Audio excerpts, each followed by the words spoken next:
All right, everybody. It is 8 o'clock, straight up 8 o'clock Eastern time. And we're going to get this started. I'm waiting on Lee to come in, but we're going to start this thing off right with Lee. Earl, sorry. Down in South Carolina, got honey and bee. Yeah, they're real fine. He's a Navy vet, and make sure he knows. Like and subscribe to all his videos. Walker B. Ray. God bless you and God bless you, baby, brother.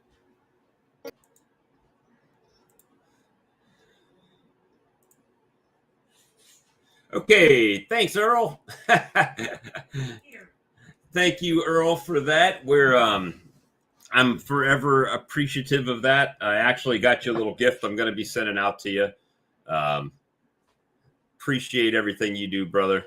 I've got a new thing that I'm doing tonight. Normally, I do stream a banner across the bottom of the screen. That is this one. It's a Hive Alive discount code. If you go to usa.hivealivebees.com and use discount code Robert10 at checkout, you'll get a 10% discount for using that if that's something you're into. But I'm not going to stream that one tonight. I've got a new streamer that I'm putting up. And what that is a ticker of channels that I like that are a little bit smaller in membership than mine. And the names are going to be streaming across the bottom of the screen. And as I find new beekeeping channels on YouTube that I'm finding interesting, we're just going to promo them here because I think it's important to support the community, support the smaller channels of people getting started, help support them, lift them up, and we'll go with that. We're going to try to get that going and let some smaller channels be known. And right now I've got my buddy Lee coming in from Louisiana. Hey, what's up, Bob? Hey, man, how was work today? Been home about 10 minutes, long enough to feed the chickens and run in on the computer. I knew when you told me what time you got off, and I was like, well, we'll do it for 8 because you said you couldn't stay on that long. Yeah. Yeah, I've been getting a little tired the past couple of nights. Hey, I got stung in the forehead today. I showed you that on the earlier live. And I ate dinner, took my little steroid, and I laid on the bed to watch TV for a minute. And I woke up, it was dark outside. I'm like, oh, man, did I miss my own live? And it was like 7:30. So I'm just getting up. So I had to put my superhero T-shirt on so I'd be ready and prepped to talk about beekeeping. And specifically, we talked about a little bit earlier about maybe doing a little redesign on the equipment that I want to get. And since you have some of the stuff that I'm looking at getting already, and it's all your fault because you put in my head the 20 frame extractor. So I was looking at possibly going to the 20 frame extractor and then being able to get another piece of gear with the $700 difference in the price tag of the two extractors, right? How much was the License 30 you were looking at? So the License 30 is $19.75 and the 20 is like 12 something. $24.99 for the 20 frame Daydant. For the Daydant, but the License one, that's the only difference really between the License 30 that I was looking at and the License 20 is the 10 frame difference. Okay. Oh, that's the License 20 you were talking. Oh, I thought you were talking about the 20 frame Daydant. No, but when you started talking about, okay, so the License 20 frame extractor is $12.84. Okay. So it's $700 difference. So the honey Sump that I was talking about earlier is like, now that I'm looking at the wrong tab over here, let me see. And we got some guests waiting. I appreciate you guys. Hold on and we'll get right to you. Let me see. That would be under uncapped tools and equipment, I'm sure. Where is it? That's what I'm looking for. I'm on Better Be right now. See the creamers. Maybe I just do a product search, Honey Sump.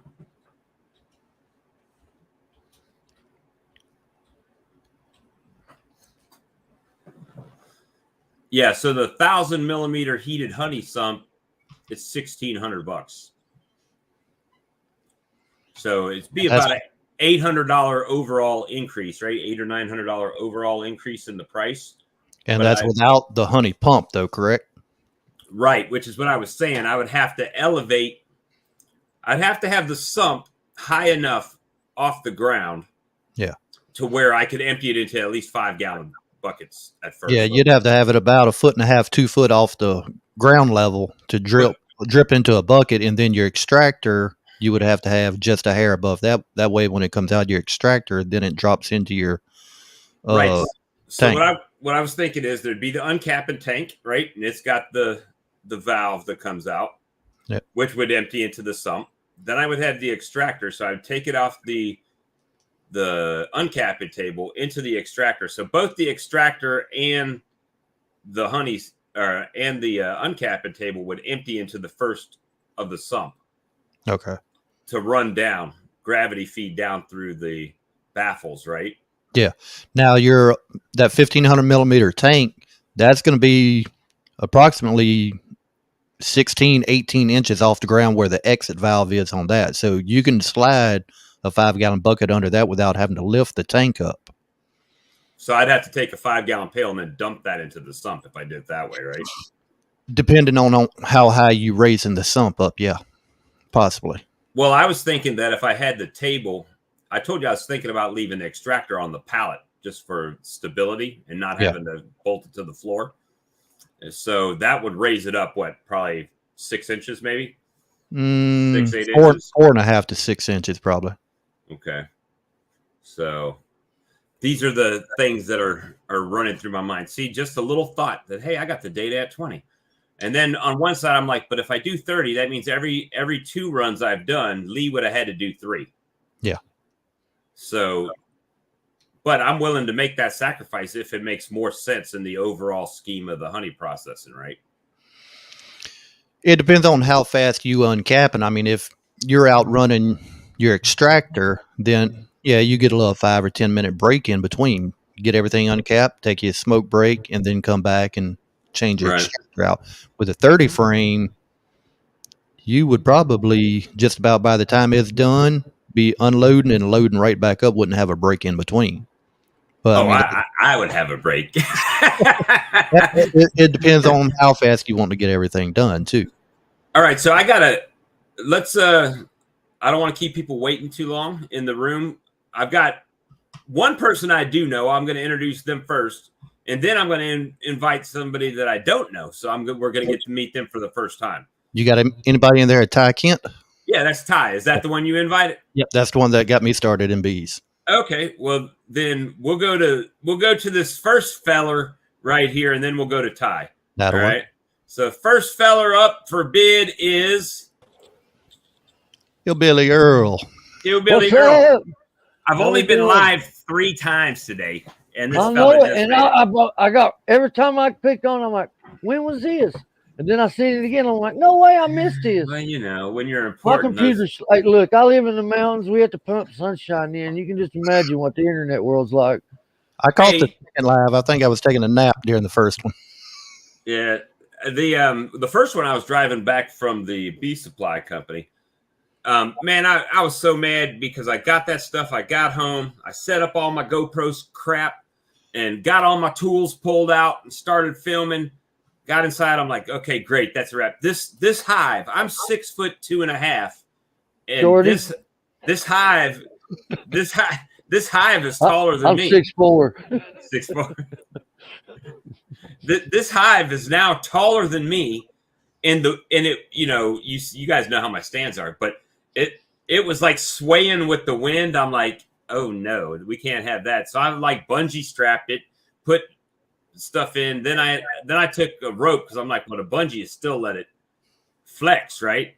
So then I got rope, and I tied the rope around it like in an X to try to hold it in place so the wind doesn't blow it over. I'm having bad feelings about this Demaray preemptive split. I know that wind was strong here this morning. We had my crane shut down the first 3 hours. Man, I'm anxious to meet this Ty feller if he's Lee's mentor and whatnot. I'd say he has to have some knowledge if he got somebody else started. You know what I mean? He looks very familiar. I mean, obviously I'm only seeing something like this big on the bottom of the screen right now, but he looks like somebody that he resembles somebody, and it'll probably come to me when we're in the chat. So he was that's how it goes when you. Sorry. Oh, that's all right. He was my foreman on a job, and he got me started wondering about bees. And the first time I met him, I had to pick with him. He has a little accent. I said, "Man, where you from?" He thought, "Man, I'm from Maryland." Dude, sorry to hear that. I just had he's a good guy, though. All right, so welcome to the Southern Thunderdome right here. Yeah, man, I like it. The Southern Thunderdome. Here comes Ty Kent. Hey, Ty, welcome. Hey, thank you. You gotta be a tough dude to wear that mustache. He's got a goatee to go with it now. Okay, I'm half blind. Hang on a second. Let me see here. Oh yeah. I'm 49. I can't help it. You are not no 49, are you really? Yes, sir. Well, I'm 73 model. If so, I'm still the oldest one here, unless Ty is older than me. How old are you, Ty? I'm 58. 58. Oh, yep. You beat me. I'm 52. Yeah, you got the champion. I don't have the. You got the Skep Jar Award for the day. Young guys on this side. Yeah. Yeah. Hey, I don't know if that's a good thing or a bad thing. I saw that in that video, man. That. I'm a little jealous of that. How much is something like that? The peppermint extract. I think this was $12 or something like that on Amazon. I mean, I wouldn't be mad if that was poured in a medicine bottle or something and stuck in that little pouch you're sure going to send me. Oh, I was going to give you some of that other medicine that I got in there, that 190 proof medicine. Woo, doggies. So I'll send you some back. You mean something like this? Yes. Yeah. Hold on. I'll show you what I got. Hold on. He got some 190 apple pie. Oh, wow. It's hard to get 190 apple pie. I used to make apple pie.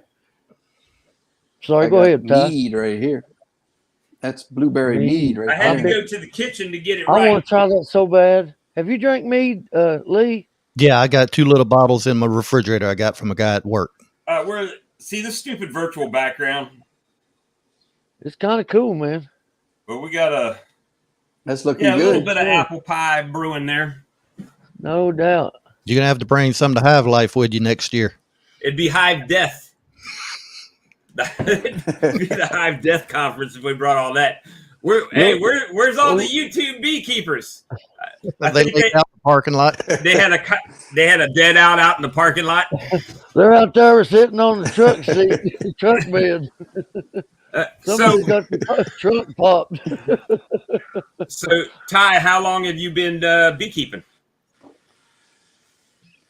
I think this year makes 4 or 5 years. I'm not real long into it. I had just gotten into it when I told Lee about it. He is gone. He's like crazy over this thing. Yeah, that's actually. I'm in love with. Yeah, it was word of mouth. A friend of mine at Lee might know him, Matt Abear. He owns Abear Cajun Meats in Walker. Didn't he play for the Saints? That's Bobby Abear. No, that's Bobby Abear. But if you're ever in Walker, Louisiana, stop by Abear's Cajun Meat. He's got some good food and he's a good guy. He got me interested in it, and it doesn't take much to get me interested in something. Right. I like the challenge of the bees. Yeah, it's the challenge. I'm not into it like Lee is because, man, how long have the bees been doing it? They know way better than me how to do this stuff. Right. I just try to give them a nice little home. Well, I find manage them in the way that they want to do it. For me, I try to not screw them up as much as possible, but somehow I seem to do it quite a bit.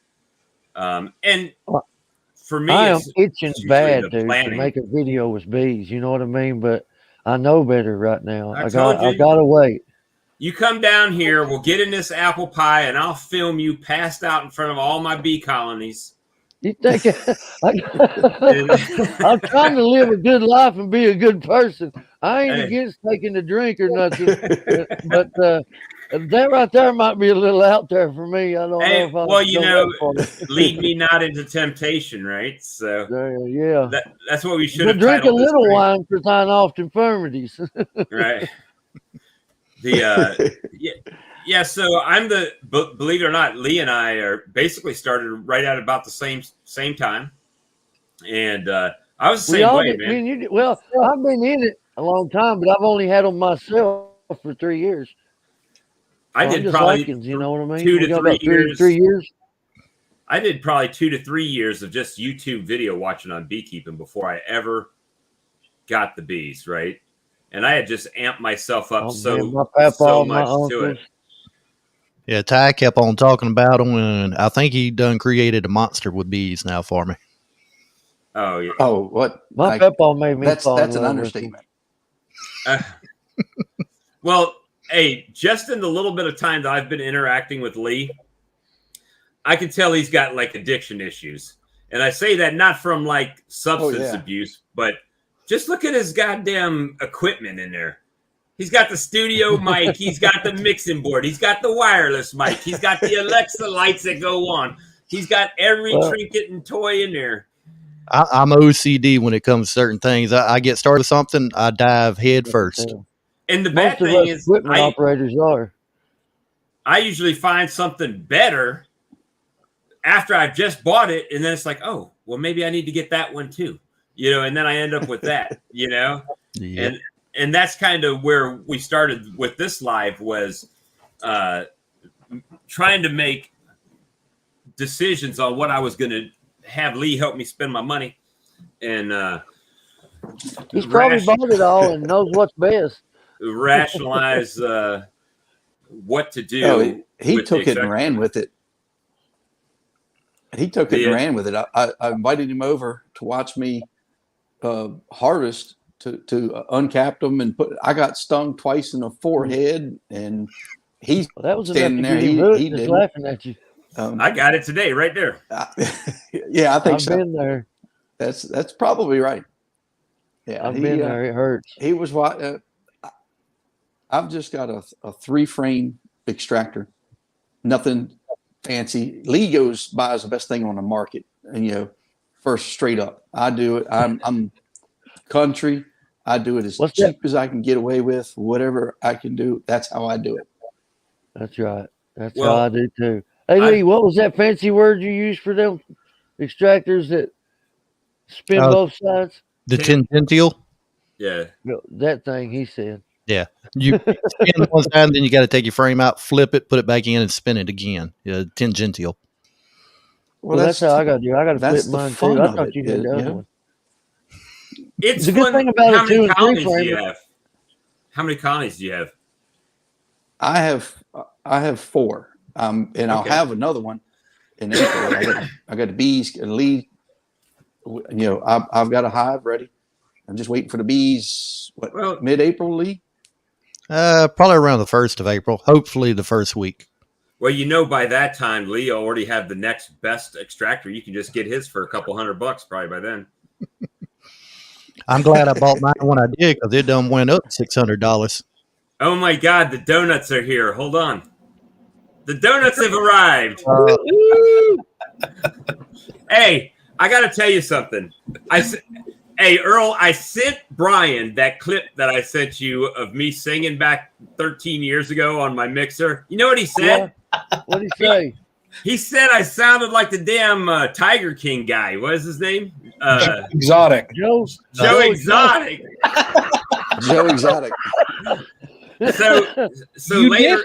So later on in my Facebook feed, I've got this Krispy Kreme free delivery thing popped up on my screen, and I just sent him. I shared it to him, and I said from the Tiger King, and just sent it back to him. Mm-hmm. So that's hilarious. Yeah, it's been really, man. I'll tell you what, I'm just loving this because all of these people we're meeting for the first time, right? And we're sharing our experiences and our thoughts. And literally, guys, I don't have to go out to hang out with a bunch of people. I could sit right here at my house in my own comfort, talk to people, like-minded people, and all have a great time. Yeah, all over the country, lift people up. If you notice, I changed the streamer across the bottom of the stream, so it's got some smaller beekeeping channels that I've found. So if you guys check them out, good on you, man. Good on you. That's up to you. Definitely will.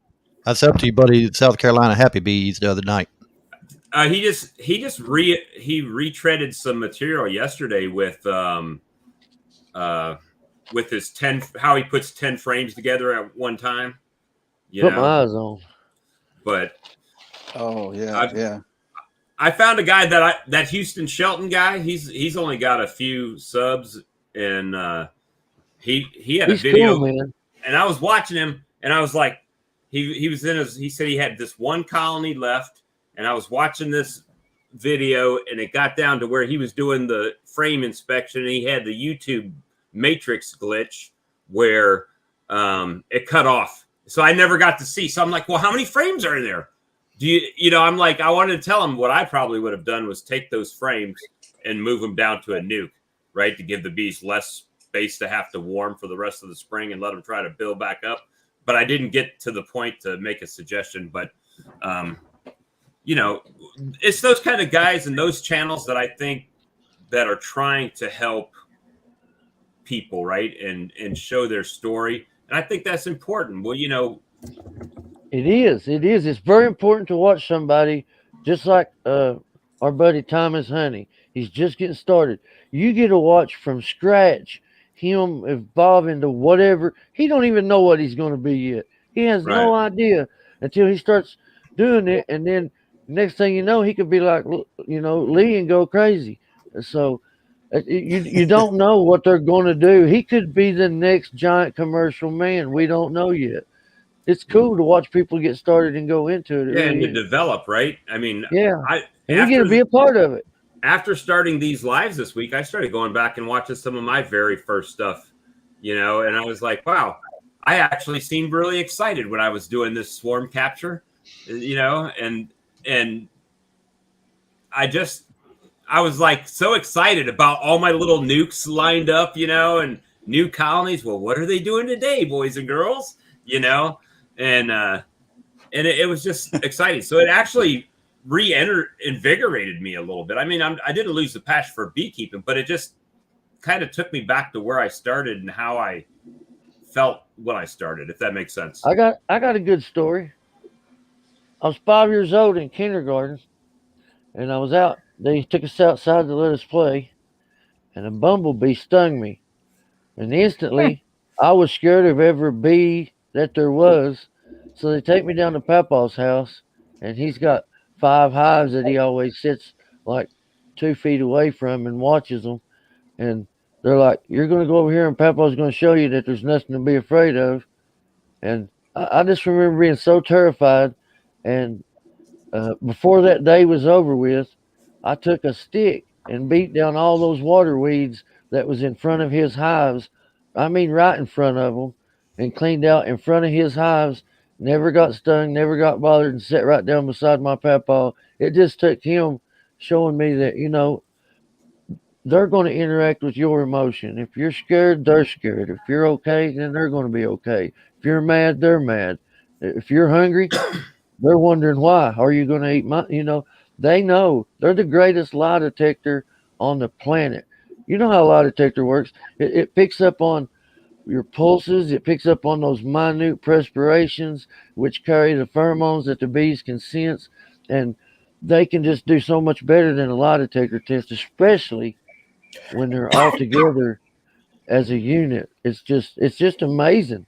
And there's so much we don't know about how we don't know, and that's another fascinating thing, And I've been around it all my life, but I've only just been able to get into it because I had a son who was allergic, but now he's out on his own. He's made me a papaw twice, so I can have whatever I want now. And I've been scared to keep him up here, man. I got a next door neighbor that's allergic, and he's on one of those things because he can't walk.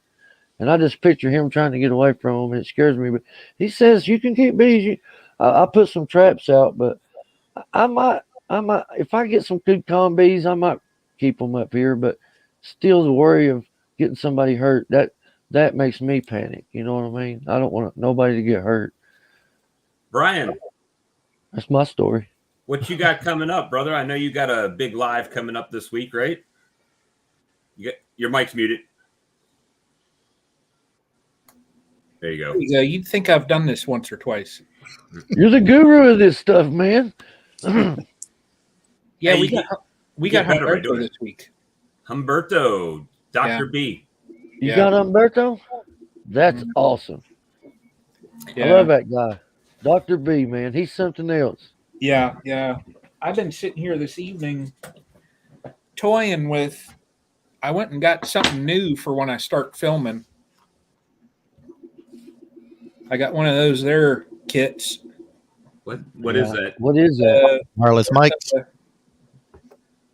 Yeah, they're the mics. So like I can just clip it here and walk like wherever you want to away. Yeah, so I got my metal housing. I'm just trying to figure everything all out, where I'm going to put everything, and I got a bigger darn light now. For a GoPro? Did you ever think you'd be doing that? Evidently, I haven't even figured out how to push the record button after today. So, yeah, I mean, I've always been like a techie geek guy, but this thing here, I mean, it's. I think I got the setup now. I'm just saying, just look how far bees have took you from start to now. You know what I mean? And we were talking about that last night. All the crap that we bought that is non-beekeeping related for beekeeping. Yeah, GoPros, scopes, FLIRs. Oh, yeah. FLIR ones. Yeah, I haven't pulled the trigger on that one yet. I had to have it. Stethoscope in the sock was just not enough. I want to see and hear inside. I even have this app on my phone. It's a guitar tuner, and it's like it can be a metronome. It can do a lot of different things, but I like to slide it in right next to the entrance and listen to them sometimes, and it's kind of amazing what you can. Look, now we're pulling out the E-Peens right now. We got dueling wireless mics going on. Lee's. We Lee. got the two techno dudes trying to show out on each other. Lee left to go back to grab something out of the back there yesterday, and he clicks over to his other mic. It's like reporting train from operators. downtown. That's easy, $100,000 a year. I mean, he's got the gadgets. I know. All right, here I would. Here is my GoPro now.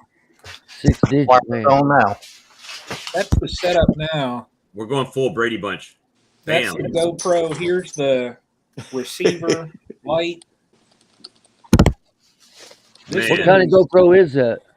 It's the 9. That's a nice setup you got there, Brian. Yeah, it's. I'll tell you what. Hey, brother Rich. What's up, all you guys? Ty Kent, Hillbilly, Earl, Lee. What's up, man? Hey, we need to get the Hive Life sponsored by GoPro, because there will be so many GoPros at the Hive Life conference.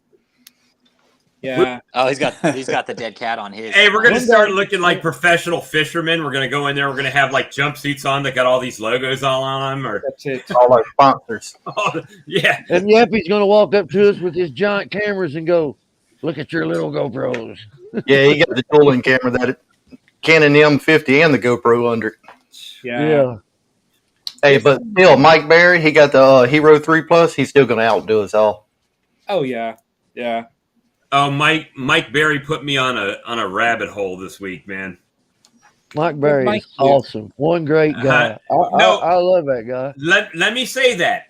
Mike did not actually do anything because, as we all know, it's a how he does, not a how to do. Did you see that last song, Louisiana Beekeeper? Yes, sir, I did. Yeah. So I saw his video that it was not this last video, it was the video before where his brood chamber was getting honey bound and pollen bound, right? So he was making splits. And so I was like, well, I need some advice what to do on this triple deep colony. So I sent him a feeler out. I sent Cayman a feeler out. I tried to wrangle Ian he came in the chat last night. So I was trying to get Ian to come on and try to verbally walk me through. So once I saw Mike's video, I'm like, you know what? I'm just going to do a Demaray preemptive split. And man, it's been a nightmare. I started right when it was overcast when I started doing the manipulation. Then it started raining. So I got about halfway through it. I put all the boxes back together. Then, as we were talking last night, the temperature is supposed to get down in the 20s. So I'm only halfway done. But the caveat to that is I could have waited and not done anything and just let the bees do whatever. The problem is that if they were going to rear queen cells out of that, they got to have the new eggs, right? And larvae, which would be in this next few days. That would be almost impossible to get in the boxes. So it forced me to have to go one way or the other. So today I went out to finish the manipulation by adding the other 2 boxes on there. So this thing's like 7 foot tall bee colony now. And, oh my gosh. And I was filming it. It was awesome. It was the best footage ever. I guarantee you that never got recorded. I put the SD card in my computer. I was ready to edit, and it didn't have any of the stuff, which is funny because on the Max, when you turn the camera on, you can see the window, what you're filming. And that's how I always set everything up. And then I edit that part off, right? When I'm setting the camera off a lot of times. Yeah. But there was no files.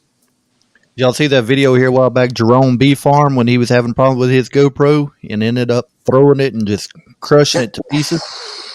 There's a few of his I ain't watched complete yet. I need to get caught up on his channel. I try to watch everybody, and I try to watch everything. He just crushed the GoPro and showed the picture, the screen, the lens, everything just cracked. And he said, I'm never buying another one. Got an old camera out.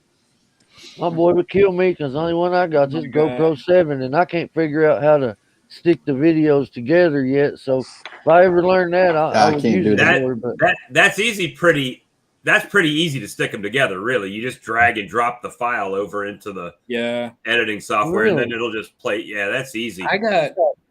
I got a 7 also, but I haven't used it in a couple months.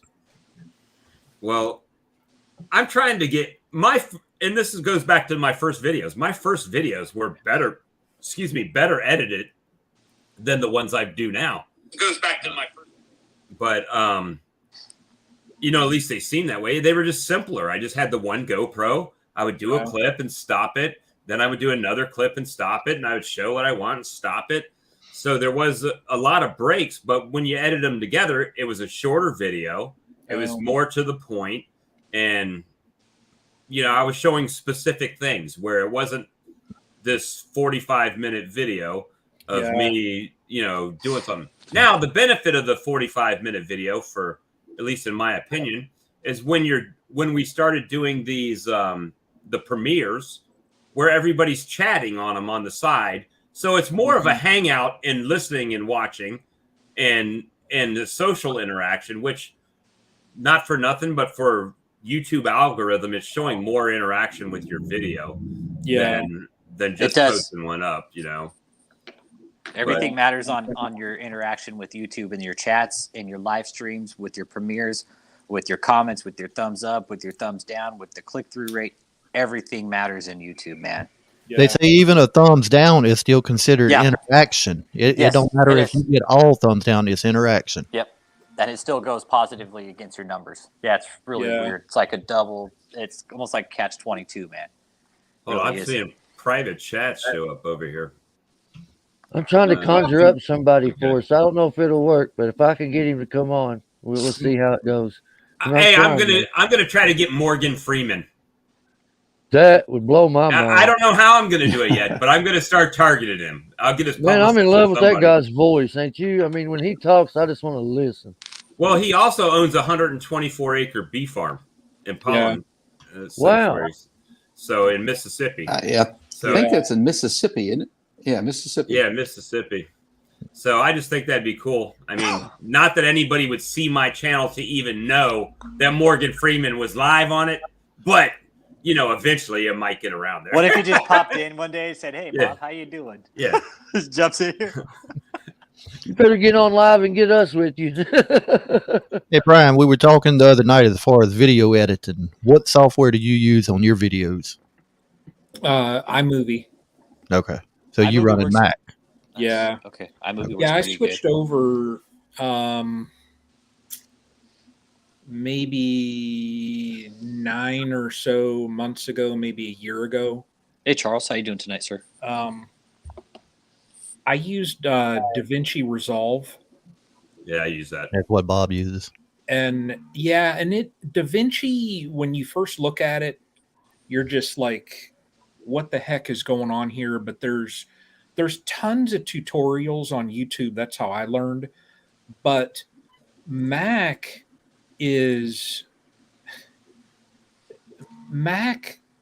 iMovie is like infinitely easier to do. Yeah. Your transitions and just everything. And there's a panning feature. It's called Ken Burns. And I mean, there's just so many different like panning and transitions you can do in iMovie, and it is so easy. It's kind of drag and drop. Yeah. You could you could lay out like a movie, and then you could put like picture in picture on your movies. Yeah. It's really cool, man. It's really diverse what you can do with it. I'd put it up there with Photoshop almost, it's not capable of Photoshop, but movie editing on point, man. On DaVinci Resolve, you can actually, like, let's say I've got a frame, I can pick out a section of that frame, like, let's say, not frame, like frame as in the video, but I could have a honey frame, and then I can have it zoom in on the honey frame. Yeah. And then zoom back out. But it's a little bit more technical. You have to size them and show the transition and stuff. But I've been doing some of the zooming stuff, but I have Windows computers, so I'm running Adobe Premiere Pro. Oh, okay. See, the reason I like DaVinci so much is it's free 99. Yeah. Yep. Yeah. I like $3.99. Well, the reason I went with the Premiere Pro, I already have the Adobe Suite because I do photography on the side. So I got my Photoshop, Lightroom, stuff like that. Made sense. Yeah. Y'all notice what I got over his shoulder right Find there. out what else Lee does on the side too. A little bit of everything. Yeah. Yeah. And of this group, there's only one other person than me that's gotten some apple pie in this 6-frame group. And how is it, Brian? Give. I mean, just the actual unfiltered. Don't put any Hive Alive in it. Do not put Hive Alive in it. He likes to eat Hive Alive. You got to watch him. That Hive Alive is the nastiest tasting stuff. All in the name of science, Brian. It's all right. Anybody has anything to say about Brian? Thank you for doing that. I did not. When I was tested the next day, they said I didn't have Nosema.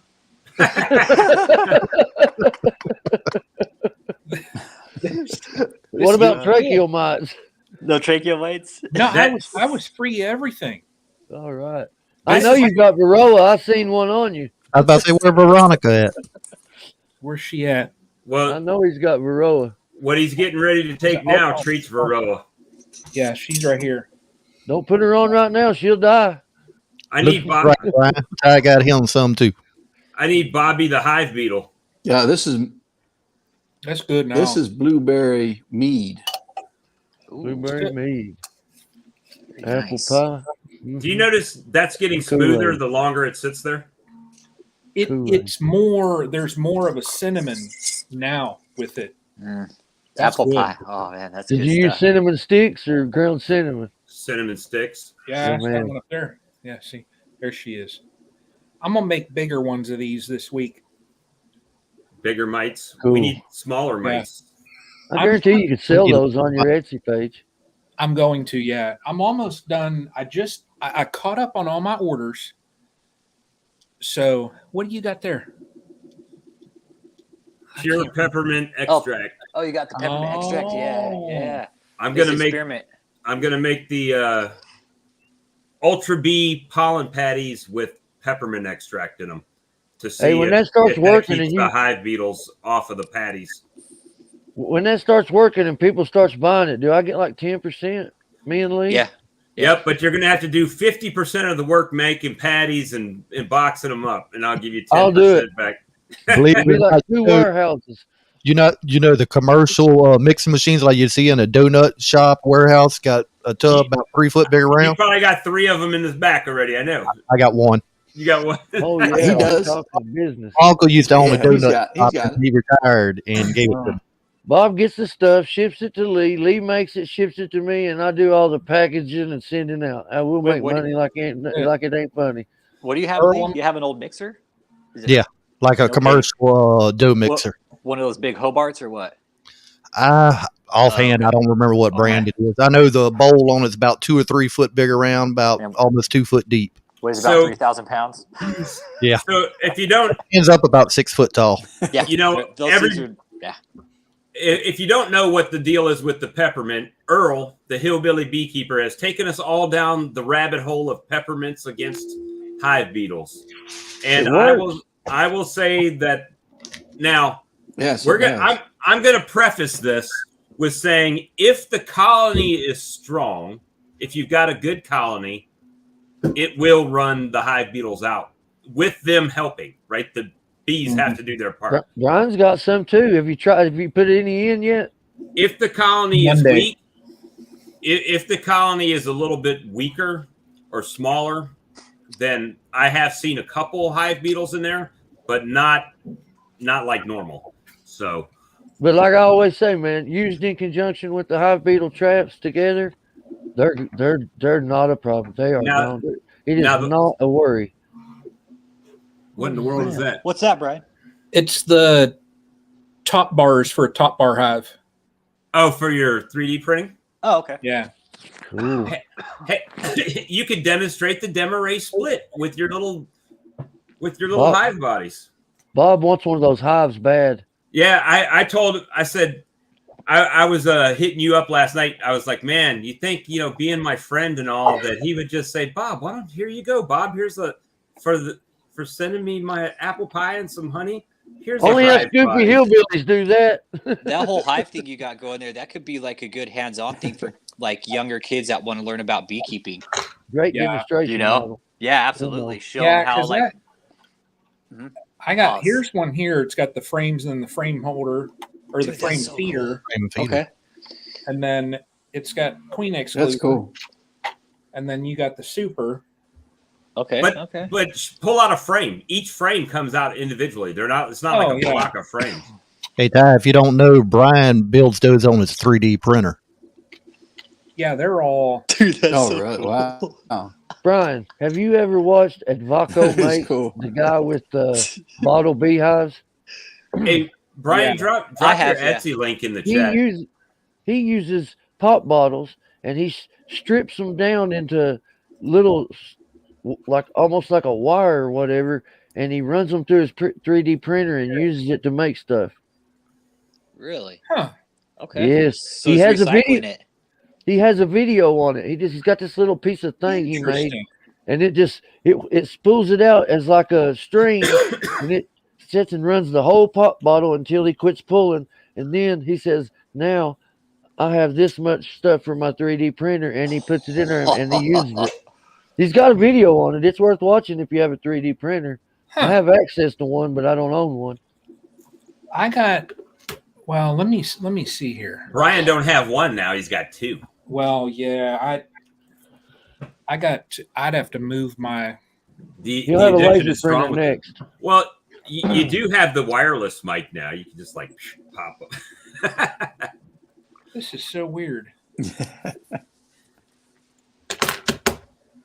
I got to start another one. But talking about that peppermint oil, every time I feed the bees, I'll put so much peppermint oil, and I'll even put lemongrass extract in there to attract them. And within 5 minutes, they're all over the thing. They love peppermint. I don't know what it is, man, but I know that doesn't have any enzymes that matches their pheromones. I know that for a fact. Peppermint does not. I mean, like some of the other stuff that you can put in there. I think even spearmint matches. And wintergreen. Yeah. I was going to ask if spearmint or wintergreen would also work as well. That was on my noodle for a while. Yes. Like if that'll work. I've been wondering that myself. They put a lot of spearmint in it does work. Okay. The mixes that you can get, right? Like the supplements, they put that oil in there. So it won't be long. I'll be able to run out in the woods and get all the wintergreen. I just go on Amazon and get the little tube. Check out Brian's printer, the little bottles of it. He's showing us his printer. Check that out. That's what I do. I got the peppermint. Check it out. It's making the little things. Oh, that's so cool. It's making frames. I'll tell you what. He will have a laser printer next. I know him. He will go get one. Who that? Brian. He'll end up with the laser printer. Unless Lee beats him to it. Lee will probably be the next one to get one. I'll probably end up with a 3D printer. I don't know about the laser. I'm going to leave the laser printer up to Matt and Sarah. Yeah. Nice. Yeah, I'm not. What's the other guy that has the similar name? Castle Hives, but it's not. It's something different. Castle Ground. Castle Grounds Apiary. He has a laser printer. For about $200-300, and he's engraving on his wood and stuff, and it is awesome. That's the same price we spend on our FLIR, guys. Yeah. And you can have a laser printer that'll print on your wood or anything that you have. Yeah, I want one of those tabletop CNCs. Oh yeah, that's top line there. Hey Brian, I heard your buddy started up a new YouTube channel now too recently. I think you mentioned the other night, Blue Jacket Apiary.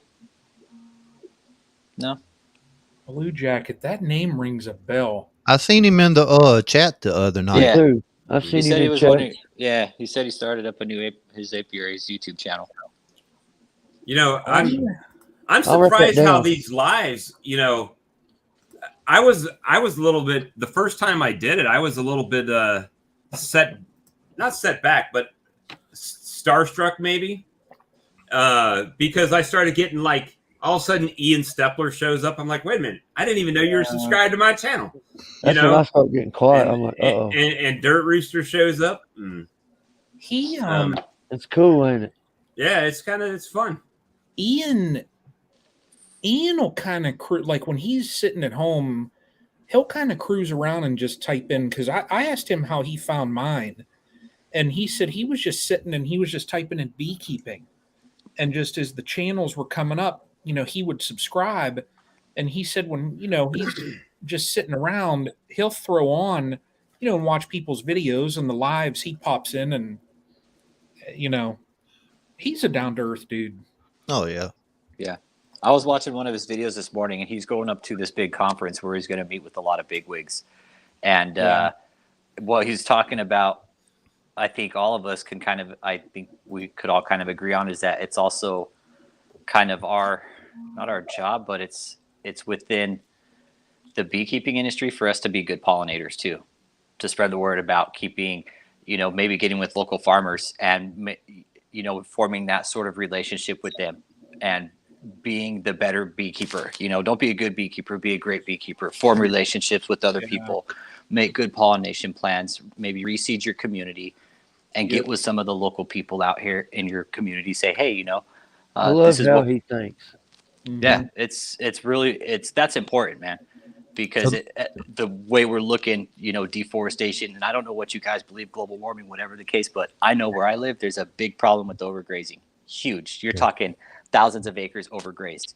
I know my 4th yard I'm setting up right now is 20 acres, or the property's 20 acres, and it's a fruit orchard. They got all kind of fruit trees they have in there. Very nice. And that's why I'm setting my hives up there. It'll help their pollination, but it's going to also make honey for me. Absolutely, yeah, and that's part of relocation. Yeah. Well, what I'm noticing is I'm trying to find, I guess, if there's a niche, in this area that needs to be filled, is in my particular areas like queen rearing. So now that's kind of where I'm starting to try to take myself. And I figured this out the hard way, right? I need queens for splits. Everybody I know is in the Midwest or a little bit further up north that their season follows ours, basically. So I want to support like Greg, but Greg can't get me queens till May. And that's too late, for Jose had them, but he is sold out until clear into May. I called Bob Binney's place. They won't have them till like a month from now. And then I got to go pick them up, which is 4-hour drive each way. So it's 8-hour round trip. Wow. So, I mean, not that I'm against that, but it's just like, that means if I'm having that problem, other people here are buying them. Hell, Blythewood Bee Company told me they would buy them 50 at a time from me if I could produce them. Wow. So, that's cool. So, I mean, there's a market there. Where is everybody from? Texas, South Texas. Where is everybody from? I'm in South Carolina. I'm in Louisiana. Okay. Lee is about 30 minutes away from me. Okay. I am at the Virginia-Kentucky state line on the Virginia side, Dickinson County, what they call Hayside, Virginia.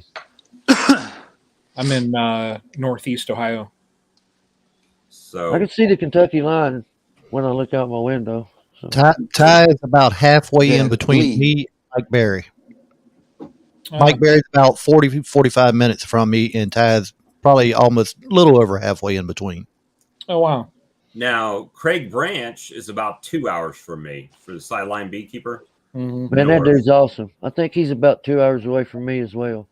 Well, and so is the guy that brought Randy that brought you that horizontal bees. He's about 2 hours away. I think. Ricky. Yeah, Ricky. He's up in the northwesternmost point of North Carolina, is what he said. That makes him easy access for me. So, Ricky Rourke? Yep. Yeah. Ricky. Awesome guy. I was just pulling up my video again of the horizontal hive that he brought to me last weekend. Brian, did you see that hive he got? That Lee got from? Beautiful. No. Yeah, that was a really nice setup, man. Share the video, man. We'll share it. That's like the Ferrari of beehives, man. That made me want to get one so bad. If I get one, that's the one I want. Now check this hive. Here you go, Brian. Yeah, man. Yes, sir. Oh, this is Lee for you, though. He's going to go all out. I know, right? Tell him the story, Lee. I saw he had one of those at the Hive Life conference. Yeah. Look, you could split it up into three deeps, whatever you want to do. Yep. Yeah, he had one of those, and I was looking at it, and I was just like, that thing is like a Cadillac queen rearing machine. Yeah. You do 12 2-frame queen mating nukes in it, 6 5-frame nukes, 3 10-frame deeps, or 2 long hives. How can you get better than that? You can't. I don't think you can. You could do whatever you want in that thing, really. You could do 8 frames, 10 frames, full-size nukes. Yeah. Look at that. 50 frames. No, I'd say what's the limit? 30 some frames. If you really could take everything out and just do one long horizontal. Yeah, you could technically, right? Yeah, you can take everything out, all the divider boards or follower boards, and do one long frame. I read Dr. Leo's book, Beekeeping with a Smile, and I noticed a lot of people don't do what he recommends. Now, this ain't me. This is what I read. if he uses a foundation, he makes sure there's a hole in each corner so that the bees can traverse through the comb, because a lot of times bees will prefer to go through the comb and they won't go down and under. They will not go down and under. They want to go up and over or straight across.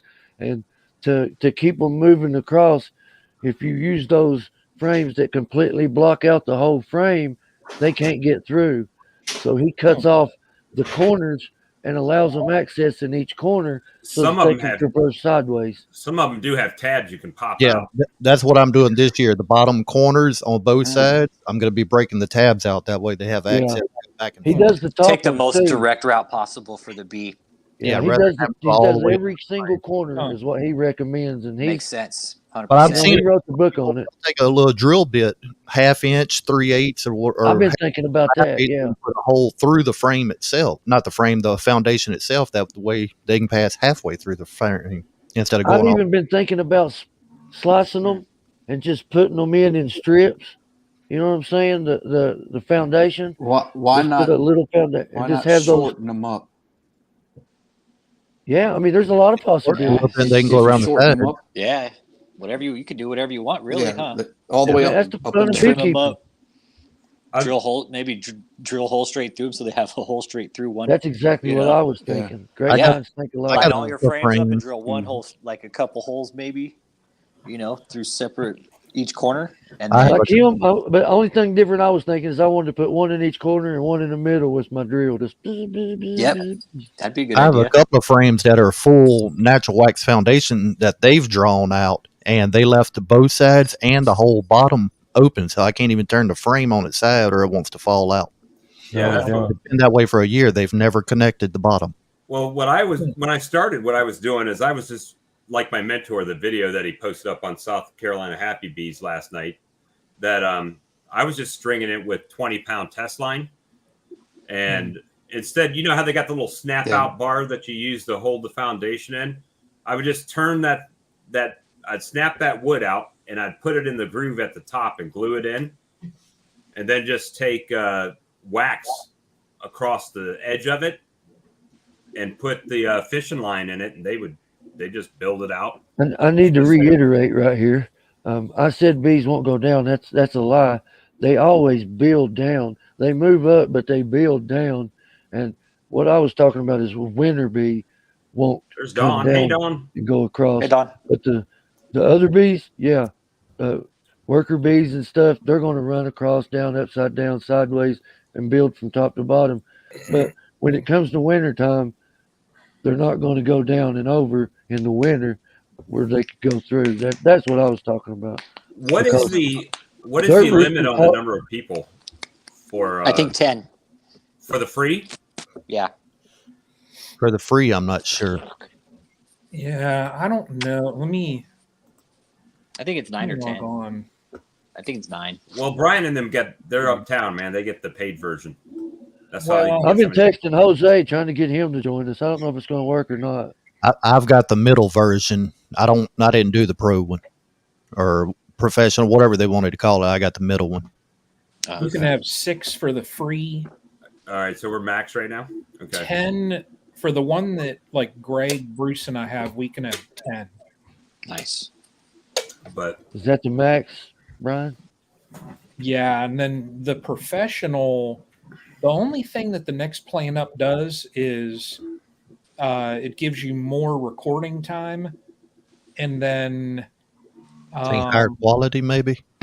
It is, yeah. It's a full HD quality.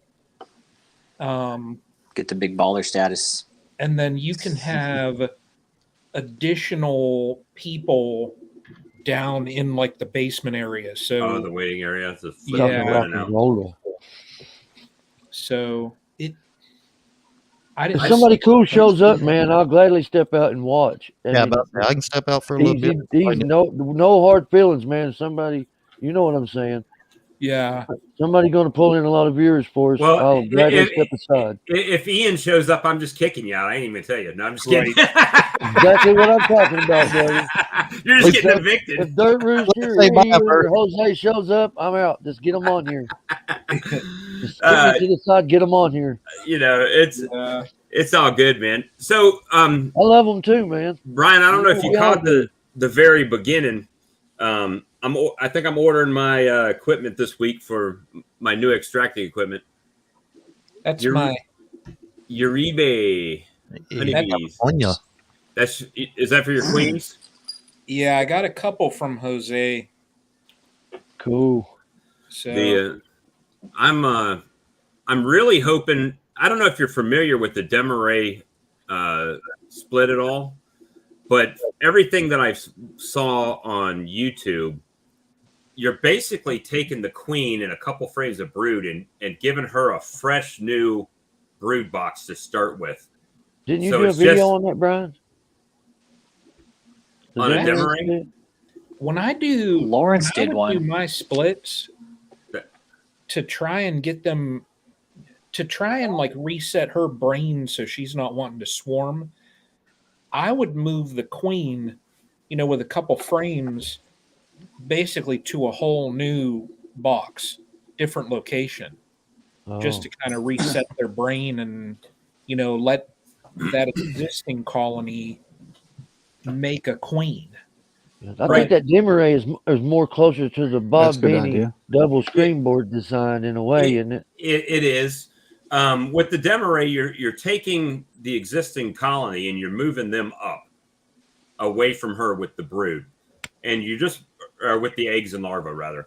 The actual cap brood, you take a frame or two and you put them in the bottom with. I used pre-drawn comb because I had it, but they say you can actually use just foundation with those other frames. And what's going to happen is obviously there's going to be bees that come down through the excluders to get to her, and they're going to use the front.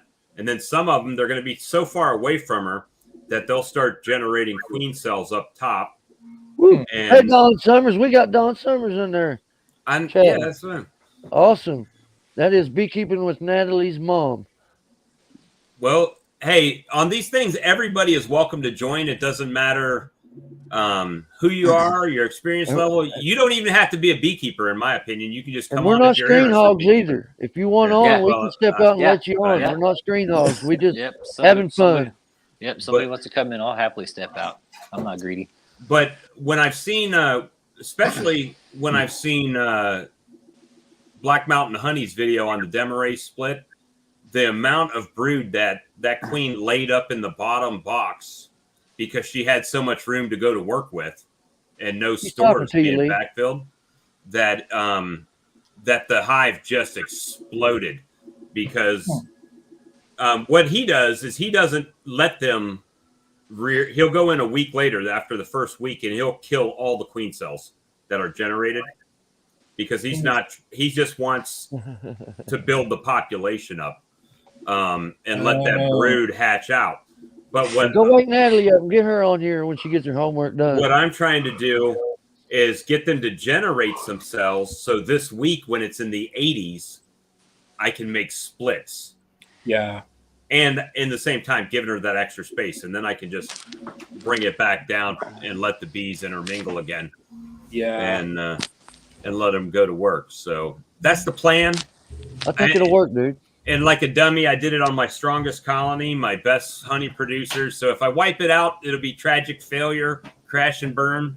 But I mean, you learn, Yep, learn how to spend another $200 on a nucleus colony. No, I'm just kidding. I hope those swarms work. I hope those swarms work. Oh my! So it's see a lot of people been catching swarms this week on YouTube, man. Really? I got 6 inches of snow out here, guys. I saw that hillbilly. Yeah, ours are all huddled up tonight. It's 33 y'all degrees just got right some now. rain, didn't you? Little rain down there? It rained and now it's 33 degrees and it's supposed to get to 22 or something tonight, overnight. Yeah, I think 13 tonight. There's show enough Shogun. 26 here. Have we all watched that It's supposed to movie? be 26 and I had to go out. Sorry, Ty. No, it's supposed to get to 26 tonight, and I had to go out and cover my fruit trees. so they don't get frostbitten. Yeah, man. I just planted berry bushes last week too when it was nice out. And now, who knows what's going to happen? Well, not to mention, Porky got out of her cage and decided she liked the taste of grape plants. So we'll see how that goes if they come back at all. I used to have to help my mom cover up the fruit trees. I'm glad she got tired of it and just cut them down. But how beneficial would that be for your bees, though, if she still had them? Well, that was before I got her some bees. I gave her bees last year. I gave my nephew some bees. I gave another buddy of mine some bees. Another buddy of mine some bees. I'm just crazy like that. So, Brian, I've been toying with this idea of doing nucleus swaps with people. So let's say I was coming to visit you in Ohio. I'll get some genetics around. And I had, I don't know, let's say we said 2 nukes. We'll swap 2 nukes. Yeah. And I would bring 2 nukes up to you. And then you would give me 2 nukes when I was there, right? So we would just basically swap frames into our own equipment and carry the bee genetics back to each of our yards. That's an idea. And that way, you know, as long as you got to be trustworthy, right? You don't want no crappy queen and crappy nuke. You know, you're not trying to lose, but at the same time, that's a good way to spread genetics, man. Bring them a nuke with 3 frames, and they give you a nuke with 4 or 5. Yeah. So the very first nuke I ever bought, it was my second year, first one I ever bought. I didn't know anything about them. And the guy still sells them. I still see him in the Ohio Beekeepers group. And I will not recommend anybody to go to this guy. If people ask me, you know, I think you guys know who I refer to. But this guy, like, you know, when I got there, he had the thing all taped shut and all that. So I couldn't even look at it. So I was taking him by his word. And by the time when I got home, you know, and then I had looked at it, like the amount of bees would have probably filled 2 frames. And I was just like, what the? And I ended up having to pull frames of brood out of my own colonies and put into this nuke just to give them like a boost. Wow. And they didn't even make it through summer. Really? And I was just like, and I so wanted to put a post on, you know, just for people to be careful because this dude doesn't let you look at the nukes, and then, you know, red flag didn't even last. Mm-hmm.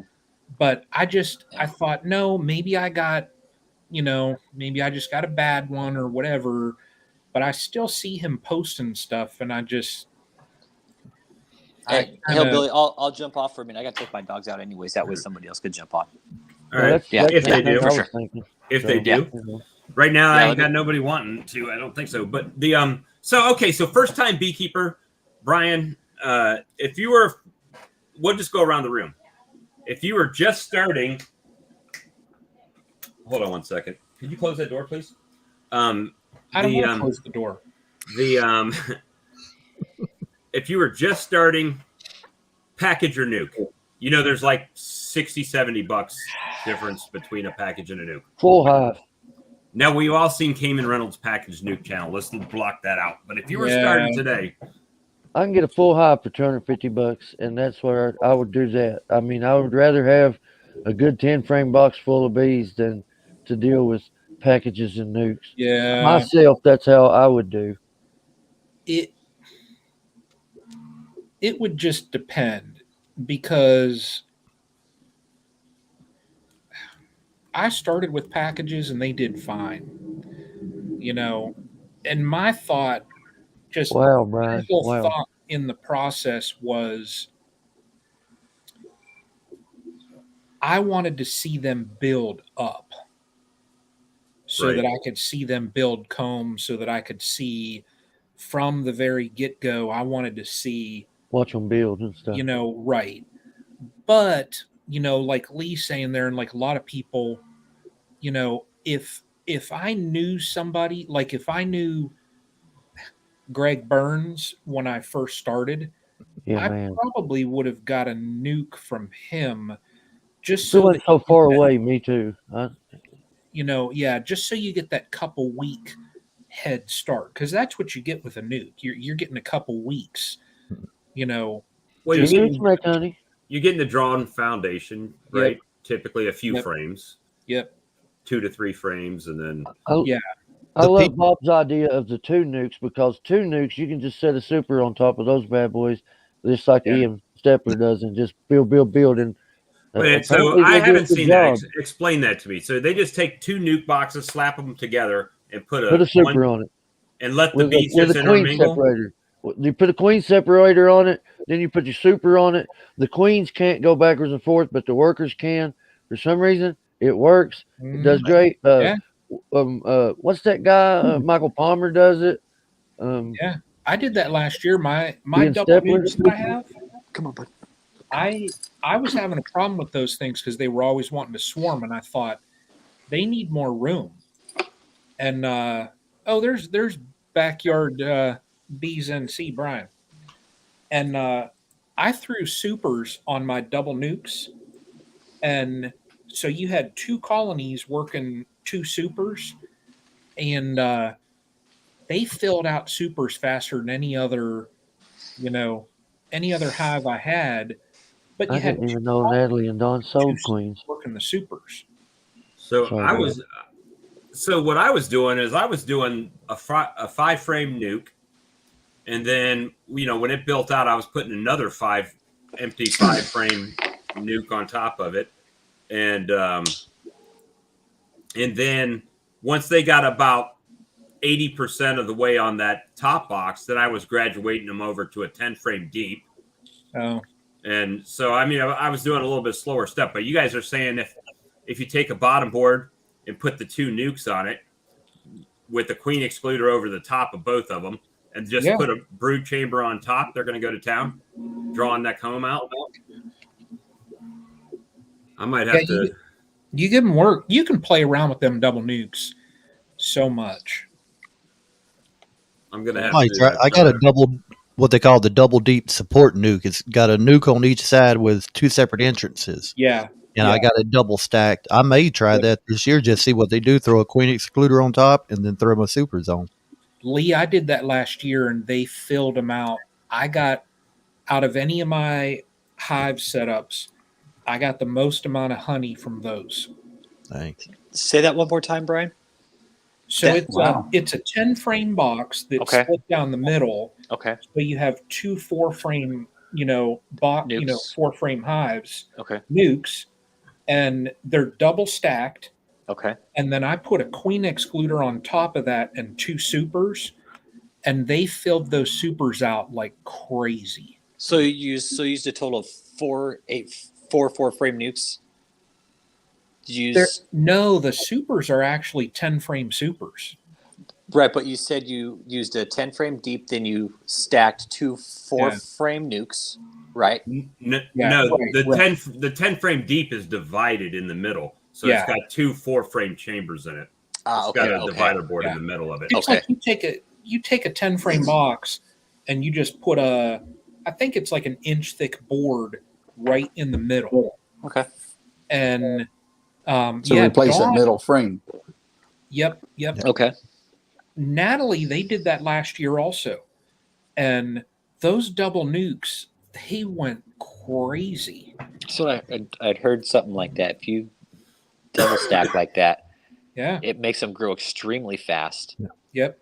Now I tell you what, Lee, if you get into those those double nuke setups like that, keep an eye on them and always stay ahead of them, because if you don't give them the room, they'll want to swarm like mad on you. Well, I don't know if you heard the other night. Anyway, all of my colonies, I run single deep brood chambers. Oh, okay. So I have to keep a close eye on them to start with. You'll be fine. It's going to be a good thing to put your cell builders in, ain't it, Lee? All right. Who wants to pop out? I may do one double. I will. I'll pop out. For my cell builders. All right. We got. Me too, man. I got to go anyway. Okay. I'm going to leave. It's nice meeting y'all. Hey, it's nice meeting y'all. Don't let me bother you about that accent. I'll subscribe to y'all's channels. All right. Thanks, bud. Thanks for stopping in. Appreciate it. Hey, Bob. All right, later. Will you God bless post you, man. Ty's, See you, brother. link in the description, Bob? Yeah, I got Charlie Thomas coming in. I've never met Charlie, but we're going to meet him together. I just subbed to the channel a second ago. I got Will you drop his Charlie Thomas coming in? He is Sawmill Charlie's Beef Farm. Yep. I just subbed to the channel a second ago. You're going to have to mute your YouTube. He is Sawmill Charlie's Beef Farm. Somebody's pulling the Earl. Yeah, hey Charlie, you're going to have to mute your YouTube chat, the YouTube tab, bud. Otherwise, you won't. Our sound will feed back through you. Let's see. They had to teach me that too. I didn't know. Our sound will feed back through you. See. All right. He just got the message. I can hear it. All right. Hold on. Earl, you taught me peppermint. There you. Now, still feeding back through. Let's see. How about that? Yeah, that's good. There you go. I was wondering what was going on. Welcome to our hangout. How you doing tonight? Very good. I'm really happy that you guys invited me on. Oh yeah, anytime. So you're a beekeeper and a president of a club? I am a beekeeper for about 11 to 12 years. I am also the president of the Susquehanna Beekeepers here in Maryland. I'm close to Baltimore. Okay. And I met Brian down at High Life. Weren't you at High Life, Earl? No. I'm going to try to be there next year, but I didn't get to make it this year. Not to cut you off real quick, the guy that just left Ty Kent, that's where he's originally from, is Maryland. Oh, really? Now he lives down here in Louisiana by me. Okay. It's just started my own channel here actually about a week ago this past Thursday. Very cool. Oh, good. And so I belong to about 5 different clubs, and then there's a club in Pennsylvania called Westchester Bee Club or Chester County Bee Club, and they had their big virtual conference today. And last night they have this thing called Friday Night Bee Chat, and Ian was on there last night. Of course, he was one of the speakers today at their big conference, and also Randy, the 628 Dirt Roaster. Cayman was there too, right? Cayman Reynolds? Yep, Cayman was there also. We just talked about them, Mr. Thomas. I brought up what I saw a video Ian posted and how what he's doing to better help his bees on his farm, because he had brought up just things that we as humans have done to our crops, to maybe strip land, subdivisions, build houses, do things to overgraze, and how it's ultimately affecting the bee population in the long run. And the insects are ultimately going to be the first ones to feel it in the food chain, not us. Yeah, it's the biggest thing is the around here is forage, being having enough food for the bees and to find nectar and everything else along with that. I mean, I've got a farm, and I'm kind of surrounded with the housing development situation over the last 30 years, and everybody. Yes, sir. They don't want dandelions in the yard or anything else. They want a clean green yard, and they kill all that food for your bees. And it's hard to for them to survive in the area and stuff. Yeah, I'm a lot similar to you, where when my family moved out to this location we're at, it was considered country. Yeah. And so on the road that my house sits on, my side of the road is county property, and on the other side of the road is city land. So now they're starting to build all these subdivisions on these farmers' land where their children don't want to do farming. And so the vegetation around here is starting to dwindle. Luckily, knock on wood, I live less than 2 miles away from a military base that is all vegetation. So I am getting, part of that. At least my bees are getting the woods and stuff that are out on the base with their, flowering bushes and trees and stuff out there. So that helps. But it's not I don't think there's any. It's not going to get better, right? I mean, it's just going to get more and more and more housing issues and less people farming. Where my hives are at, where my mom's property, there is there's no new construction around. It's on a pretty busy street, and like you have 500 feet from neighbor to neighbor, and then not probably quarter of a mile back behind her, there's woods at the back of her property. You guys have probably seen all the trees. Mm-hmm. But if you follow that back, there was an old lake back there that the dam that they had was bad, so they breached it, and one of the cities owns that lake bed, and it's this massive lake bed that nothing is going on, and the whole entire lake bed is nothing but wildflowers, and the stream still goes through it. That's not quarter of a mile from where my bees are. Now, when they took the dam out, did they mitigate a natural stream bed channel through the lake, or just let it do what it done and then throw seed on it? The original stream that went through, that was just there. That was more or less where the channel of the lake went through. That's what I used to do. I used to take out ponds and then build natural stream bed channels from these strip jobs and coal mines and stuff. Did the lake pollinate itself naturally, Brian? It does. I mean, when you look at it in the coal middle miner of summer, tattoo. it is nothing but wildflowers. And you'll see, if I sit and watch the bees in the summer, they'll go straight up, and you'll see them go out of the hives straight up and then over the trees.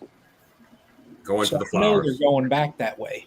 Mm-hmm. They use high things, towers, trees, houses. They use them for navigation, don't they? I mean, it looks like it to me. I've seen them leave, go straight to a daggone pine tree and take a right, just like you say, go up and over and just disappear on me. Can't see them no more. I'll sit and watch them all the darn time, and they go straight out, and they just they'll shoot 30, 40 feet up. Yep, and then straight off. They hook over the trees and take off, and it's just Hey, I think that'd be a good video for you, for your channel, man. That you could go, if you can get to that lake bed and show it, and then explain what's happening. That'd be very interesting. Yeah, I have my drone, but I don't want to put anything. Ever since I got monetized, I don't want to put anything on my YouTube with the drone, because they'll nail you for not having that Part 107.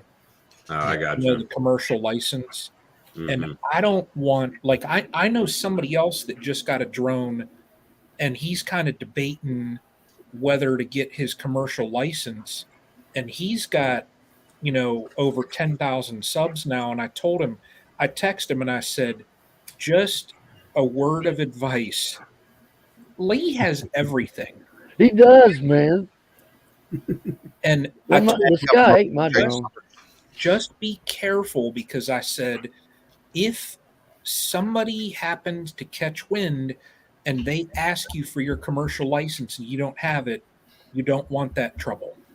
Right. And registration, it was $5 every 3 years for your registration. But if you got caught without that registration, it was $29,500 fine. Yeah. I'd rather pay the $5. Yeah, for the drone fee. Yes, I FAA got tight on those guys. Let me go get my drone. I was just looking at it earlier. All right. Which I don't even have my drone anymore. I got rid of it. I traded it for a tractor attachment. So wait, you have a drone, last time I seen mine was deer season, and the sky took it. The deer have it now. So if you have a drone and you're using it on YouTube, you have to make sure you have to put that you have to have the FAA license, or else. Well, no, if pretty much even without YouTube, just you out in your yard flying it. Yeah. If somebody comes by and wants to check you. But where I live, you also, if you're within so many miles of an airport or helipad, you have to call and get air clearance. I've had to do that in Baton Rouge when we had the flood here. I got a call. They wanted me to go video a church. They were doing all the giving out food to the locals.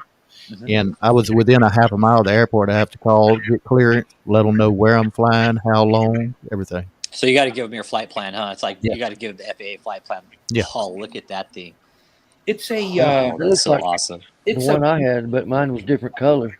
It's a Mavic but I have I have a decal kit on it, like a copper decal kit. Yeah, okay. The blades that I have on it are like high performance blades. They're hooked and stuff, so it moves. Yeah, they're pretty quick, aren't they? The fastest I ever had this little thing before, on the remote, it tells you I had it 41.6 mile an hour. This little thing. That's moving, dude. It was booking, yeah. That's moving. But the thing, like with these, if you make $1 off of this, you have to show a commercial license. Yeah. And commercial use. I gotcha. Now look into it, Brian. Since you have bees and consider it a bee farm, you are allowed to use it for farm use. Yeah, I can, but like the videos on YouTube, YouTube will get you for it most likely. Okay. Yeah, YouTube will get you for it, and the FAA will get involved. Yeah. So, Charlie, this is you're new to YouTube. What's your channel? Obviously, beekeeping, right? We get the beekeeping channel, but how are you? Are you doing it more like a how-to or a video vlog, or give us a little bit of? I guess you would call it some of it's how-to, and some of it this is what I'm doing in my yard. Like today, I was working on a video about my hot box, which I use a recycled refrigerator, put a heat lamp in there, nice, and I keep about probably 100 pounds of honey in there, a couple 5-gallon buckets at least, along with my bottling bucket, because I haven't got my max ant bottling tank yet, and it's been on order for over 6 months. Yeah, look at those gas prices going up too. That's going to affect it now big time too. Yeah, and then it's like I talked to talking about that tank back there behind me. Yeah, I was getting a 25-gallon job. I happened to get a grant from my local government, and so it's like, I don't know. I talked to the gal down in Wilkes down there at Rossman Apiary Supply, and they have no clue when they're going to get their stuff. Yeah. So, I'm getting ready to order some equipment from Better Bee. Just subscribe, Charlie. Huh? I just subscribed. Oh, okay. Thank you. And I guess what I should have done was I should have put Solomon Charlie's Bee Farm up on my name tag there. Mr. Thomas, are you a commercial beekeeper, sir? Well, first call me Charlie, and you're getting too funny. Okay, sorry. You're dealing with a lot of military guys here, Charlie. That sir just comes right out of them. Okay. Now I guess you might say I consider myself a sideliner. Okay. I've got right now 34 hives. I got, 24 nukes out there, 10 honey hives. I sell honey, I sell queens, and I sell nukes. And I do make a bit of a profit, not much, but okay. But the bees pay for themselves. Yeah, exactly. That's where I want to get to, where the bees are just sustaining themselves. Yep. That's what it should be. Yeah. I get enough money coming in, and it pays for all their expenses. Buy some jars.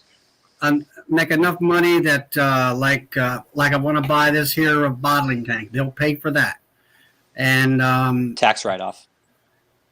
Well, yeah, I guess you would say so. And then, I would like to buy. I'm thinking about like Barry. Mike Barry down there in Louisiana, he's got that hive lifter machine. Yeah, that's nice. I really like to look at that. Yeah. Mike Barry lives about 35 minutes from me. Is that right? Yes. I would love to see him. I think his name is Boris out of Canada. That makes that thing. I would have loved to see him at Hive Life and check one of them things out. Pretty nice, Charlie, huh? The way that thing works, it just gets out of the box and it just like lifts them up.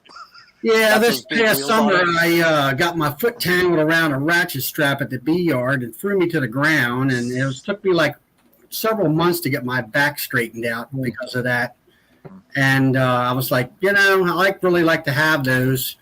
And last year was my first time using single hive brood chamber management, and in that process, you have to equalize your hives about every 7 to 10 days to make sure they don't swarm. Yeah. And in the brood chamber, and I'm always lifting up the supers to do that. And you know, a lot of people ran in, well, that's a lot of work. I said, yeah, but when you go from 500 pounds to 1,100 pounds of honey in the same season with the same amount of hives. See you, Brian. Yeah. Oh, you'll be back in 5 minutes? Okay, cool. Sorry, I didn't mean to interrupt you, Charlie. That's all right. So I've been, you know, and then there was, I think he's Nathan. He's out there in western Tennessee, past Nashville. He bought one, and he liked it. He had some issues with it when he got it. I think it was slightly damaged in shipping. But other than that, he seems to like it as well. And it, Gotcha, Brian. So that's one of my things that I'm cool, maybe considered buying. Make sure she's okay. Happy wife, happy life, man. I got you. Make You're sure popping okay. out for a minute? You checking out, Brian? He's got. Yeah, I'm going to duck out here in a minute. Just make sure that my wife's doing okay. So Fab first, man. I mean, if you don't make it back, I just want to appreciate the email that I got from you last week, and hopefully you'll get me back on sometime. Yeah, Charlie, we will. Yeah, we will. Yeah, yeah, we will. Well, yeah, I'll be back. I'll if I don't pop back on here, I'll just I'll watch downstairs. Hey, Brian, we appreciate you, man, so much. You can't even imagine. And it ain't no problem, man. We're all in this together. I'm sure everybody here has already subscribed to your channel, but if not, go to Castle Hive, subscribe, follow his videos, and makes great videos. He's very clever with the electronics. And get ready for the Stream Team Live this week with who? Humberto Cristiani. Doctor. Oh, that guy's cool. Himself. He's from he's in South America, isn't he? He's based out of Brazil, but he does a lot of work in Florida. Oh, okay. Well, he's actually close to Charlie now because he's over in Maryland. Oh, wow. Where at? I'll find out Wednesday at 8 p.m. Cool. Awesome, man. What, he's moved to Maryland or what? Yeah, he's lived in Maryland. He was doing some work for the USDA. They were in search of a virologist to study the viruses with Varroa and all of, go down that rabbit hole. And he must be close to the B Lab down there, close to Washington, D.C. He might be because he said he did some work at Georgia. He did some work down at University of Florida.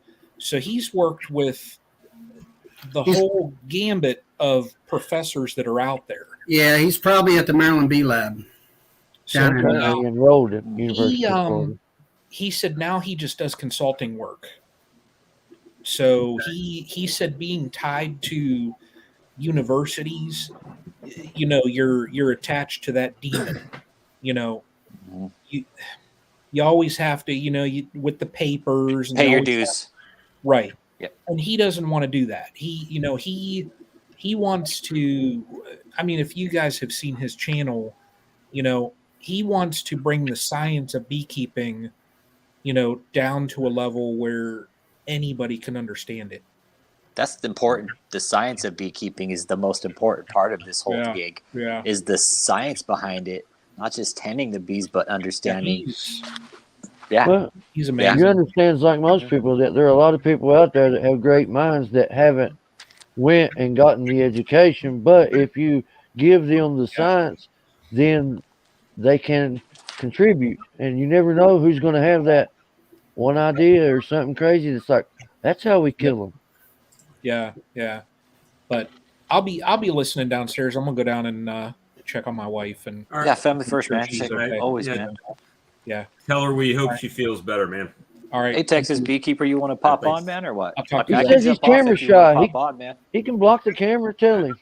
So, the good thing about the beekeeping community that I've really just recently, and I'm going to say Brian and those guys kind of started it, came in when they started the Hive Life, and people, we were all doing our own thing, right? We were all putting our own video out, our own content, and they started doing live streams, and the amount of people that were watching them.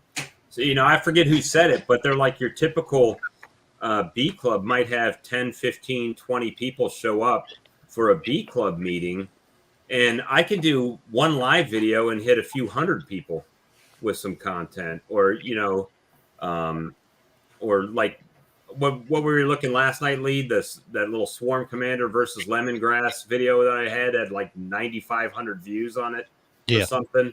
So I mean, you're able to reach more people, more places, and I think it helps get the word out. Obviously, if people are beekeeping, they're already in the niche, right? But hey, Bob. Yeah. Sorry to interrupt. Hey, will you post Ty Kent's in the YouTube chat? That way I don't jump out of here. I'm sorry, who? Ty Kent's. I just put his YouTube channel in the private chat. Yeah. When I put it in the regular chat, it's not clickable. Yeah, I can't do it. You're the host of the channel. I don't have that permission to drop links in the channel, I believe. You know what? I just need to make y'all moderators in the thing. Well, you should be able to do it because you're a moderator. Yeah, but I don't have Ty Kent's channel. I can't find it. Yeah. Time is Honey, I think, can put it in, but I just try to put it in. It's not clickable. I'm not a moderator. Well, don't make me a moderator. I don't know how to do that stuff. Oh, wait, here he is. Is this him? I think I found him. If you look under Ty Kent Bees, he'll have the veil on his head. There we go. Right. I found him. I got it. Lee, you have been promoted. I got it. Here we go. Stand by. It worked that time, Bob. Earl. All right, there we go. All right, there's has Ty been Kent. promoted. I won't know what to do. That's fine, but you Subscribe can. to Ty Kent. I just done that. Yeah. It allows you to ban people for spamming. Yeah, if you see like and funny stuff like links that just block them and report them as spam. You want to hear something funny? The other night I was running Earl and Casey at the same time, and so they put something I said up that Casey said. So I got on Earl's and started saying he was ugly, and it would never show up. They just kept zapping it. Yeah. Yeah. But it was me calling me ugly, but they still zapped it. It never would show up. It's too funny. I was like, "This is crazy." I didn't say nothing. I just laughed. Has Jeff ever made it? Has Jeff got the invite to the Hive Life conference? Jeff Horchoff? I love that dude, man. Yeah, he's awesome. That guy's amazing. I've never seen him in a bad mood in any of his videos. Did you see? He has proven that tanging works. Yeah. Oh yeah, he proves it. Well, okay, so my mentor said also go out and throw like some handfuls of sand up in the air. Papa uses a pan. Yeah. You used to use a pan. Yeah, I'm so lucky where I live at. Like I said, I'm maybe 30 minutes from Ty, 35 or 40 minutes from Mike Berry, 45 minutes to an hour from Mr. Ed, and maybe an hour. Their houses all the time because you. The thing is with that banging is that if you watch that video, I'm not saying it don't work, but what I am saying is there was 2 frames of bees already in the box that probably had the queen in it already, and so that was a start, right? That's the start. They weren't just flying around and he was banging. There was some stuff in the box already. So, but I mean, evidently it did make some bees come down because you could tell But think of being a bee flying around like that. Think of what that clanging sounds like to them. All I got to do is walk out in the yard and they're all going to come zapping at me. It don't matter. I would like to think that clanging is like a boom, boom. Like That's what they hear, you know. It's like ting, ting, ting, ting, ting. It's like when you take a frame loose out of the hive. When you take your hive tool, put it in and crack a frame loose, they come boiling out sometimes. If you haven't seen the video, if you're watching, basically he's got one of those big tire irons and his hive tool, and he's just clanging it over his hive box that he's got on the ground with the swarm in it, and the swarm is actually starting to spiral down. But I'd like to think. Yeah, my mentor told me that his dad used to make him go out and stand there when there was a swarm in the tree and hit pots together all day to try to bring them down. Muncie Mullins and my Papa would get in the Muncie would drive. Papa would get in the back of the truck. He would get his hive set up, and they would try to follow wherever the swarm was. Sometimes they would tap on the box. Sometimes they would tap on a pan. Hey, Dry Cut, how you doing tonight, man? Yeah, we got William in the chat. Yeah, howdy, Dry Cut. Hey, Earl. Yes, sir. You have officially earned your title of hillbilly beekeeper when you use Munchie and Papaw in the same sentence. Yeah, Texas Beekeeper. His I'm a legit deal, man. I'm Texas Earl. Beekeeper. Just click on Charlie Thomas's name and his name's in the chat, and you can just subscribe to his channel right through the chat. We're posting everybody's links in here. Yeah, if you haven't noticed, I swapped out the Hive Alive discount code, which is still there. You can still get 10% discount off Hive Alive if you buy Hive Alive products by using Robert10 to get 10% off. Or tonight, what we're doing is I've got a bunch of it only lets me do 209 characters. So a bunch of different beekeeping channels that I got. Dry Cut, I got you on here trying to put your name out. I like your material. Dry Cut's William. Don says Dry Cut is William. That's his name. Yeah, hey, his name is William. He's if you'd been on the lives last couple of nights, you would have seen him because he's been in here. Jump on me for missing the lives again. I'll be dang. Well, we're missing you because we don't see your camera. Yeah, I know. I'll come back in a minute, brother.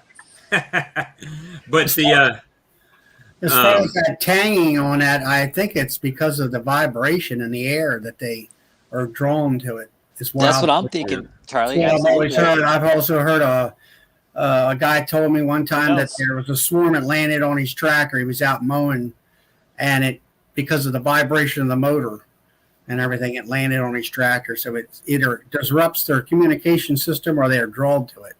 Think of like I look at bees and you see the little tiny hairs on them. To me, those are like little barometric sensors, you know, and they could probably feel the tiniest, minute atmospheric change in the air, and that's going to trigger whatever response is most natural to them. They feel a storm come in to the pressure change in the air. Think of how tiny of a pressure difference a bee can feel compared to us. Yeah, I mean that's the way flies are. I mean that's why you have holes in a fly swatter because of barometric pressure. Mm-hmm. Because that's why if you had something solid, that's why they fly away because they know they hear it coming. They actually feel the barometric pressure change. Wow. Okay. Hey, Rich, wait till you take your weed eater out by your apiary for the first time.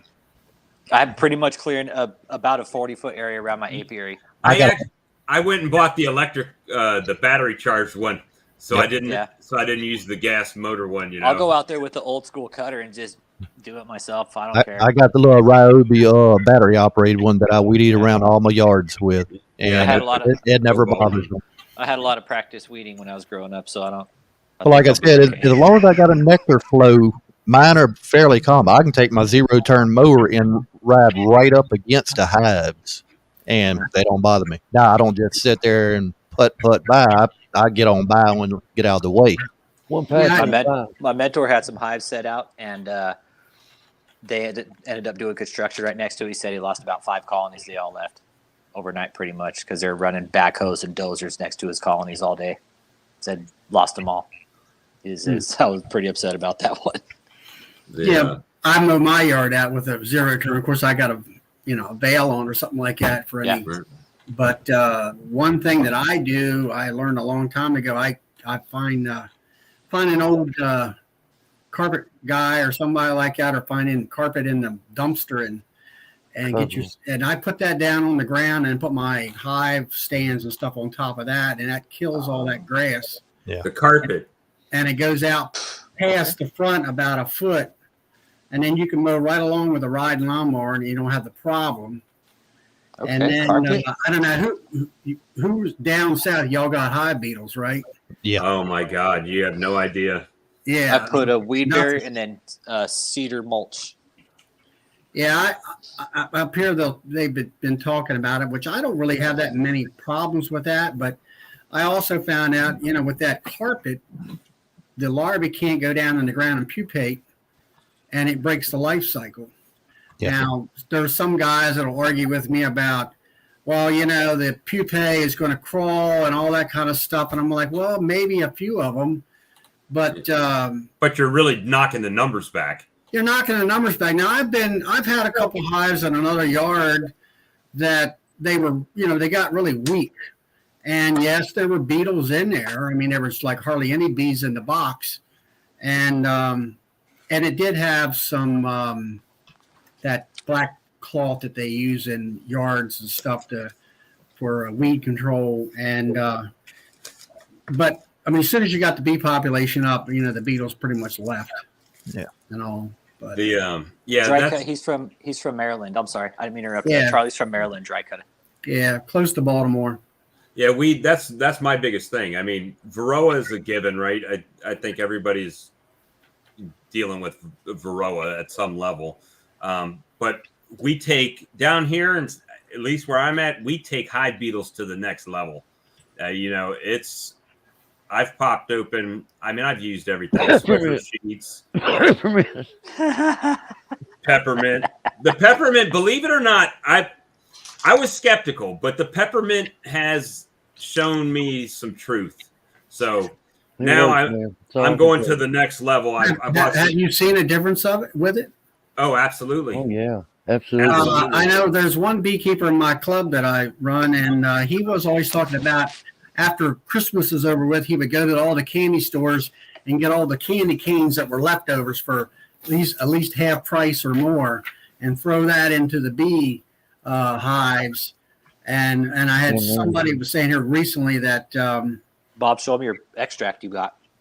Yeah, and he said the bees love to eat the candy canes. Now I don't know whether what propels the beetles, the smell, or is it when the bees eat it? Both, I think, but just watch this. I'll show you something really Earl, cool. your peppermint videos, I'm telling you, man, that peppermint thing's going to make a big difference, man. Yeah, a lot of people that word's spreading, dude, big time. Well, Earl, I think last night we had that bee chat, and Randy, the Dirt Rooster, was on there, and I think he made mention of you and your peppermint awesome thing. And let me just show you what Google has to say about it. I don't know if you can hear it, but what do beetles hate most? Beetles are herbivores, eating only plants. This includes roots, stems, leaves, seeds, nectar, fruits, or even the wood of the plant itself. This subcategory includes No, I didn't ask. What do beetles hate most? According to the family handyman, before you reach for the chemical-laden bug spray and store-bought insect repellents, there's a natural solution you can try: peppermint. Insects hate peppermint. I heard it. I'll tell you what, if you watch my videos, too, right? Well, spearmint, they're actually using in the spearmint oil they're using when they are making the honeybee healthy and all that. Yeah. Right. You got the limestone. Yeah, I've got some of that. Dude, I'm famous. Dirt Rooster's talking about me. Mike Barry put me on his channel, and it's got like links and stuff. And you put me on your channel. I feel like I'm somebody. You are somebody, man. That peppermint thing, I'm telling you, man, that's a trick. That's a. Yeah, like I say that Randy was talking about you, about the peppermint thing in your channel. It came from an old man up in right-hand fork of Greenbrier. He's gone now, but he was my mentor, one of them, Casby Coleman, and he swore by it. He put it in the corners. He said, "I don't worry about them beetles," and so I started doing it, and I saw that they just like they disappeared here, which we don't have the high population that North and South Carolina have. For some reason, North Carolina and South Carolina has a very high population of hive. We don't get the snow y'all get either, or the colder temperatures. Right. You're down there with dogwoods blooming, and I don't even see a red bud yet. We've also got sandier soil where I'm at, right. So and it's easy for them to burrow down into, right? Yeah. So, but watching Bob's videos, Bob can say it himself, but you can watch Bob's videos, earlier videos when he opened up his hive and count them, and now when he opens up his hives, you don't see them hardly, one, maybe two, but not the 30, 40. You don't see that no more. No. I had matter of fact, was it January or February when I was starting to do the early spring splits and all that stuff, but I had the Swiffer sheet on there, and you pull the Swiffer sheet off and it's covered with hive beetles. So I've used guardian hive entrances. I've used the hive beetle traps. I got the beetle jail in the bottom. I've got and even with that, I still had hive beetles running around on the frames. Then I put peppermint in, and there'll be like just, if there's any in there, it's usually in one of my weaker colonies, and it's only a couple, like 2 or 3 literally, and I just wipe them out with my tool and keep going. But my stronger colony that I just did the demo ray split on, it there was none. Triple deep colony, not a hive beetle in it. Or a nuke that I just had promoted to a 10 frame that's starting to grow out, not a beetle in it. And they had peppermint in them. And that's the only thing I could, attribute it to. So what, very bad, guys. Got to take my dog out. Yeah, man. So what do you do? Put the liquid around the frame rest or what? All right. We've not done that yet. That's Bob's experiment. He's getting ready to do some experiment with the liquid peppermint. We use the peppermint candy and place it in the corners. Oh, okay. Where hive beetles would be pushed to. Okay. Yeah. So I've got. Lord have mercy. If it's a layered hive, you want to do every layer, every corner, and every layer. So I've got my Ultra Bee here, and I make my own pollen patties, right? So I'm gonna make a pollen patty with no peppermint in it. And then I'm going to make a pollen patty with peppermint extract in it and see if I have a problem when I open it up. There'll be either hive beetles at the pollen patty, under the pollen patty, or they've already put larvae into the pollen patty. How I deal with that is I crush a piece of candy and I just sprinkle it over top of my pollen patty and then kind of mash it in, and they don't touch it. If there's one drawback that I could say about it for me, is just the time when you're going through 20 or 30 colonies and you have to open every peppermint up. That's 120 damn peppermints for one deep. If you're going to put them on the corners of each super and everything like that, then it's a little bit time consuming. And then if you go to the crushing it up phase and all that, then it's even more. So you're talking about those little twisty ones. No, I got the ones that you just pop out of the thing. But when you got gloves on and a hive tool, and everything else. So I open up a bunch of them and put them in a Ziploc bag and then stick them in my pocket. And that way I just can get them out and put them on. Yeah, see, that would take planning. And we already know from my videos that don't happen. That's what I started to say. You remember I told you I went to that one hive and I didn't have them. And I was like, oh, no, it's going to be all right. Which 2 weeks later, it wasn't all right. I got a good slime out and I'll never do that again. Yeah, I'll never not put peppermint in my hives. I will have it. You come see me, they're going to be peppermint in them hives. Well, Charlie, my first year, I ordered 5 nukes, and my mentor, I was buying them for my mentor, and he could not. It was just a bad year. He couldn't produce as many as he had orders for, so I ended up getting 1 nuke, and I caught some swarms, and so I was up to 15 colonies. And in my mind, because I was the first year beekeeper where it was, I didn't have a plan. My plan was to get bees and put them in a box and grow them and split them and grow them and split them, right? Well, the problem was they were doing fine. All 15 colonies were growing and doing good, but I kept splitting them. And in doing that, I was keeping them weaker, right? Right. And then all of a sudden, around July, when the dearth starts here, the hive beetles move in, and I lost 9 colonies out of 15 to hive beetle slime out. And I've got a video on here called the Game of Drones, the invasion of the hive beetles. And I've got a 5-gallon pail of slimed out comb in it, and you can see all of the beetle larvae just, yucky. Yeah, it's crazy. So I really went to the extreme where I've got the Provap and all that for the mites, and that's I have one, and that's standard. But I'm focusing more on the hive beetles because I don't think there's enough going on for hive beetles, personally, at least in this area. And when you start getting up to like your area and Brian's area, yeah, you've got some hive beetles, but I don't think you've got them to the extent that we have them down here, down south. Mm-mm. And, no, you've got that sandy ground down there, and then your bee season is several months extended compared to ours. Yeah. Oh, it was 78 degrees on December 31st here.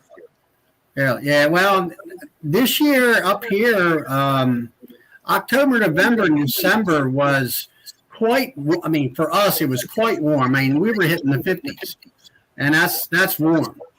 And usually they're in the 40s or in the 40s and 30s. And my concern this year was whether I feed like in late September and October with sugar water, and I was wondering whether my hives were going to be running out of food by this time. So I've been supplementing feeding with either fondant or sugar bricks or shims and stuff like that. This year I did try one guy up. Are we getting feedback? Is that me? Yeah, probably. We all got earbuds on, so. I didn't know whether I had muted the other channel. And anyway, the guy up here in Pennsylvania, I'm only about 20 minutes from the Pennsylvania line. And the one guy up the road there, he does candy boards. So I made some candy boards for my 10 framers, and they worked out well. They're like 3/4 empty. So as far as running out of feed, I'm in good shape that way. Well, what I'm running into now is the temperature here 3 days ago was 85, and tonight it's going to 22. Yeah, it was here Monday. It was 70 degrees, and this morning it's got 2 inches of snow on the ground. Yep. And sleet, and it was sleeting this morning at 8 o'clock, and by 9:30, 10 o'clock, it was snowing, and it's pretty much snowed all day on and off, and throughout the day. So, and then next week, the weather people say we're going to be in the 60s during the daytime, which was relatively hot, pretty good weather for us. Well, I appreciate you talking and being here. And I owe Dirt Rooster and Mike Berry a big neck hug and a thank you. And anytime they need something from me, they got it, because I appreciate it when people stick up for me like Bob does. That makes me want to be there for them whenever I can. So thank you, guys. How can you not stick up for this, guys? How can you not? I got to play it. Trying to help each other, ain't we? Hold on, I got to play it. Let me see. Hold on. Beekeepers working with beekeepers, helping each other. All right, so I got to share my screen, Chrome tab, YouTube. I think it'll play. Hold on. How can you not?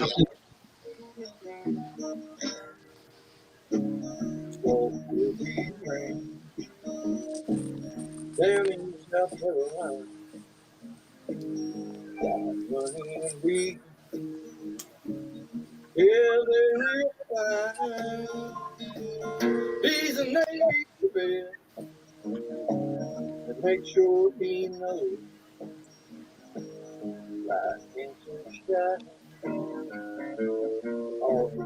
I'm on a screen chat on YouTube right now with a whole bunch of beekeepers around the country. Awesome. So how do you? Kind of cool, kind of embarrassing. No, dude, that's talent, brother. Good. That is talent. So anybody that will think enough of you to even, what was that, 47-second clip, to just take that time and do that, man. Took a lot longer to think out the words and plan it, but. Which, hey, Rich, I got him one of those Swarm Commander vial. Man, that had to be high like I sent you. No, it's not that much. So I got to mail that out to you. I'll get it out to you this week. Thank you, brother. That's what all my traps are set with some dirty brood wax. What I did was I wrapped the vial in the wax and stuck it to the inside of the trap and cracked the vial. So the Swarm Commander is actually made by Blythewood Bee Company. Yeah, that's who developed and made it. and they're here local. He's a disabled vet. He's actually going through dialysis and kidney failure right now. He's on a transplant list, and so I try to support them as much as I can. And I was actually, before they had them carted and everything, they gave me some of those vials to test. And basically, it's a smelling salts vial. You remember the old smelling salts you would just snap, right? Crack them. Or you remember the old school stink bombs that you used to be able to buy? You probably can't buy them no more anywhere. Yeah. But you snap the glass inside the vial, and the Swarm Commander soaks up into a gauze on the end of it.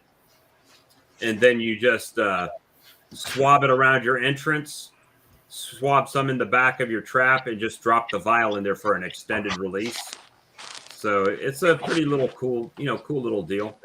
But it wasn't that expensive, but it's just a little bit of appreciation. $100.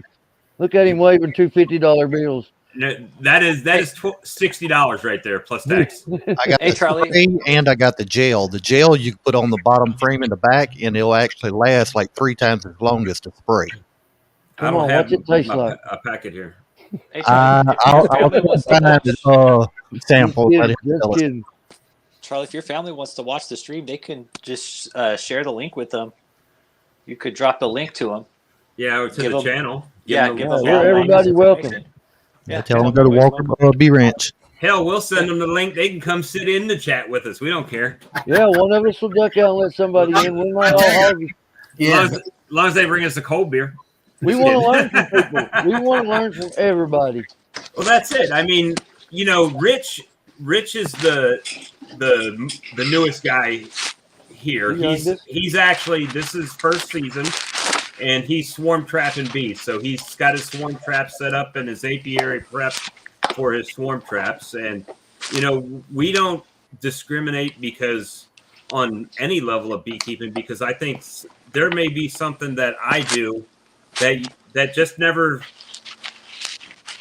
you never thought of before, and that doesn't matter. Subscriber count does not denote your beekeeping knowledge.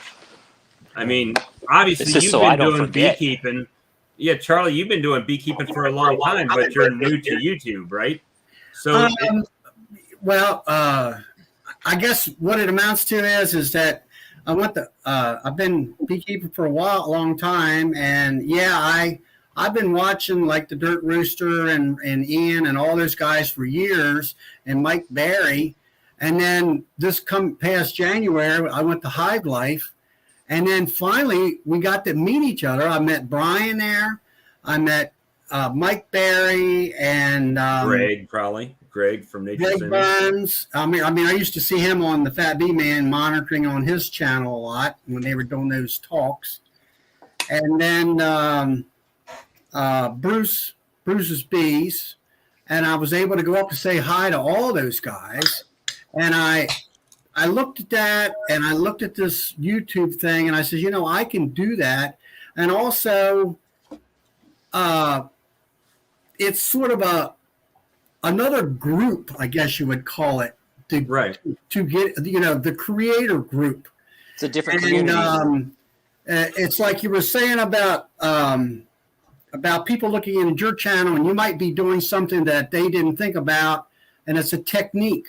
Well, I belong to like 5 different clubs, and people would ask me, well, of course, I like people and I like learning, and I would go to these clubs and people say, why? I said, because you can always come away from that club talk. There's probably always one little tool that you might bring back to your apiary and utilize it. It's just like, the peppermint. If I was having a beetle problem and we didn't have YouTube, I would never know nothing about the peppermint thing. But because of YouTube, that information is going across the whole United States. Yeah. You have a question? Across the world, actually. You have a question, Charlie. Did Natalie and Dawn Summers, did you guys meet? Did you meet Natalie and Dawn Summers at the Hive Life conference? There you go. I saw them. I saw her mom and Natalie. I never really spoke to them, but she was set up with the Dirt Rooster at his boutique there, as they called it, his area where he was selling his shirts and stuff like that. But what happened was down there at Hive Life, is I went to Brian from Castle Hive and I said, Brian, what kind of equipment do I need to start out with? Do I do a phone, a GoPro, or let's say a regular camera? And some of them said, get the GoPro. I said, well, or not the GoPro, but the iPhone, which I don't have an iPhone, and I just have a Android. And so I kind of decided on a GoPro, and I said, well, I'm going to get a GoPro 10, which is the latest out. And then Brian said, oh, no, get a 9 version because the software is messed up on it. So I got a 9, and that's what I've been using. And it's the only complaint I have about that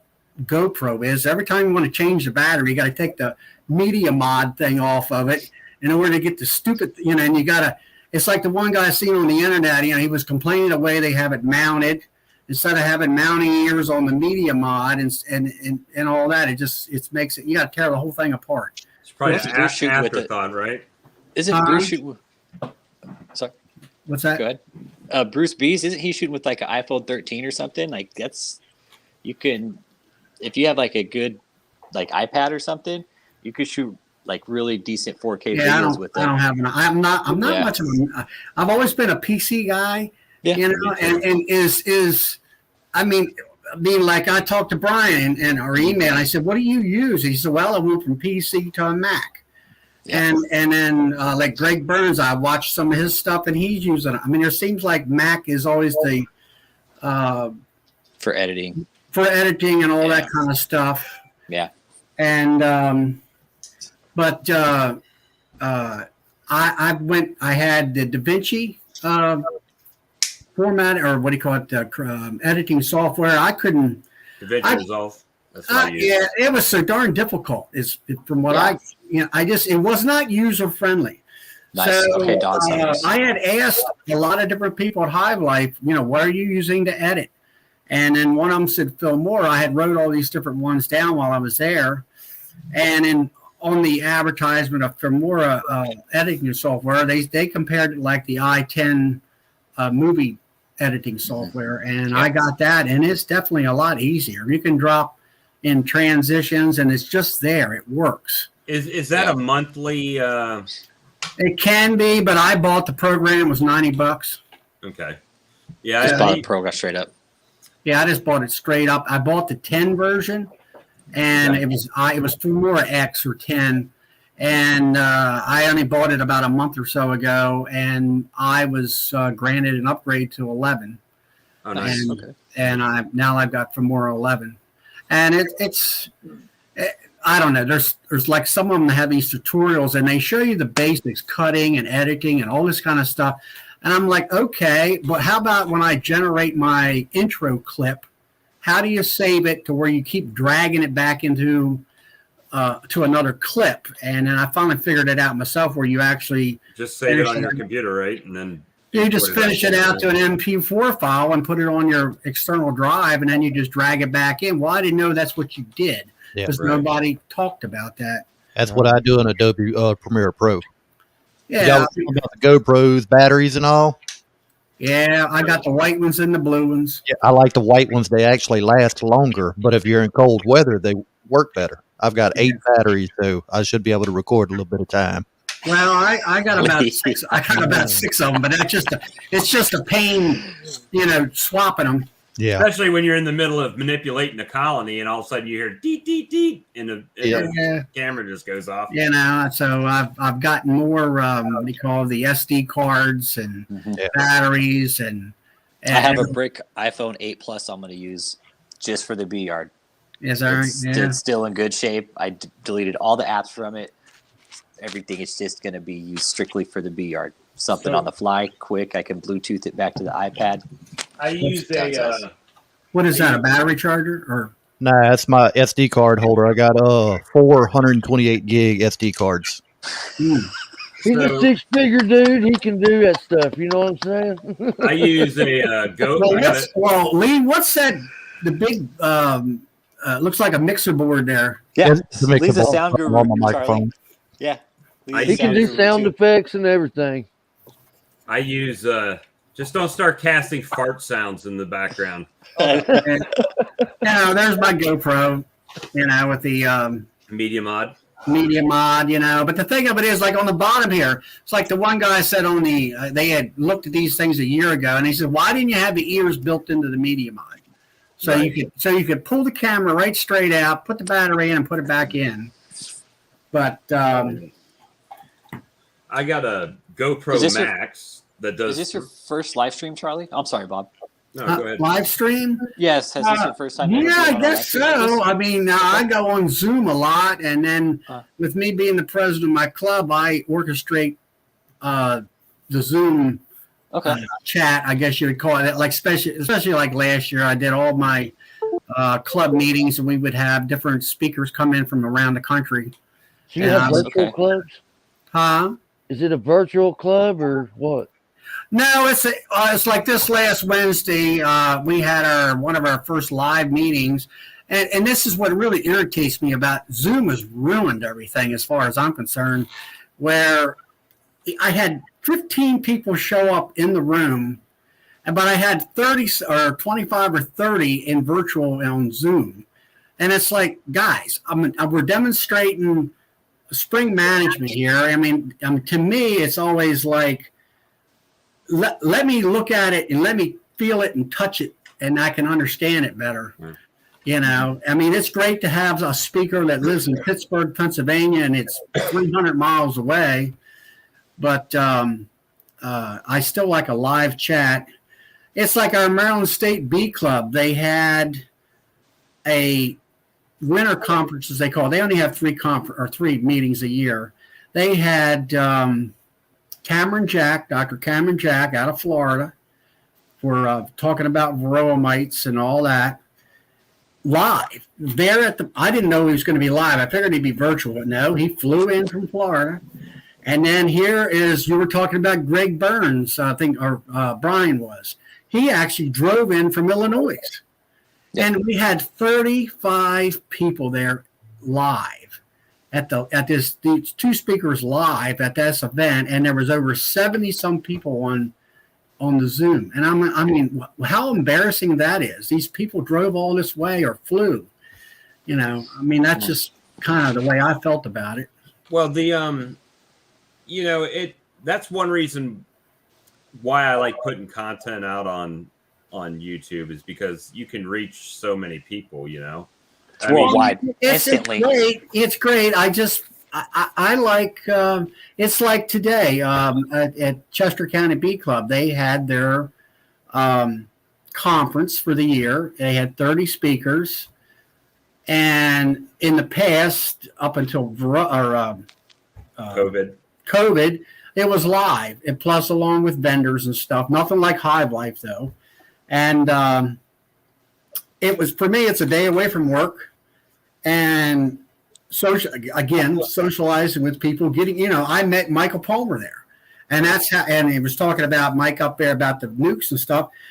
11, 12 years ago, Michael was the new guy on the scene. And he was saying, hey, you need to go back and start using nukes to be self-sustainable. And I bought into that, and a good portion of my yard are all 24 nukes are all 5-frame nukes. And they're usually 5/5. And I get them through the winter most of the time, and I and got into selling nukes. And then here about 3 or 4 years ago, I went to the honey convention in Knoxville, Tennessee, and Kent Williams taught me how to graft, and that's been 3 to 4 years ago. I actually seen him on Hive Life, and I went over and thanked him. I said, that I realized one thing: when you learn how to graft and make your own queens, that is the total key to be self-sustainable in your bee yard. You'll never have to buy bees. Whole new ball game after that. Once you learn how to graft. As soon as you do that, you don't have no stress. It's like, oh my goodness, I got no queen in this hive. What am I going to do? It's like, okay, just walk over here and get a queen cell. Or go over here to a 2-frame mating box and pick the queen out and either cage her or whatever, and then go through the motions of putting her in that queenless hive. So that's where my expansion has come this year. That's the knock on wood. That's how it ends up if the weather helps me out a little bit. But I set up, I call it Nucleus Row. It's got 12 nuke colonies on the side. Right. So I'm going to take splits off of my main hives to make the nukes, generate queens as resources. As they get bigger, graduate them into 10 frames, then split again back to my nukes. And by that time, it'll probably be overwintering time, right? So I have those, constantly have an ecosystem where I have nukes to pull for my honey production and honey production hives to pull to generate for nukes. And sometime this year, hopefully I'll do some grafting. And now the grafting part is, if you haven't done it, that's actually the easy part. It's, I kept thinking how, oh my goodness, all these people around here in Maryland would say, oh, you have to have good eyes and you can't see and the eggs and every excuse you could think of. That's why I got these no-line bifocals. That's right. And the thing of it is, I got these bifocals, but what I did, I actually won that from Barnyard Bees, but I never used the thing. I went to Kent, and he explained how to use a Chinese grafting tool, and how to, to actually tweak that tool. I mean, you guys, I can here to explain it to you if you want. My mentor, what he made a grafting tool out of the wire you use to string a hive. Right. You can make a little hook on it. Yeah, I go down to Mount Vernon, Georgia, to Hardiman's, and with a friend of mine. He's a bee supplier up here, and he's a Man Lake dealer. And we go down and get about 400 packages a year. And Mickey down there, who owns Mickey Hardiman, we'll get down there, and then they'll be grafting every day of the week. So it might be a Sunday or whenever we're laying over. And Mickey's, all he ever uses is a piece of copper wire that he's, peened it out, made a little spoon of it. And I mean, when you watch them guys, it's like blows your mind. Yeah. I mean, they're going ba-doom, ba-doom, ba-doom, ba-doom. And it's like, are you sure you're getting the gliding? Oh, yeah, no problem. And I mean, they could do, I don't know, 30 cups in 30 seconds almost, it seems like. Yeah. And they actually break the cell walls down when they do that. But anyway, I learned how to use the Chinese grafting tool. And I think the biggest thing that you really have to learn is how to set up a cell builder. And that. You know what my mentor uses? Drone comb. What is it? He uses drone comb. Drone comb?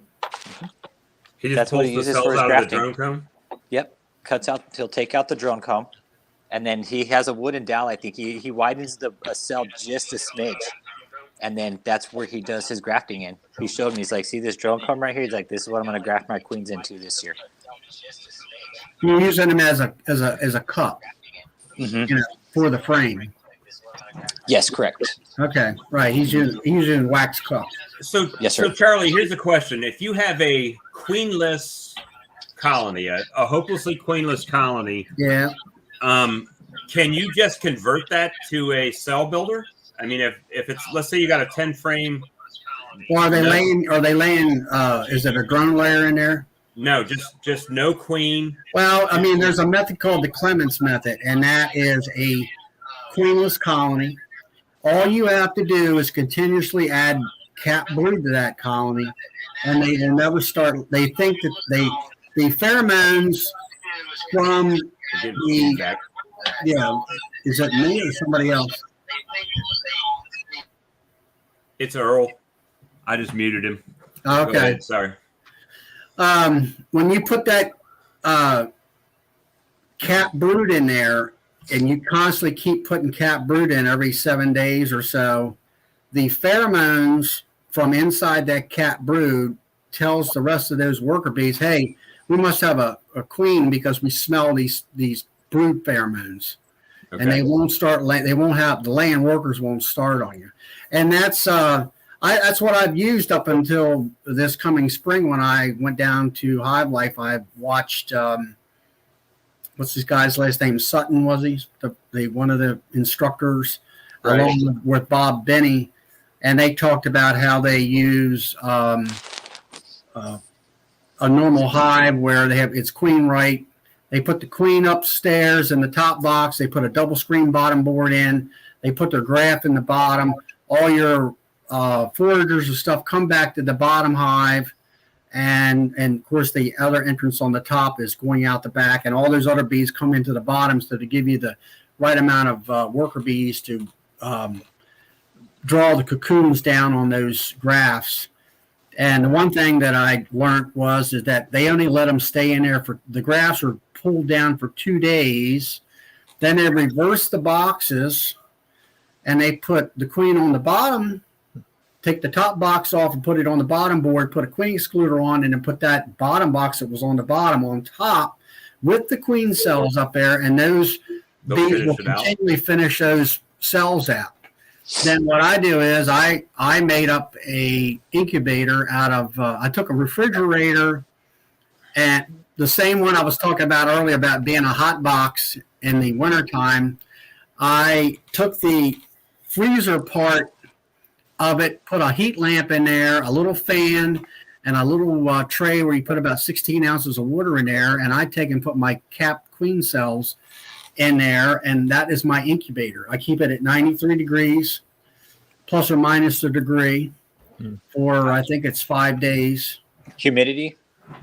Yeah, the water is in there for the humidity. There's a little, it's like that package lunch meat that you get, a little plastic container in. Just like that, put that in the back corner, fill it, take a Coke bottle, and it'll hold a Coke bottle's worth of water, which is 16 ounces. And I had a friend of mine had a little fan about 4 inches in diameter. It actually looks like a miniaturized desktop fan.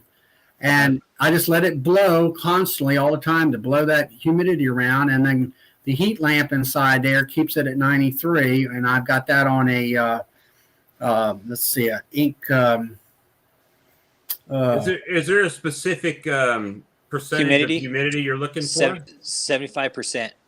It's 75%. Yeah, I believe it's 75% or more. If you lose, this is what my mentor's been telling me, is if you lose, it's temperature is a big thing. If you lose a certain temperature, you'll kill them, and then the humidity is a big thing. They'll dry up. The larva will dry up, and you can. Well, I've got a chicken egg incubator. That'll work. Yeah, the styrofoam incubator. Yep. So yeah, I've got to do it. Well, see, here's the issue that I'm running into is because of our temperatures down here. Is we've got by the time I watch Cayman's videos and stuff like that and get ideas of things that I should be doing and prepping for, I already should have done them down here. Right. And gotcha, Lee.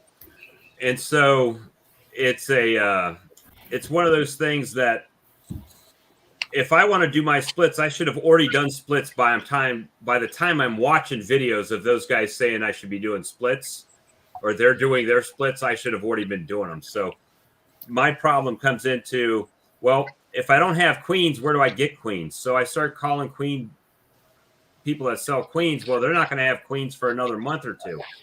So by that time, I could have already had my own mated queen, or at least my own queens, and they've been out trying to get mated. Right. And Charlie, what temperature do you want to keep the queen cells at? 93 degrees. 93 degrees. Okay. Plus or minus. Sure about plus or minus 1. I got the it's called. You want to keep them warm, like you got to baby them, don't you? What do you got to do in the chicken incubator to make it work for queens? Because I have one too, but I'm just like, how do I set this thing up to do? You put the queen cells in those little battery strip boxes, right? And then you just set that in the bottom of the incubator with the lid on it. Because mine's got one of those things that's got a motor on it that'll turn the eggs. Yeah, just pull that out. You got the. You got to take that out. You got to take that out. Take that out and put yourself a little cup of water in there to get the humidity in there. And you're going to have to check that about every 3 days because that water will evaporate. Right. That pretty quick. And then your queen cells, if you're something you could possibly do, make a block of wood, drill some holes in it. And if you got some of those queen cages that JZBZ or... Yeah, that or the one what was the other one called? The NICOT system. Yeah. They had those hair roller cages, they got a capped in on the bottom. But anyway, you can take a JZBZ queen cup, and that'll fit in the top of that cage. Okay. And then you can put that in a hole in a wooden block is what I've done. Okay. You got to keep them, hanging down. Now, the main thing about these queen cells is do not jar them by no means. Because if you do, that larvae will drop down away from the jelly in the top, and they'll starve to death, and it's done. It's like, from what I understand, Charlie, it's like a vacuum, basically. That jelly, the royal jelly where that larvae is stuck, the only thing that's holding it, basically, there's like a little miniature vacuum behind that royal jelly. Right. Basically, once you lose that vacuum and that larvae drops, it's toast. You toasted your larva. That's it. Yeah, and you have to watch. When you put it in there, calculate. Give yourself a day and a half before they're going to hatch. Because I've had them. I had one time where I went down there and I said, "Well, they're getting kind of close." And I checked them. Well, there's 3 queens walking around inside my refrigerator. Dead.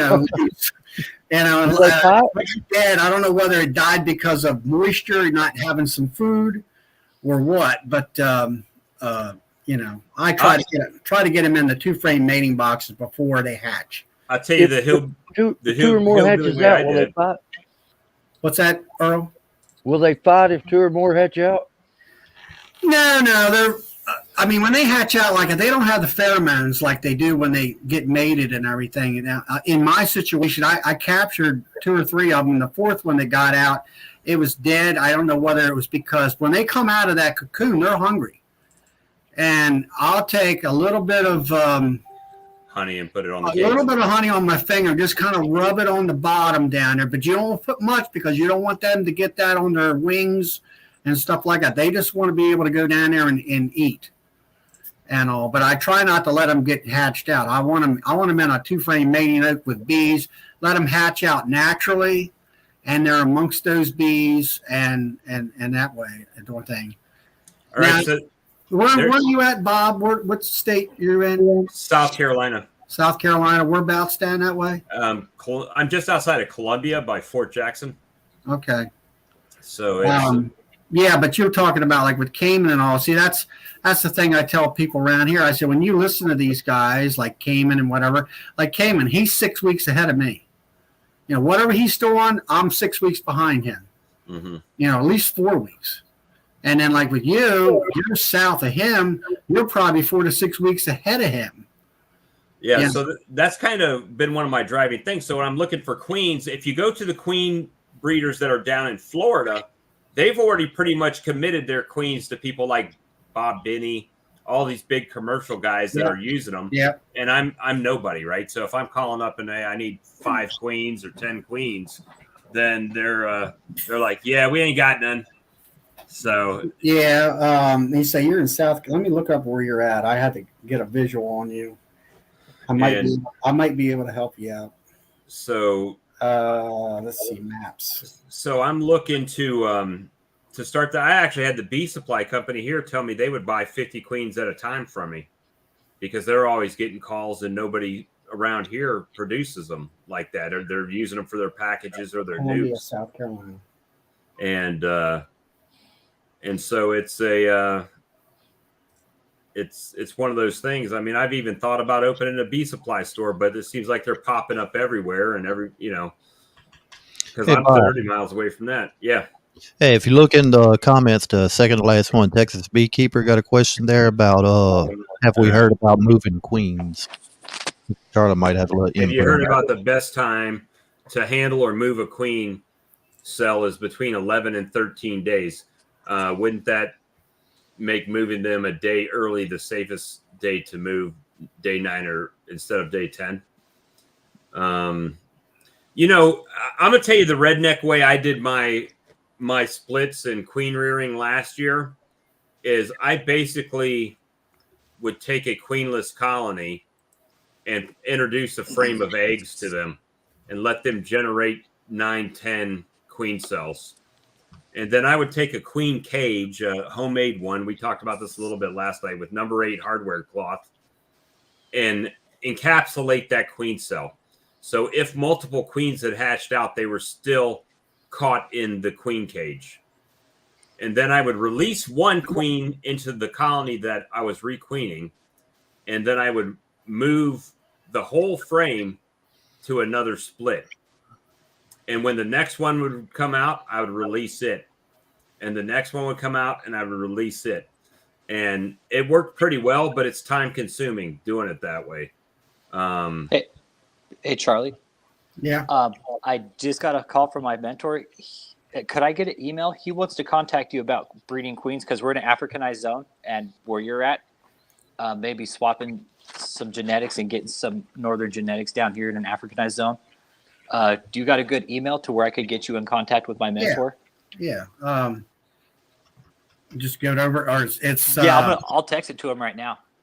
Okay, it's Mr. Charlie, are you on a computer or your phone? No, I'm on my laptop. Okay, I was about to say, if you look to the side of your screen, it'll say comments or private chat. You can put it in private chat if you don't want to give your email address out public. That works too, yeah. And it will only go to the people that's in the video. Nobody else can the know. host or other guest. Okay. Should be on far right of the screen. It says like, yeah. I'll go ahead and give you the one I like the best. It's perfect.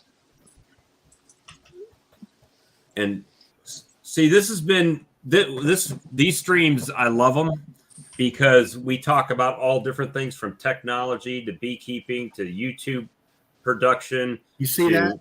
Yes, sir. I got it. To queen rearing, split making, different types of splits, all kinds of stuff. It's like almost like a mini convention every time. The other night we went for 5.5 hours talking about beekeeping, and not to say anything, but there's a guy that's on this stream right now said I can hang out for an hour or so. He's been here for 2.5 hours. Yeah, I seen that a minute ago. Now we was talking about technology, and you was talking about little sound bites. What do we all want to happen to the rare mites? Die. Go away. Just come up. Death to all mites. Death to all mites. Hey guys, I got to run. I put my phone Earl. number down there for you guys. You ever want to call me, chat? I'm there. No biggie to me. Hear me? Thanks, brother. Just text me and tell you who you are, because I don't answer phone numbers I don't realize. I'm the same way. Text first, and then I'll answer. There you go. Have a good day, guys, and see you, Billy. God bless. All right, brother. Thanks, Earl. Nice meeting you, Earl. Good meeting you, brother. It's excellent talking to you. What about you in West Virginia? You say you're in Virginia or West Virginia? Southwest Virginia, but I can be in West Virginia 30 minutes. I can be in Kentucky in 10. So you're right around Hatfields and McCoy area. Exactly, yes. Okay, I know. Yeah, you're down that coal country. Yes, sir. Yeah. That's what I've done for a living, surface coal mining and reclamation. Okay. Till I hey got Earl, disabled. You're going to get a call right now. That's my number. I'm just going to let it ring. Yeah, I just texted you too, actually, Earl. Awesome, guys. That's what I was after. Lee, you too, Just text brother. him, man. Yeah, I'm sending it God to you. bless. Earl. See you, man. See you. Create new contact. Yep. I'm just going to This say. is really cool, Charlie, that you're coming into this community with us, man. That's awesome. Yeah, This is really cool, man. You were saying Bob was talking about being down in Columbia. I'm in South Texas near San Antonio. I think I've been there. Been out to Riverwalk. Yep. That was 30 years ago or 25 Yeah, years. it's gotten real big. It's gotten big in the 15 years that I've been here.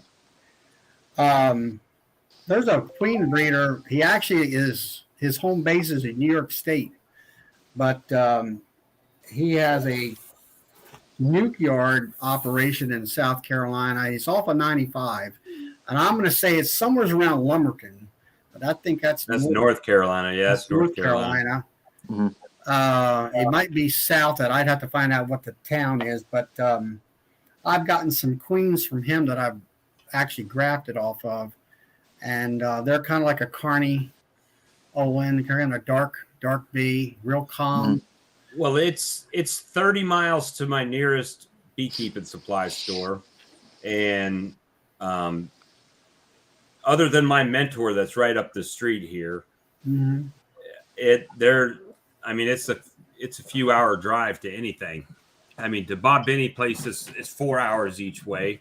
I think even if I went to like Barnyard Bees, good night, Don. It was nice meeting you tonight. Yeah, thanks, Don.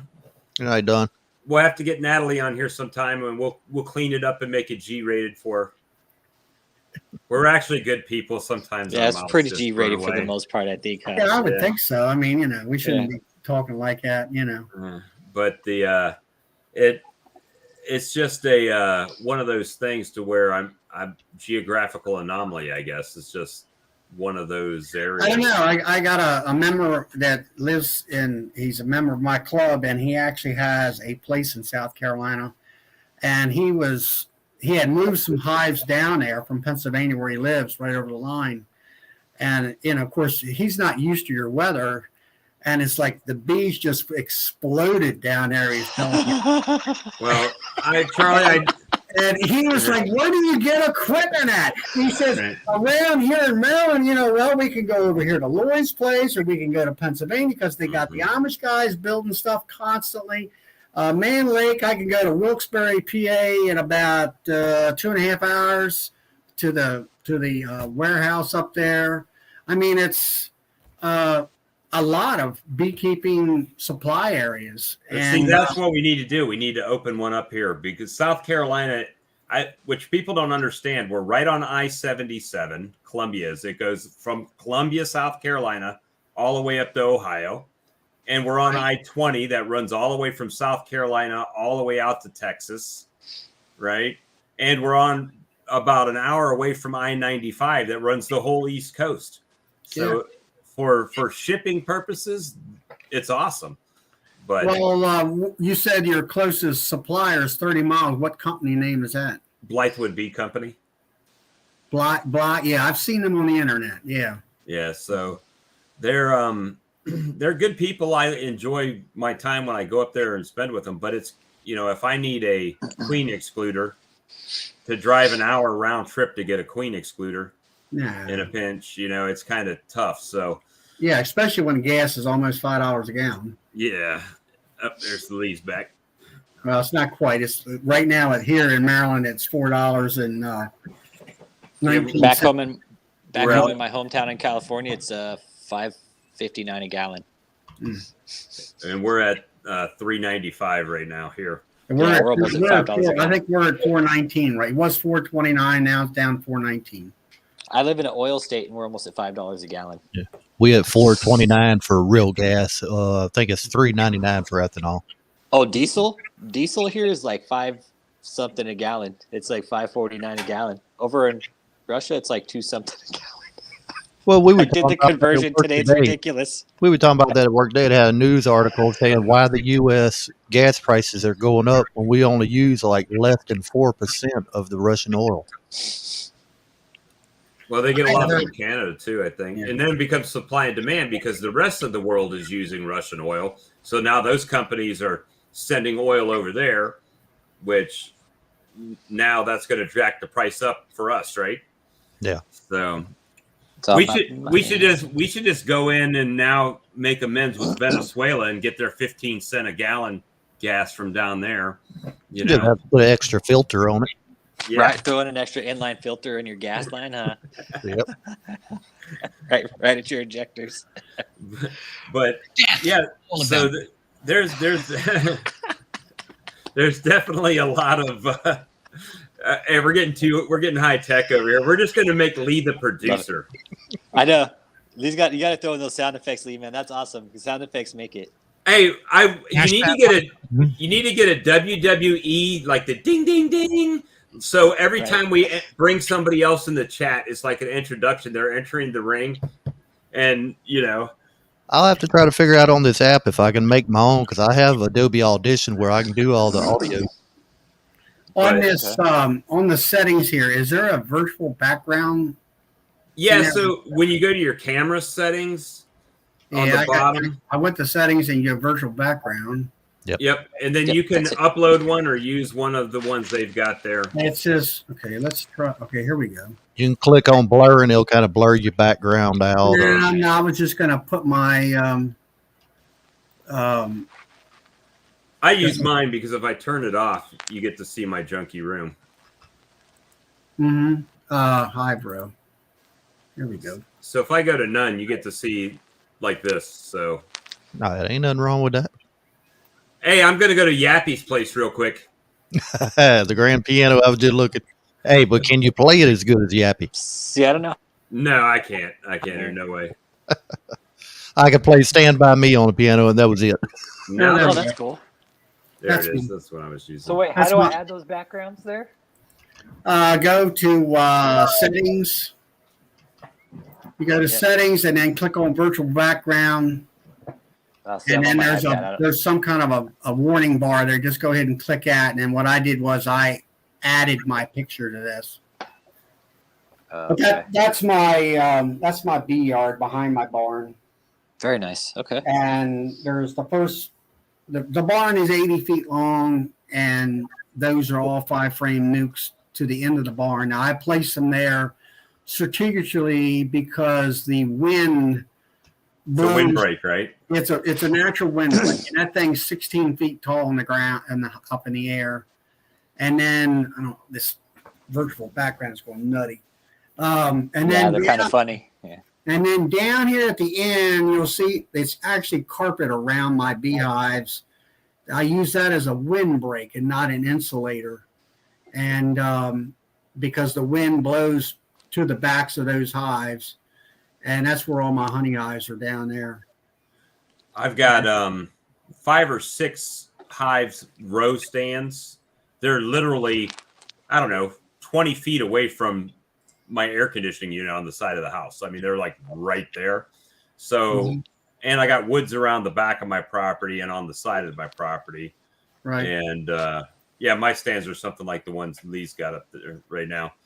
And and so the house blocks the wind from one side, and I've got some bushes on the back and my great wall of bee boxes that's sitting out. Right. So they're blocking the wind from those directions. Yeah, my hive stands are basically rectangular and with some support bars in the middle. And then I made them for the nukes. I could put 4 of them on there, and then I shortened them up for my 10 framers down here. And because of the honey supers going up so high, I put, instead of using them cinder blocks, I put those cap blocks that are about 3.5 inches thick. And that way it keeps it low to the ground. And the stands are only, I think, 6 feet wide. And I keep a 10 frame on either end. And that gives me the middle to put my telescoping cover on there. And that way I'm not bending all the way over when I'm putting supers down or working the hives and stuff like that. It's sort of a back saver type of approach. Yeah, everything is wood except for this one purple hive. That's my first year of that's a Lyson hive. It's a 6-frame nuke. How do you like that Lyson hive? Well, it's the first winter I've used it. I wanted to see whether a friend of mine's got like 30-some Lyson 10-frame hives, and they don't use as much food because they're insulated. They're pretty strong. The only problem I have is all my wooden hives, I have a hole in the back end for my ProVap, and you don't have to worry about melting anything. Right. And then on this front of this hive here, you got to slide back that slider, and I have to put something down on that lip there where the landing board is, and be very careful when I stick the tube in to blow vapor.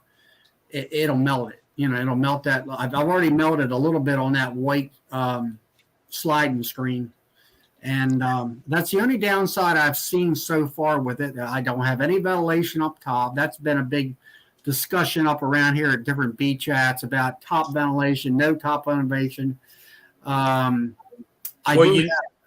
know why those poly hives don't have a port for you to do oxalic acid in them is because in Europe, where those are prevalent, they can't use oxalic acid to treat their bees. Is that right? I know they're from Poland, I believe. Yeah, they're licensed for Poland. That's all the extracting gear that we started this chat out with tonight is what I'm buying. I'm buying all licensed. Yeah, there's 3 members of my your club. Who's that? I don't know who that was. That was funny. Oh, okay. There's 3 members of my club that have the license 20 frame extractors, and they're very nicely built. I have to say, they're heavy. They're heavy duty. The legs are heavy duty. I wasn't crazy about the motor underneath, but I've talked to some other folks, and they say that's really where you want it. It's has more torque and power about it, and see, what was it? I the one thing I really liked about it, if you look at the basket in them things, they've got that really nice cut metal basket where those frames fit in there really nice and tight. They don't wiggle around. Now, I've got a Man Lake 18 frame extractor, and yeah, it's okay. But when you put your frames in there, they're kind of sloppy because it's, welded, and it's got this it's just little round, 1/8-inch round wire, I guess you would call it, made of the basket. If I had to do all over again, I'd buy a license over the Man Lake. Well, right now I've got a quote in for a Lyson 30 frame, which is essentially what I can tell online is the same as the 20 frame, only it holds 30 frames. I mean, it's basically the same thing. It's just a little bit larger. The 1,500 millimeter uncapping tank and the steam manual uncapper. Okay. Is that the one with the sort of a V blade? Yep, and it's steam. It uses from what I heard, it uses a Wagner wallpaper steamer to heat the blades. Yeah. And so if the steamer ever goes out, you just go down to Lowe's or Home Depot and get another one, and it'll hook right up. Right. So, hey, Bob, I'm going to pull up a picture for you of the internal basket in that extractor that I have. It's cut out of solid stainless steel. All right, so Lee's got the Dadant. Yeah. And that's a lot like the Lyson one. Yeah, well, see, that's what I like about it is that like on this one here, you got those cups, as I call them, where the frame sits down in there. It won't slide side to side. And then you've got the other parts where it goes up the back of the frame, and the stuff sits in there really nice. Yeah. So that extractor right there, that's the current price, right? So it's $2,500. The 30 frame Lyson is $1,975. So, it's one of those things. The 20 frame is like $600 cheaper, like $1,295 or something like that. Yeah. Now, whenever I bought that 20 frame Dadant, I think it was $1,900 and some change. Then, like I said, plus shipping and all that, it was like $2,200 total. The question is the Dadant still American made? Yeah, I believe it's Texas, but don't quote me on that. Okay. So that's where I'm looking at right now. Is after talking to Lee, I'm like, do I really need a 30 frame, or do I go ahead and get the 20 frame? And then get like a honey sump to go with it as well. I mean, how much honey are you harvesting? Well, see, that's the whole thing. Going into this season, I've got 3 times as many colonies as I had. How many colonies you have then? Right now, I'm at 12 that have made it through, but they're 12 double and single doubles and triples right now. So deep. Sounds like you're going to be splitting in the spring to me. I already did oh God, this is stab me in the heart. Why don't you just twist the blade? Go ahead, kill them all. That's so with the weather the way it's been, we've had these long streaks of warm, followed by these short cold snaps. Right. So I did early splits. I did 10 early splits, which, if you're using 2 to 3 frames of brood, that's 3 colonies, right? That's like 30 frames. Well, in the spring like that, you kind of, well, like you were saying about your weather, if it's a roller coaster situation, you might want to split a little heavier, more like a 5-frame nuke out of that box. And kind of make sure that you got enough heater bees and stuff in there to take care of things. And that's what happened is that they all just kind of,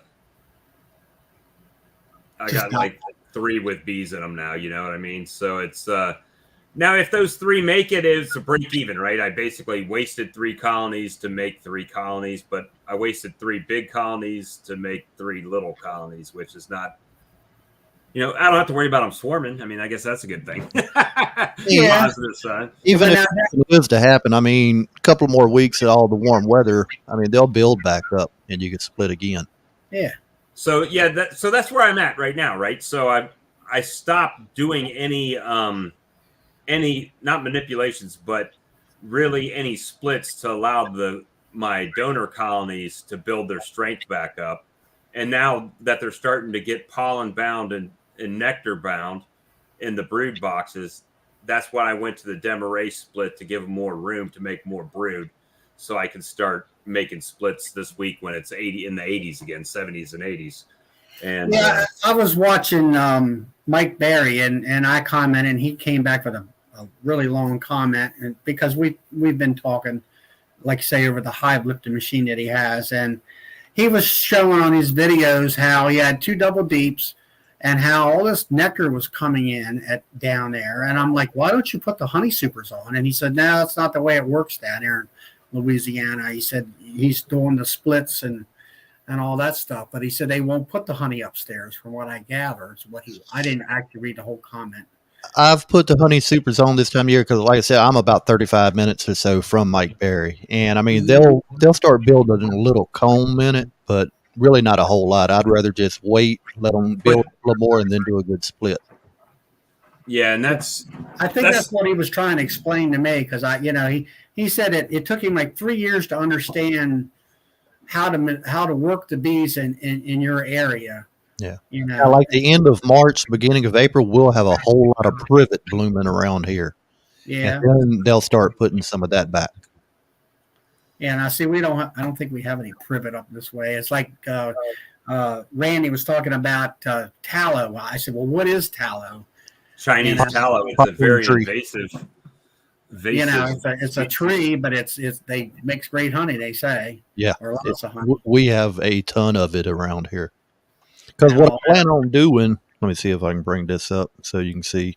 I mean, our area, we have poplar trees and we have locust trees. Locust trees is really close to it's only across the road from me. And if you don't have any rain and you can get that bloom, that's some of the really sweet honey. It's real light looking, sweet. Well, that's how our privet is. I mean, it's almost see-through, but my bottling tank back here, I plan on getting 2 of them because I want to keep my light honey and my darker honey separate, because I got some customers that prefer one or the other, and I don't want to take it. That's right. And that's since I don't have a Maxant yet bottling tank, I keep it in buckets.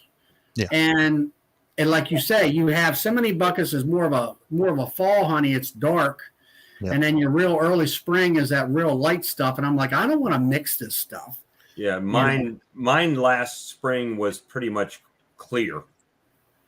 Really? And I had a newer beekeeper, newer than I am even, and he's like, "Oh, that's because you feed your bees." But I don't feed my bees all year. I feed them when there's no nectar out, Right. And I feed them in the spring to get them started drawing some comb, and then I stop. I take it off and let them do their thing. So it's yeah, some people feed up here, but in the springtime, but I don't.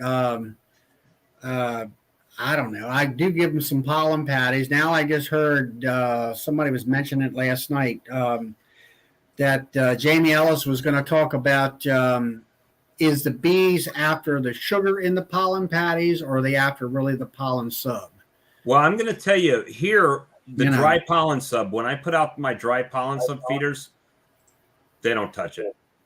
Not if pollen's coming in. I mean, I've had it in this yard here. I put the altar bee out in a 5-gallon bucket, and as soon as the natural stuff starts to hit, they could care less about that the pollen thing. Now, the one thing I've learned is that I would get pollen bound, and where they're packing all this here pollen sub powder into the hive. And then a lot of, came in and would talk about, oh, that's what you want. That's what you want. And I'm looking at, I said, not here. I don't think so, because the bees they're picky. Oh, yeah, they like fresh stuff, fresh food, fresh pollen, and they'll let that pollen sub or the pollen that's from last year, like, oh, we don't want that stuff anymore. We're not even going to touch it. Yeah. And I was loading up my frame, my beautiful frames that could be either for brood or honey, or more so brood, with pollen. And I'm like, you know what? I'm going to stop this. So I stopped putting pollen powder. And the last 2 or 3 years, I did pollen patties. 1 year, they were eating them like, we had this really super warm weather. It was late February, early March, and they were just they go through 40 pounds, no problem at all. And, what I do is, but now this year I put them out there, put some small quarter strips in the nukes and a half a pound patty in those 10 framers out there, and the 10 framers I haven't even touched them.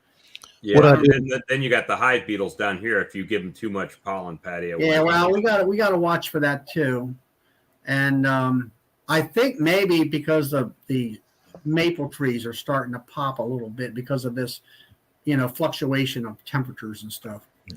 What I do as far as my honey storage, I store it in the 5-gallon buckets so that I know what it is. All my buckets are the same color, but I have different color lids. Okay. My lighter spring honey, I'll have a white lid. Further into the year, I'll go yellow lid and then a red lid. But I make these labels. I have a laser thermal printer. Right. And it'll tell me what date I extracted the honey from the hive, what date I put it into the bucket, whether it's a dark honey, light honey, my moisture content, everything. And then I keep track of that in the computer. Yeah, I write up on my buckets. I'll write up the date and then the poundage that's inside there because I don't fill them full. I'll keep them. I usually, when I do, I'll put the strainer at the extractor. Let that honey come up to the bottom of the extractor or the strainer, I mean. Yeah. I'll be right back. And that's about 3 inches below the lip, and that way you can pour it without any spillage. And it's about 50 to 55 pounds in the bucket, and that's good enough for me. I figured, I got a big scale behind me that I weigh my buckets on too. You can actually hold 63, 64 pounds of honey, depending on the viscosity of it. Yeah. But average, I try to keep it even 60 pounds. Well, and a completely full bucket, which is just, I like to keep it right around, like you say, 53, 54 pounds, maybe 55. If it gets away from me, it might be 56. Yeah. Now, the buckets, I buy all my buckets out of Texas, close to Galveston. And the reason I do that, I can go to Home Depot and get a full food grade bucket, but the bottoms are like 70 mil thickness. And I've known a couple of people or heard a couple of people talk about when they set that bucket down, if they set it down too hard, the whole bottom will bust out. Mm. Now, so the buckets I get out of Texas, they're 92 mil thick. Yeah. My sister happens to have a snowball stand, if you guys know what that is. Yep. And that's a big thing around the Baltimore area. And she gets Cold Kiss marshmallow, which you water it down and mix it up, and that's what you put the toppings on, the snowballs. Yeah. And it's a totally food grade bucket, and they're pretty heavy, I would say. And I get them for nothing. So yeah, I get the pickle 5-gallon barrels from the restaurants around here that they use for their pickle chips. Like I said, I buy the thicker buckets, but you're definitely going to pay the price for 6 buckets and 6 lids. It runs me about $85. Mm. I mean, that's with shipping, but still. Speaking of honey and different varieties, I've got, and Lee's probably got some down there too, but we got kudzu here. And that's a very invasive plant. We don't like to see that around here, but I mean, it's not as bad as what you guys have it. Well, I've got trees out here that the kudzu will grow on the tree and basically kill the tree out, but the vine stays there. And the good thing about that is it makes a like a grape soda tasting honey. Really? And almost like a candy Skittle or something like that, a grape Skittle. And it's a really unique taste. So I don't know if there's a market for kudzu honey, but people around here buy the honey just because it's local. I mean, local. Yeah, that's variety. my biggest sales that were, they buy it directly from me. And I have a lot of ladies coming in that, they have pollen problems and, hay fever. And buy a dozen jars at a time.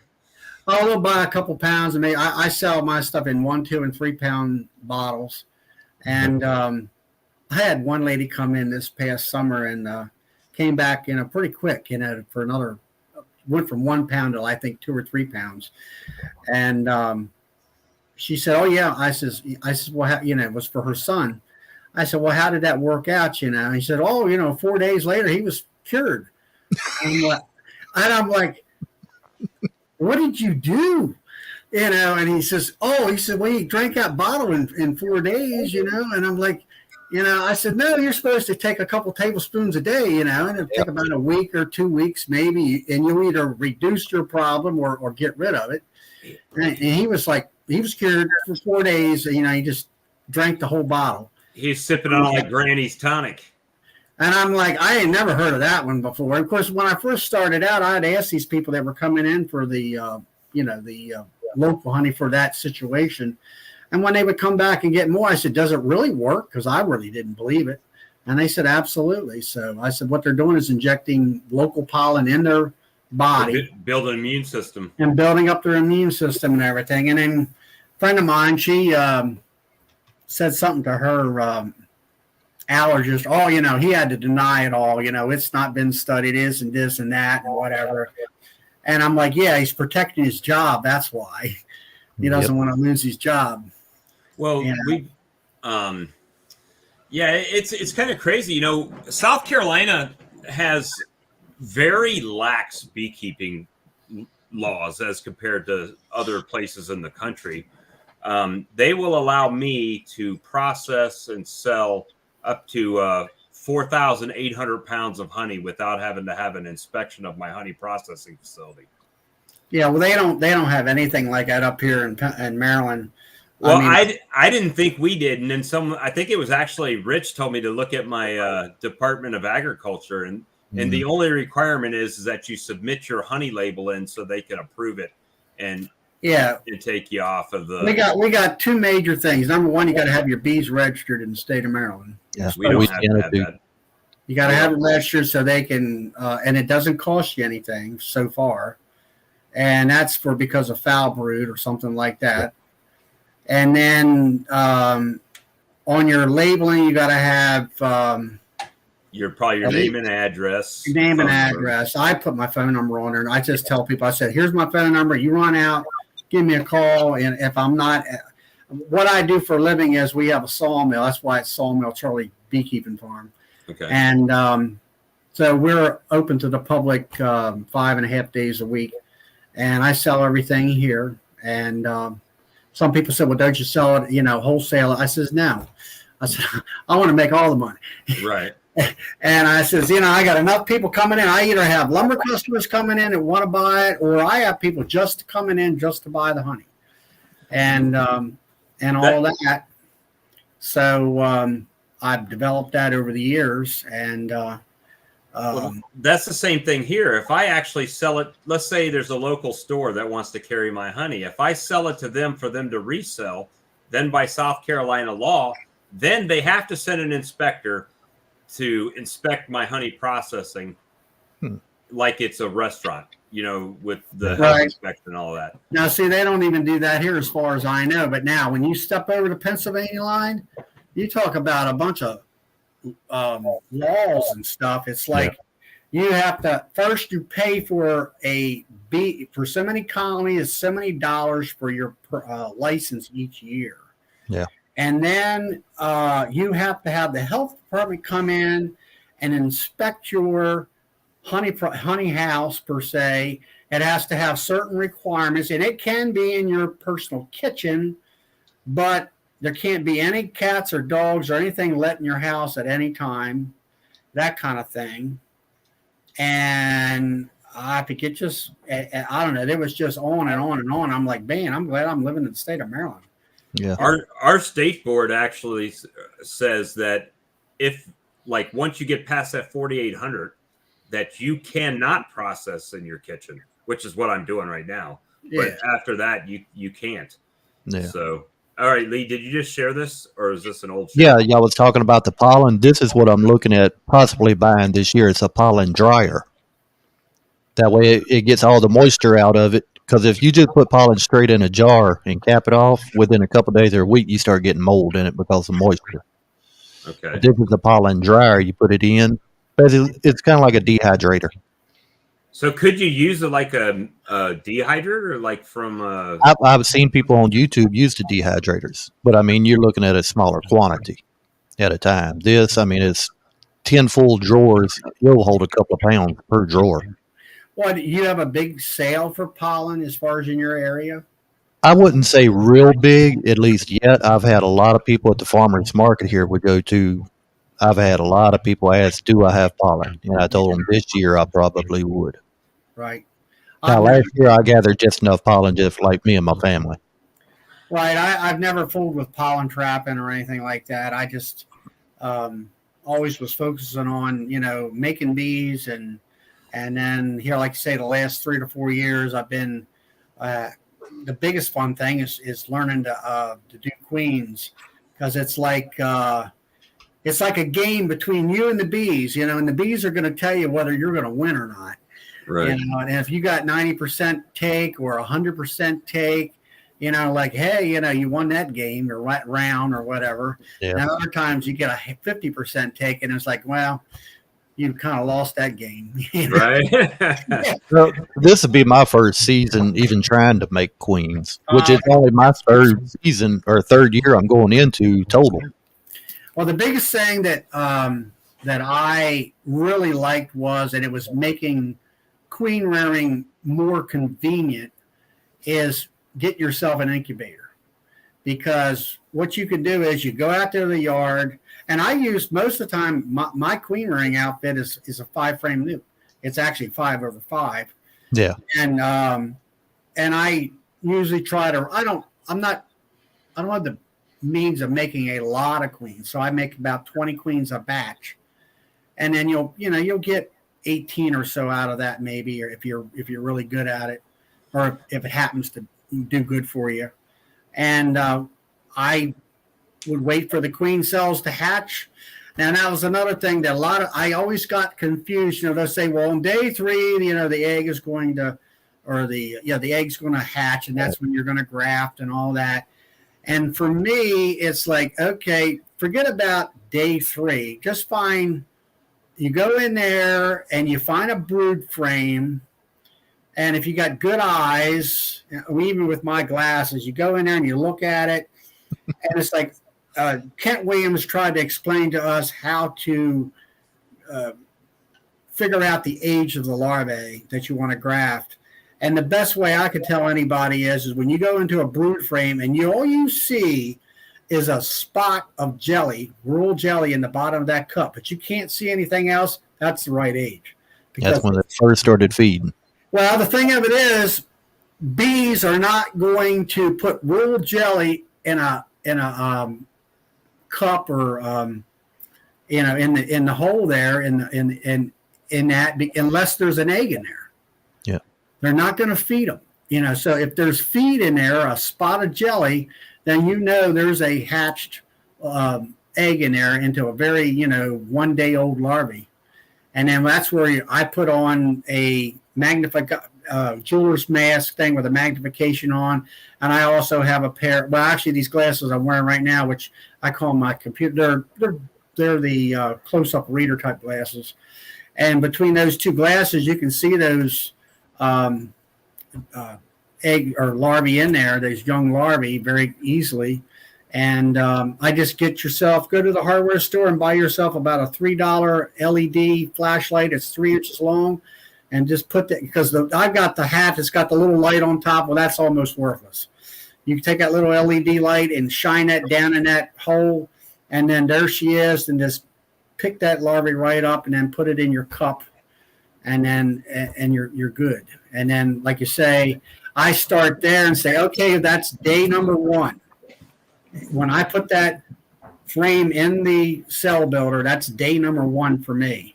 And then 6 days later, those cells are going to be capped. So that's easy for me to remember. It's just 6 days. End of story. They're completely capped after 6 days. Pull that frame out very gingerly, and my incubator's in the basement, so where this refrigerator is, and then I gingerly either get in my truck and kind of hold it in my hand so it doesn't jiggle, and I walk it right into the basement, put it in my incubator, and I believe it's additional 5 days. And then I take it out, then it's ready to be taken out. And then I've got about a day and a half, no more than 2, to get that cell into a 2-frame mating nuke. And then within 2 days, it's hatched. Yeah. Is the, wow. So like everything I've done up to this point has been walk away, other than. Yeah. And they'll start making a cell within 24 hours. And what I've been doing is once I get a capped queen cell, I just move the whole frame and make a split with the whole frame. You can do that. And the problem is if it's only 1 or 2 cells, then I'll just take the 1 or 2 cells and put it over there. It's the ones when you get like 10 cells, then you're putting 10. So that's what I started doing. The little. Well, then sit there and grade them. If you got 10, let's say you got 6 cells on a frame, are they? If you got yourself a, kind of a bendable knife or something, go down in that. If it's on foundation, go down. Some people have regular wax. You can cut them out, right? Or you can do it on foundation. All you got to do is scrape the bottom of that foundation and cut that cell out, and then take it to a frame that's got bees on it, and take your finger and just make an impression, a rounded impression. Put that cell right in that divot that you made with your finger, and then very gingerly, just barely squeeze the comb up around that cell. Where it sticks top, on there. At the top portion, just enough to hold it. And then put that thing in a 2-frame mating nuke or a 5-frame mating nuke, whatever you're going to use to split with bees, and they'll go in there and they will glue that queen cell down into that, with wax and everything, and it'll hatch out within, whatever how old the cell is. It's at least 6 days old. It's capped, right? And I mean that's it's not that. I mean, some people say you can't do that. Well, yes, you can. You can do a lot of things if you just try. Right. And be careful. Yeah, just be careful and try it. People say, well, I don't want to do this or do that. And I'm like, will you stop that? Just try it. And if it works, hey, jump up and down and say yay, because it worked. Right. You just saved yourself $35. Yeah, and I haven't had good luck with some of the queens that I've purchased. So, I know exactly what you're saying there. I mean, I've gotten some queens from different quote breeders, and they weren't all that great. I can tell you that much. Well, I'll tell you, I was really hyped on the Oliveira's honeybee Saskatraz queens that was going on last year. Yeah, that was a big fad, I guess you would call it. And I bought a few of them, not a lot, like I think 4 or 5 of them, and I think I have maybe out of the 5, 2 of them that are still kicking around in the yard. Right. And that's an expensive lesson to learn. Well, when you go out there and you buy, let's say, 10 or 20 queens, and I've done it, and they're, if you buy a lot of them like that, you get them for about 20 some bucks a piece. But that's still let's say if they're $20 a piece or $25 a piece, there's $200. That's $250, for 10 of them. Yeah. That's a lot of bucks, or you can go out there and attempt to graft And if you get 10 out of 20, right, you just save $250. Yeah. right. Well, that's what I said. I've never done it before, but I'm not going to learn unless I try. You just jump in. Now, I mean, are you going to use? He's got the Nikon system. You got the Nikon? Yeah. Well, I'm going to use the Nikon system, but I'm going to leave a couple of the cups out, and I want to try to actually manually graft a few of them and just mark it. You going to use the Chinese grafting tool? Yes, sir. Okay. At least that's what I'm planning. Let me go back and get a tool. Let me show you a few things. Okay. Right. See, look at this. We got free 99 knowledge tonight. That's awesome. Dang, why do I have why we do this. You might as well stay up now. Take a nap on the crane. I do that plenty. It's probably going to be bad weather anyway. Nobody's working. Yeah. Renee texted me at work today. Why ain't you been talking? I'm like, well, I've been sleeping mostly. Well, see, here's the thing. I go back to work on Monday, which means tomorrow night I've got to be at work at 2 a.m, right? So these late night extravaganzas will be pulled to a earlier evening adventure. Yeah. For me. I know. See, look at this. 3 hours and 15 minutes. This is the difference between my live streams and some other live streams out there. 3 hours and 15 minutes. There would have been like lines and lines of like super chats coming across and filling. If this was Cayman Reynolds, he would have like 200 people in there and super chat money coming in. Seen that Texas beekeeper just put in there? Free 99 only if you call in the next 30 minutes. That's right. But so what would you think? I mean, I know you've been sitting here thinking about my extractor question. What would you do? Would you go with the smaller 20 frame extractor and get an additional piece of equipment, or maybe even a bottling tank?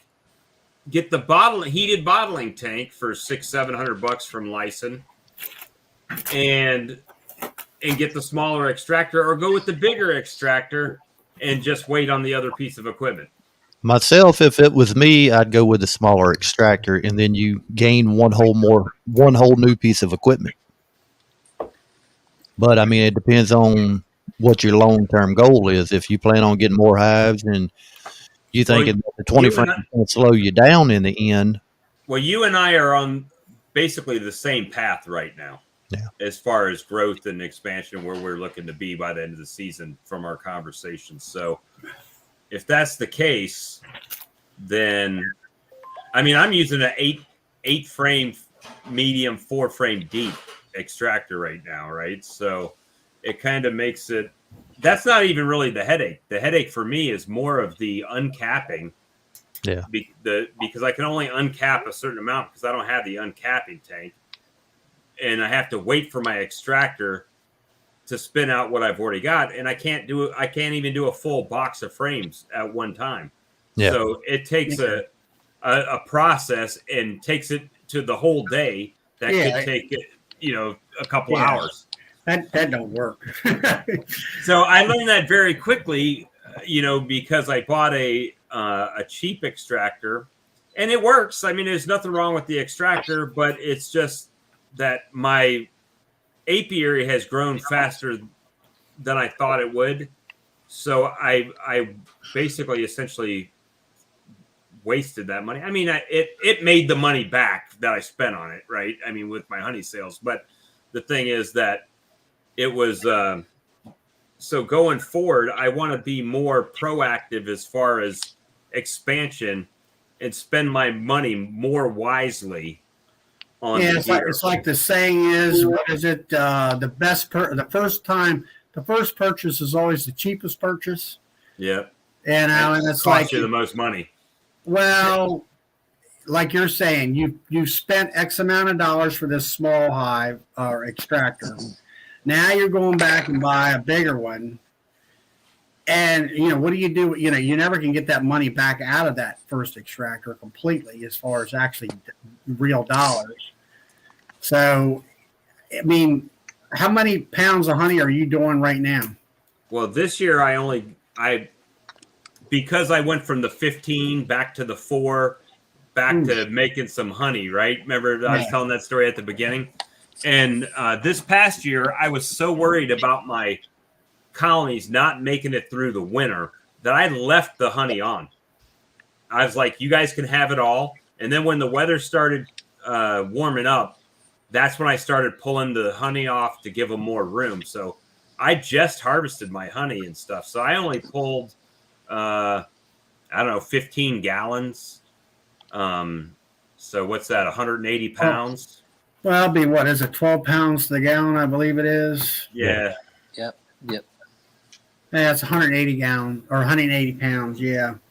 But this year I'm in a different situation, Yeah, I've got 10 honey hives. Now, I did also pull some honey off of these nukes here. And I did 1,100 pounds. And I have a 18 frame extractor, which if you're gonna try to go, how many hives you're gonna go, 20 or 30? Well, I've got 12 right now. If I split all of them one time, I'm at 24 colonies. That's 24.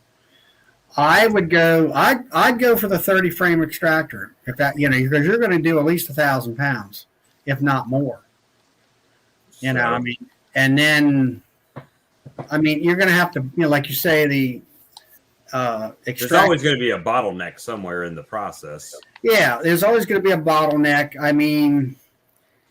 That's the thing. If you look at all these automated machines that you can do with honey, first thing is you're going to get to the point where you can't do it in your house anymore. You're going to have a building.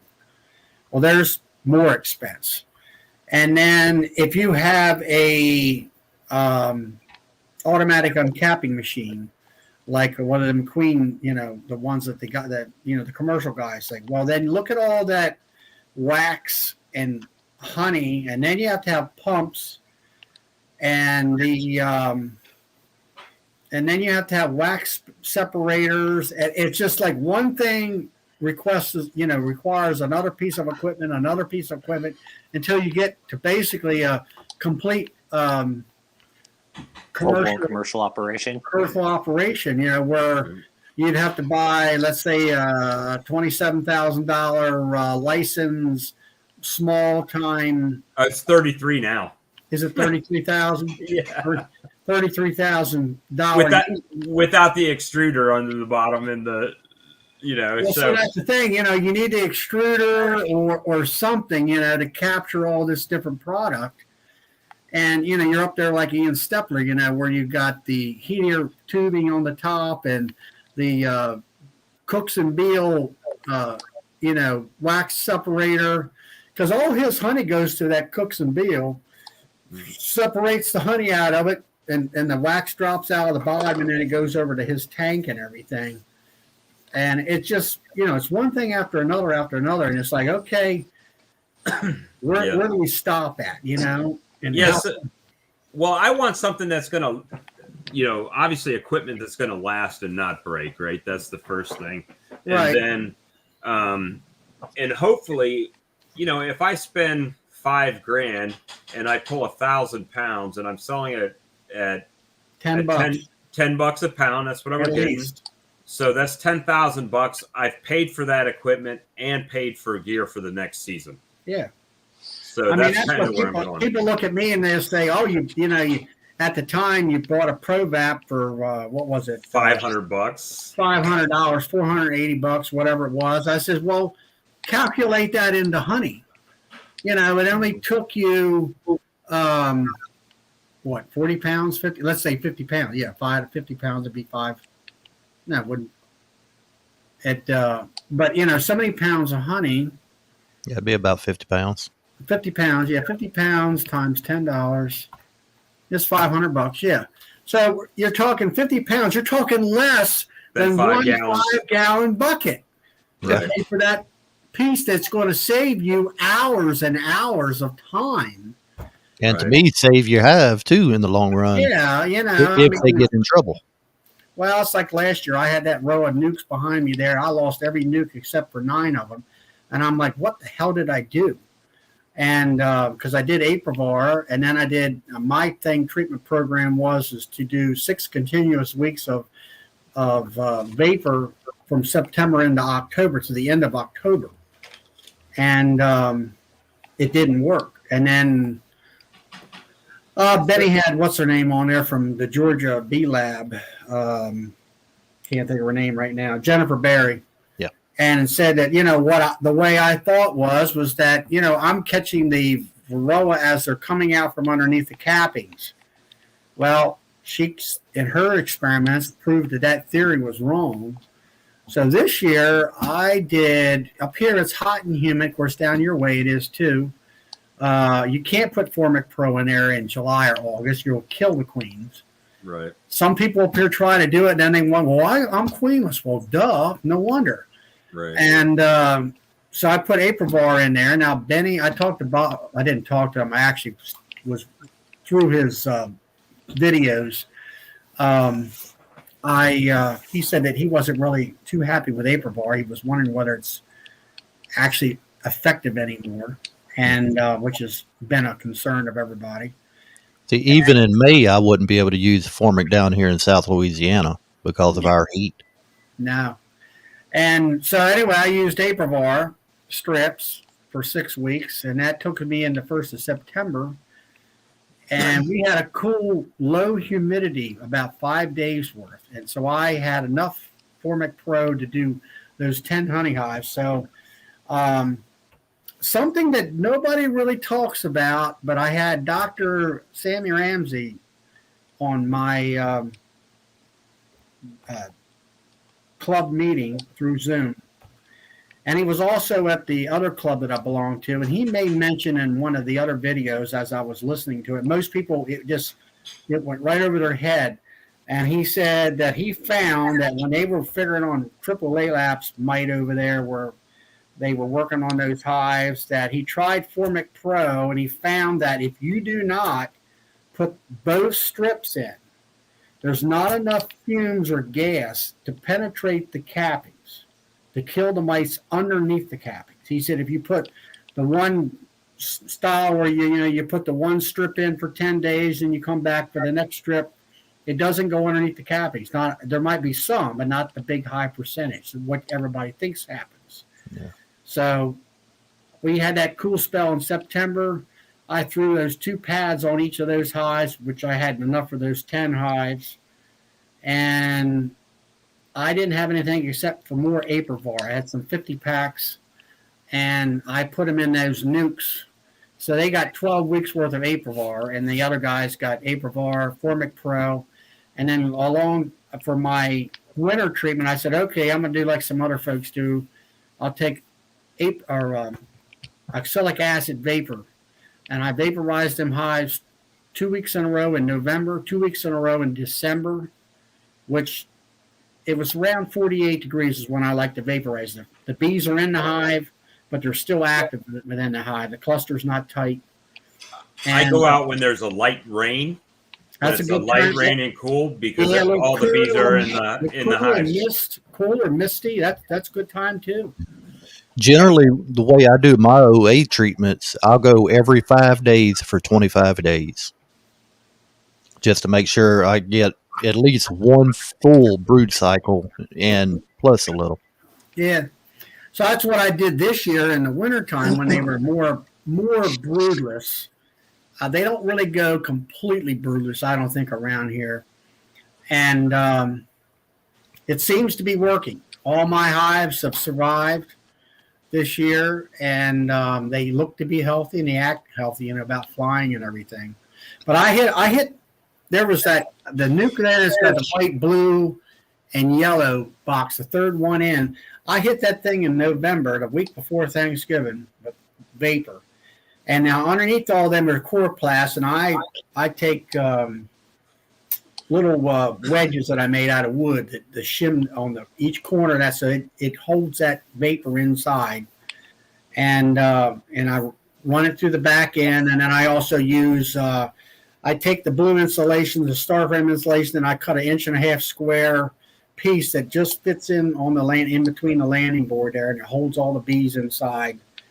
And that hive there, I came back 3 days later and pulled that chloroplast out. I had cleaned it and everything, made sure it was clean, so you get a good reading of it. And it was just loaded with varroa mites. I couldn't believe it. You know, all the treatments I gave it. It was covered like somebody took a pepper shaker and just, you know, shook pepper everywhere, you know, representing the mites. Yeah. And then the second week I hit it again. It was a little less. And then about 2 weeks later, I came back in December and hit it the third time and checked it 3 days later. And they might have had maybe 10 mites, 15 mites at the most on the chloroplast board. And then I hit them a week later with a fourth treatment. And I actually didn't check that treatment, but it cleaned it up. It was just, what I was getting at is, it's like here you treated, and you still had a hive there that's just loaded with mites. Yeah, I do more of a prophylactic treatment. In the fall and in the winter, I'll hit it the 3 times, you know, once a week for 3 weeks. Mm-hmm. And then I hit it once a month just to keep the numbers down and more manageable. Even when it's not mite season, my thought was if I can keep the mites low enough to where when it's time for them to ramp up, they're have further way to go to accelerate. That was kind of the thought. I think the concept anymore is that, you know, they all talk about the certain amount of treatments and they want you to use at least 3 different types of treatments. I've come to the conclusion that, you know, I don't treat any hives when my honey super's on, which our honey season here is April, May, and June. And by July 1, we're done. There is no more honey season. And after that, from that month, from July on, it's treatment season. Yeah. And the only month I didn't treat this year was January. I did treat the last Saturday in February. It happened to be about a 47-degree day, 48, and I hit it then. I said I wanted to kind of do something at early spring management for varroa. And I think the biggest concept is that we've got to keep these mites down at that 1% level, as much as possible. Now, I'll be the first one to admit I don't do the shake, so to be honest with you, I have no idea the count. Okay.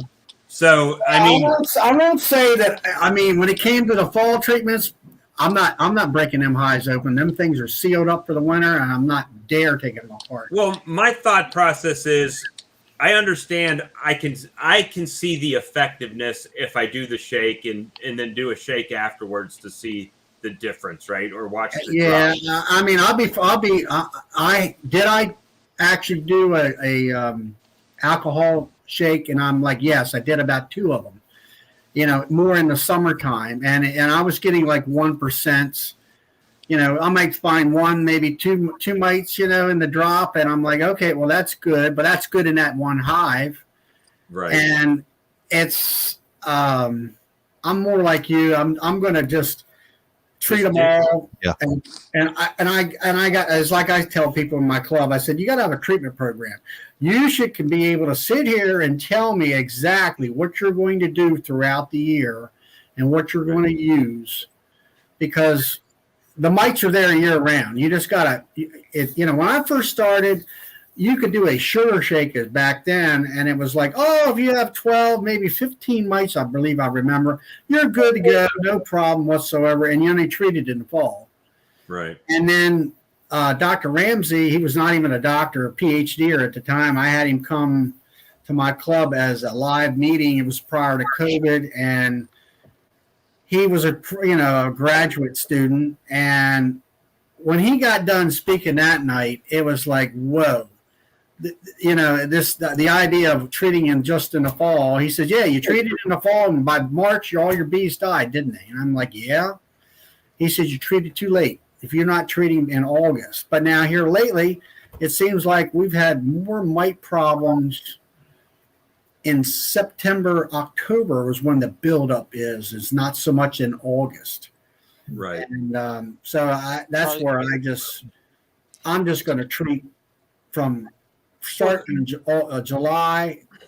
I'm going to treat all the way through until February. And that's my thought process with not doing a shake, was because we already know there are mites in these colonies. They're there. Yeah. So you have to treat them regardless of how many's in there. So the fact that I'm hitting them, you constantly have to suppress them. I think that's the concept everybody has to have now is we just got to keep the numbers lower than we've ever had, Yeah. As soon as I pull honey supers after the flow, I start hitting with treatments. And that's usually end of June, beginning of July. Right. They'll have a small dearth, and then I hit it again in August. Let's see, about the end of August, I'll do it again. Right. And then usually beginning of November. Yeah. Have you guys been keeping up on what Randy Oliver's doing with those sponges and stuff? Have you? Oh yeah, where he's using the what do you call it? It's like a gelatin or like the glycerin. The glycerin. Yeah, that's use the glycerin and the oxalic acid and the Swedish sponges for the slow release. Yeah, the slow release. That's more of a maintenance thing, is what that is, from what I read in the last ABJ. And there's a guy I know in Pennsylvania that actually used it, and he said it definitely works. Well, I just watched the thing that came in Reynolds had, and he had somebody from the University of Florida on. Yeah, that was Cameron Jack, and I'll tell you, he was at my local college, community college, 3 days or 4 days prior to him talking on that show, and that was the talk where only 30-some people showed up in live, and there were 70-some on the internet, and I he was talking about Varroa, and I'm like, all right, Dr. Jack, when did you do this experiment in Florida? Well, we did it in, I'll say December or January, I believe he told me. But he came right out and said, well, that's like your September, because of the warmth down in Florida. Mm-hmm. And I'm like, well, then, he says, we don't have any brood breaks. Well, then your experiment with OA is bogus, is in my area then. Because, our area, I might not have 100% broodless hives in January, but I'll have probably at least 95 or 98% broodless. And I don't know, he was trying to say that oxalic acid really doesn't work. And I'm like, well, I'll agree that oxalic acid, depending where you live at, I don't think it's going to work very well at all down in the deep south. I think it's a winter time treatment where you have the most broodless colonies. It works the best. Yeah. Right. I mean, down here, like I said, I'm in South Louisiana. By the crows fly, I'm maybe 10 miles southeast of Baton Rouge. Okay. And I'm right on the coast. Yeah. I use oxalic, and I've had good results, but I try to stay on top of it to where the levels don't get too high, to where it gets out of control. Well, that's the key with Varroa, as far as I'm concerned, is that you've got to keep that Varroa population suppressed all the time. Yeah, you can't let it get out of hand. And getting the new beekeeper and maybe even the ones that've been at it for quite a while, getting them to understand that concept and understand this is what you got to do in order to keep them bees alive. Sometimes it's pretty hard to do. Yeah. Well, I ran into, when I was at the bee supply store this morning, I ran into some people that were very excited where they're getting three setups because they were getting their first nukes, and they've been taking a beekeeping course at the local beekeeping club and all that. And that's awesome. They were excited, but I asked them, well, what are you guys doing to plan to treat your colonies? Because I just really, and they didn't know. They're like, well, so I'm, they're asking me questions, and I said, well, here they had one Provap there. I'm like, this is a Provap for oxalic acid. They're like, yeah, we heard about the Varroa mites in our training, but do we really need that now? I said, I'm not going to tell you one way or another because it's your money, but but if they're talking to you about it in your class, you have to plan for some treatment. And because, like I said, when I started, my plan was to get bees in the box, right? And I didn't have that. initial plan, and it cost me. Basically set me back a year. I could probably have double the colonies that I have now had I. Yeah, when I started, I didn't treat. I mean, I heard about it. I guess what it amounts to is that what's lacking is that you have beekeeping 101, and even my class. I mean, we go through the community college through our club, and we actually have the Maryland State Bee Inspector teach our class for us. And I was there 2 or 3 years ago, I guess it was, before COVID, because of that. The last couple of years has been either virtual or whatever. But anyway, she finally, as I always kind of say, get off the fence and stand your ground and say, this is the way it is.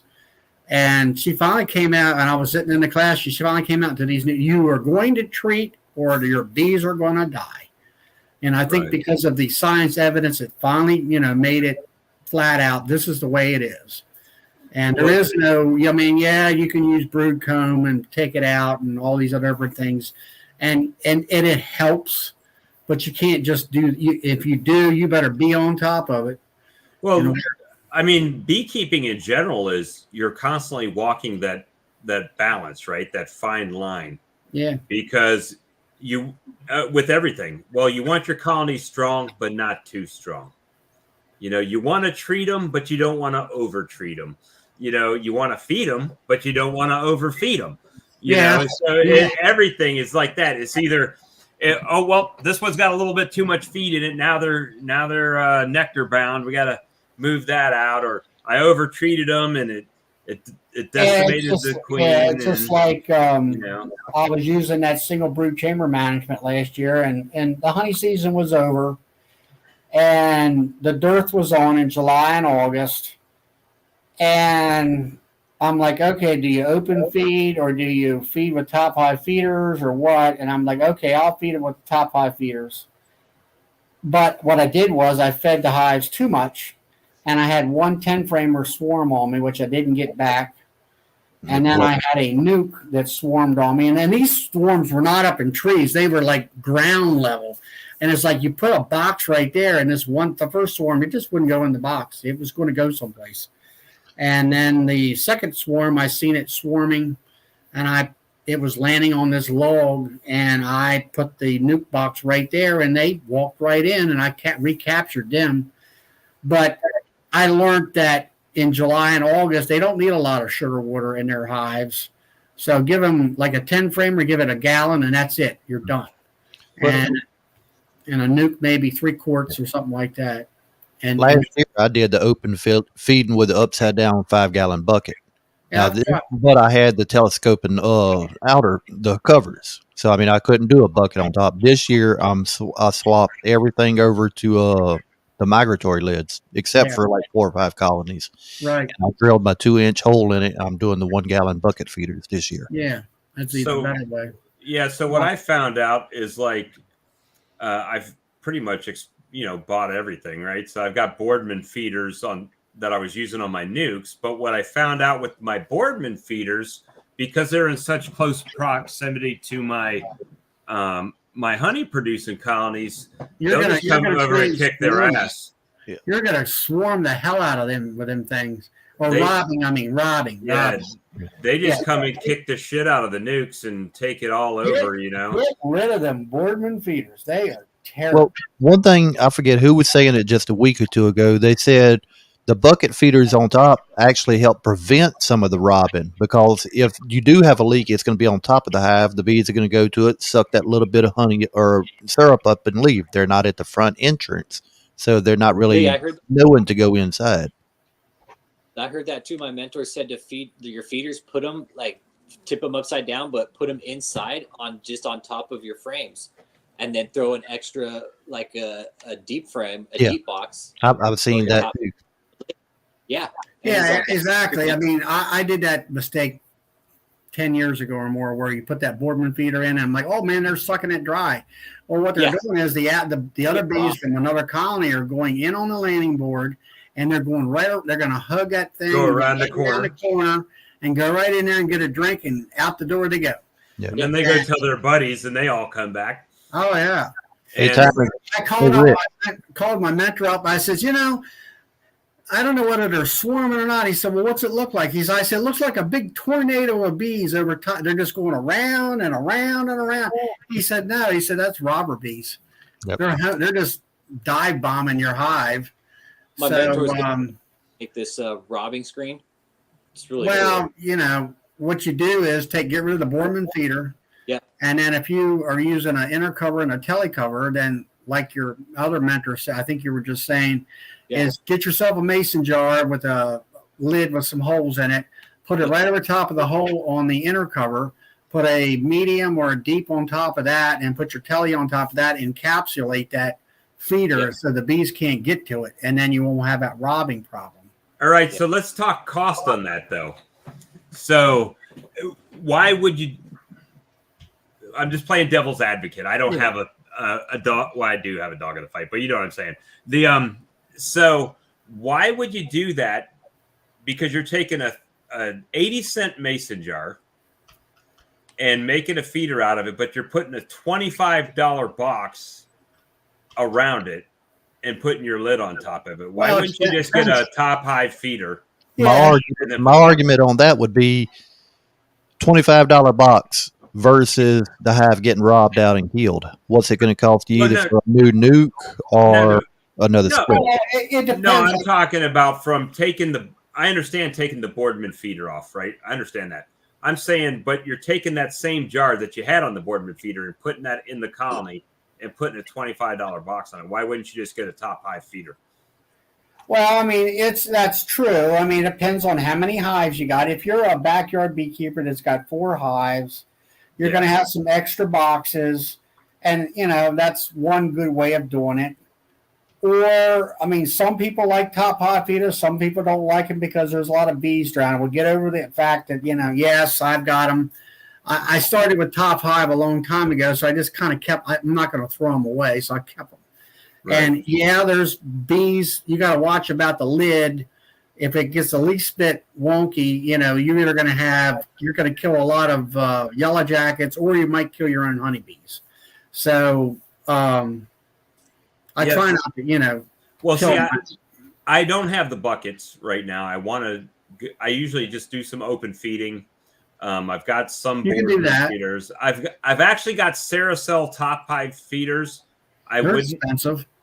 Yeah, and I would not recommend them. And the reason is because if you're doing a weekly inspection on your colony, you're putting a gallon or so in there, and you take the cover off, and then you take the feeder off, it's still going to have syrup in it.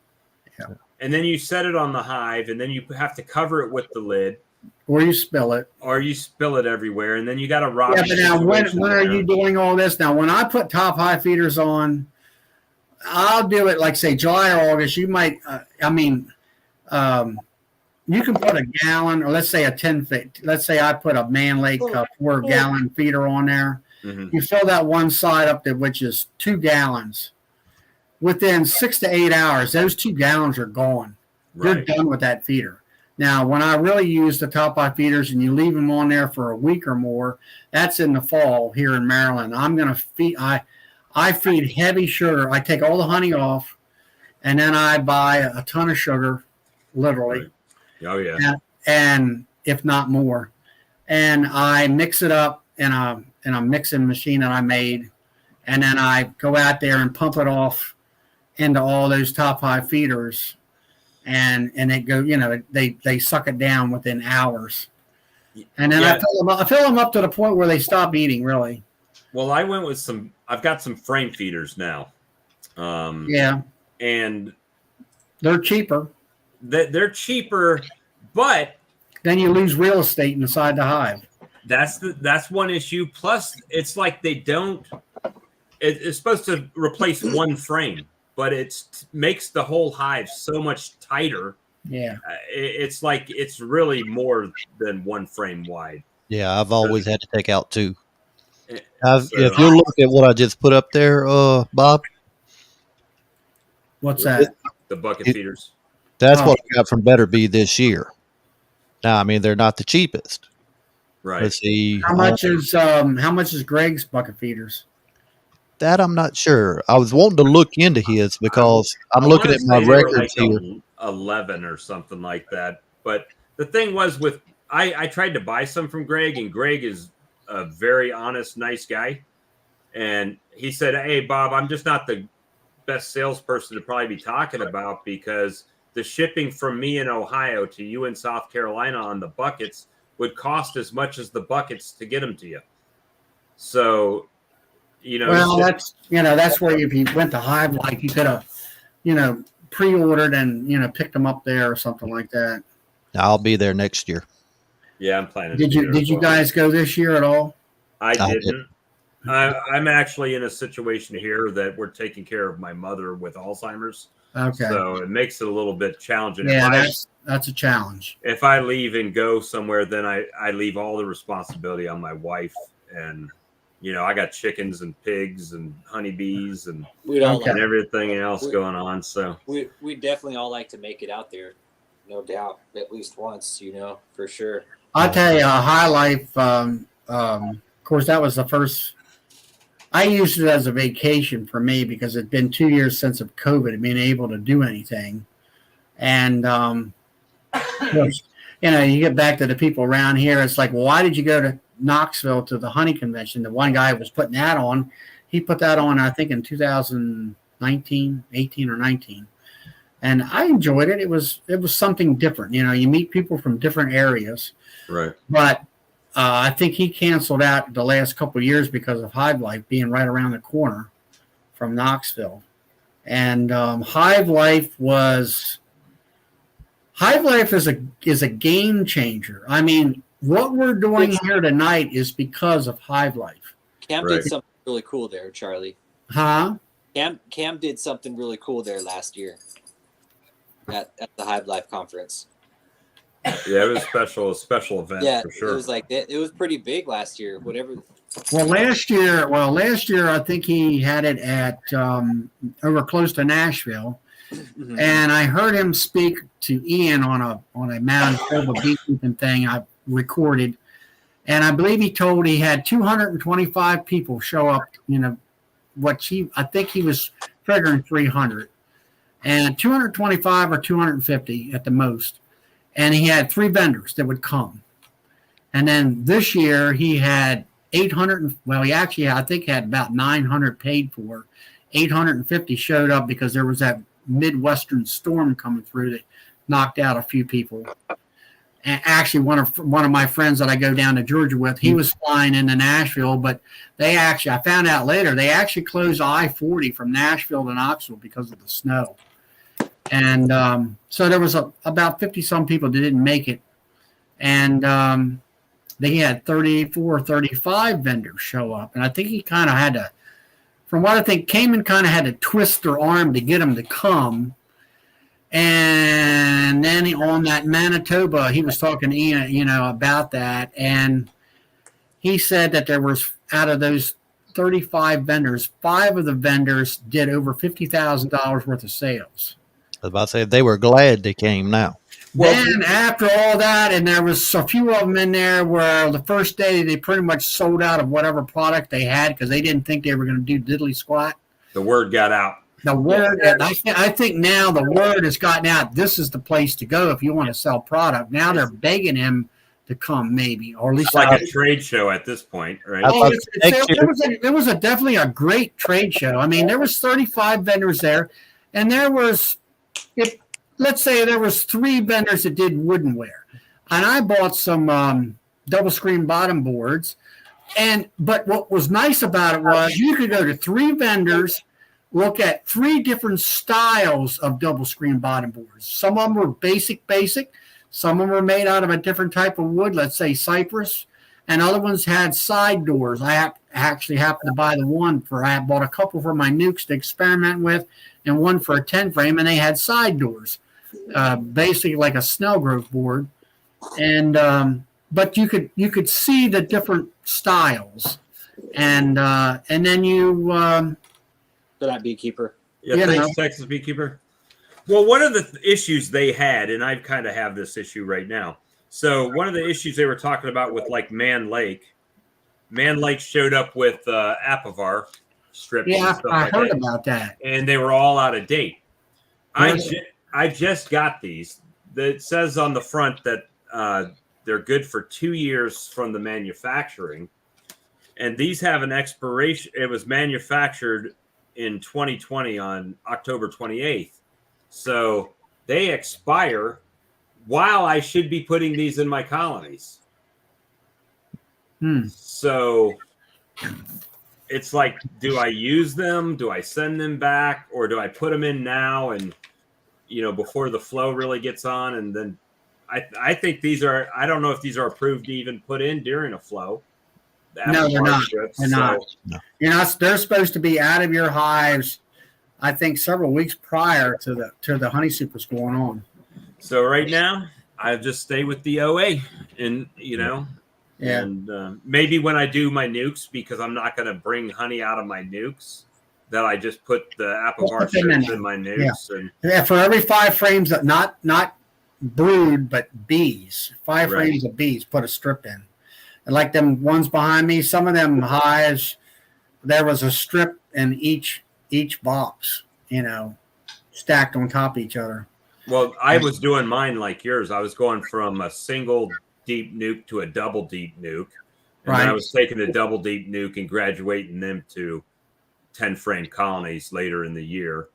And then wintering them as a single. Yeah, but if you had a double, you had 5/5 on your deeps, and there was 5 frames of bees or a ton of bees in both boxes, I'd put a strip in each box. Okay. That's what the directions say. It's just bees. People get mixed up between bees and brood. It's actually bees. And but after the conference, one thing that came and did, and most people, I don't know if they really realize this. I said, do you realize what this guy did? I said, he used YouTube. He did not have any print advertisement or anything. Everything was completely YouTube, and he just blew away. That's what I was. Everybody else. The competition was ABF, American Beekeepers Federation, out in Vegas, and I happened to have a gal out of Florida, I guess it was, out of the Bee Lab down there, and she had mentioned she was at Vegas talking on a topic. And I said, how many people you had over there? He said, about 500 people. But he said, it just felt like there wasn't hardly anybody there. And I said, yeah. I said, everybody else was at High Life Confirmation. And she said, I haven't heard about that. And I said, you will. Oh, yeah. Right. Probably that's what I meant. The way Cam went about his advertisement campaign, it was all done on social media. And he gathered such a huge crowd. Well, what's he got? He's got all over the country. 40-something. I think 46,000. He's got 46,000. He had like 45,000 subscribers or something like that. All right, but a lot of those subscribers are other beekeeping YouTubers that have subscribers, right? Yep. So everybody was promoting they're going to Hive Life, they're going to Hive Life, they're going to Hive Life. Yeah, you had Castle Hives, you had Greg Burns, you had Bruce, JC, I think went. Yeah, all of them guys were just pushing it, Right now he's got 43,000. How many? 43,000. 43,000. Time for honey. Can you turn your volume up? I can barely hear you. Oh, yeah. Let me put my earphones on. I'm sorry. Hang on 1 second. Hey, guys, I hate to do this. It's 11 o'clock. I planned on an hour. I got to get up at 3:30 in the morning for work. Four times. Well, this will probably be the last one that I got. Let me finish it up with this. I mean, when I got there, I got to meet all these different YouTubers, and that's how the stream team started. They all finally got to meet each other in person. Yeah. And then I got to meet all those guys that I followed. And then that's how I started my channel this coming year or this year. And I met people from California to Canada to, like you say, from Texas to Maine. I mean, they were there everywhere. And very friendly, and there was plenty of room. There wasn't, where it was a crowd that you were shoulder to shoulder or anything like that. Food was pretty decent. I will have to say that the sound system was kind of on the echoey side. I really like breakout rooms better, where there's a small groups that you could really question the interact with. Much more interactive with the presenter or whatever topic it be, and the hall was echoey and it was hard to hear and understand. And he's talking about he's already booked the whole place for next year. There's going to be one room just for the vendors and 2 other rooms for the speaking engagements with all the speakers. So it was just fabulous. I thought just fabulous. Especially with like Natalie and all that, here she is. She lives in Indiana, just turned 14. Yeah, I mean, happy birthday, 14, Natalie. But she's living in Indiana, and her and her parents and everybody come all the way to Tennessee, and it was like the mecca of beekeeping has arrived, and everybody gets to actually meet each other and greet each other and become more friends. And it's like Brian, he was helping me out to choose my camera and stuff like that. And I got his email and stuff, and we've communicated a few times. And and then he asked me to be on the stream team last week, but he's going to get me on there again, hopefully. And but you're always welcome here. Anytime we have a live. Now, this channel here, or this. When is this? Every Saturday night or something, or what? Well, really, it's been every night for the last 4 or 5 nights. It was just kind of a spontaneous thing that started, and it's really going pretty well. I mean, for me, even if nobody was watching, which I appreciate everybody that's watching, but this interaction with us, I'm learning so much, and it. I typically go to work at 2. I got to be at work at 2 in the morning, but I've been off out of work sick for the last few days with of all things, a bad sinus infection. And so starting tomorrow night, I have to go back on my schedule. So if we do it on a consistent basis, my 2 best nights to do it are either Saturday night or Tuesday nights, because I don't have to be at work the next morning.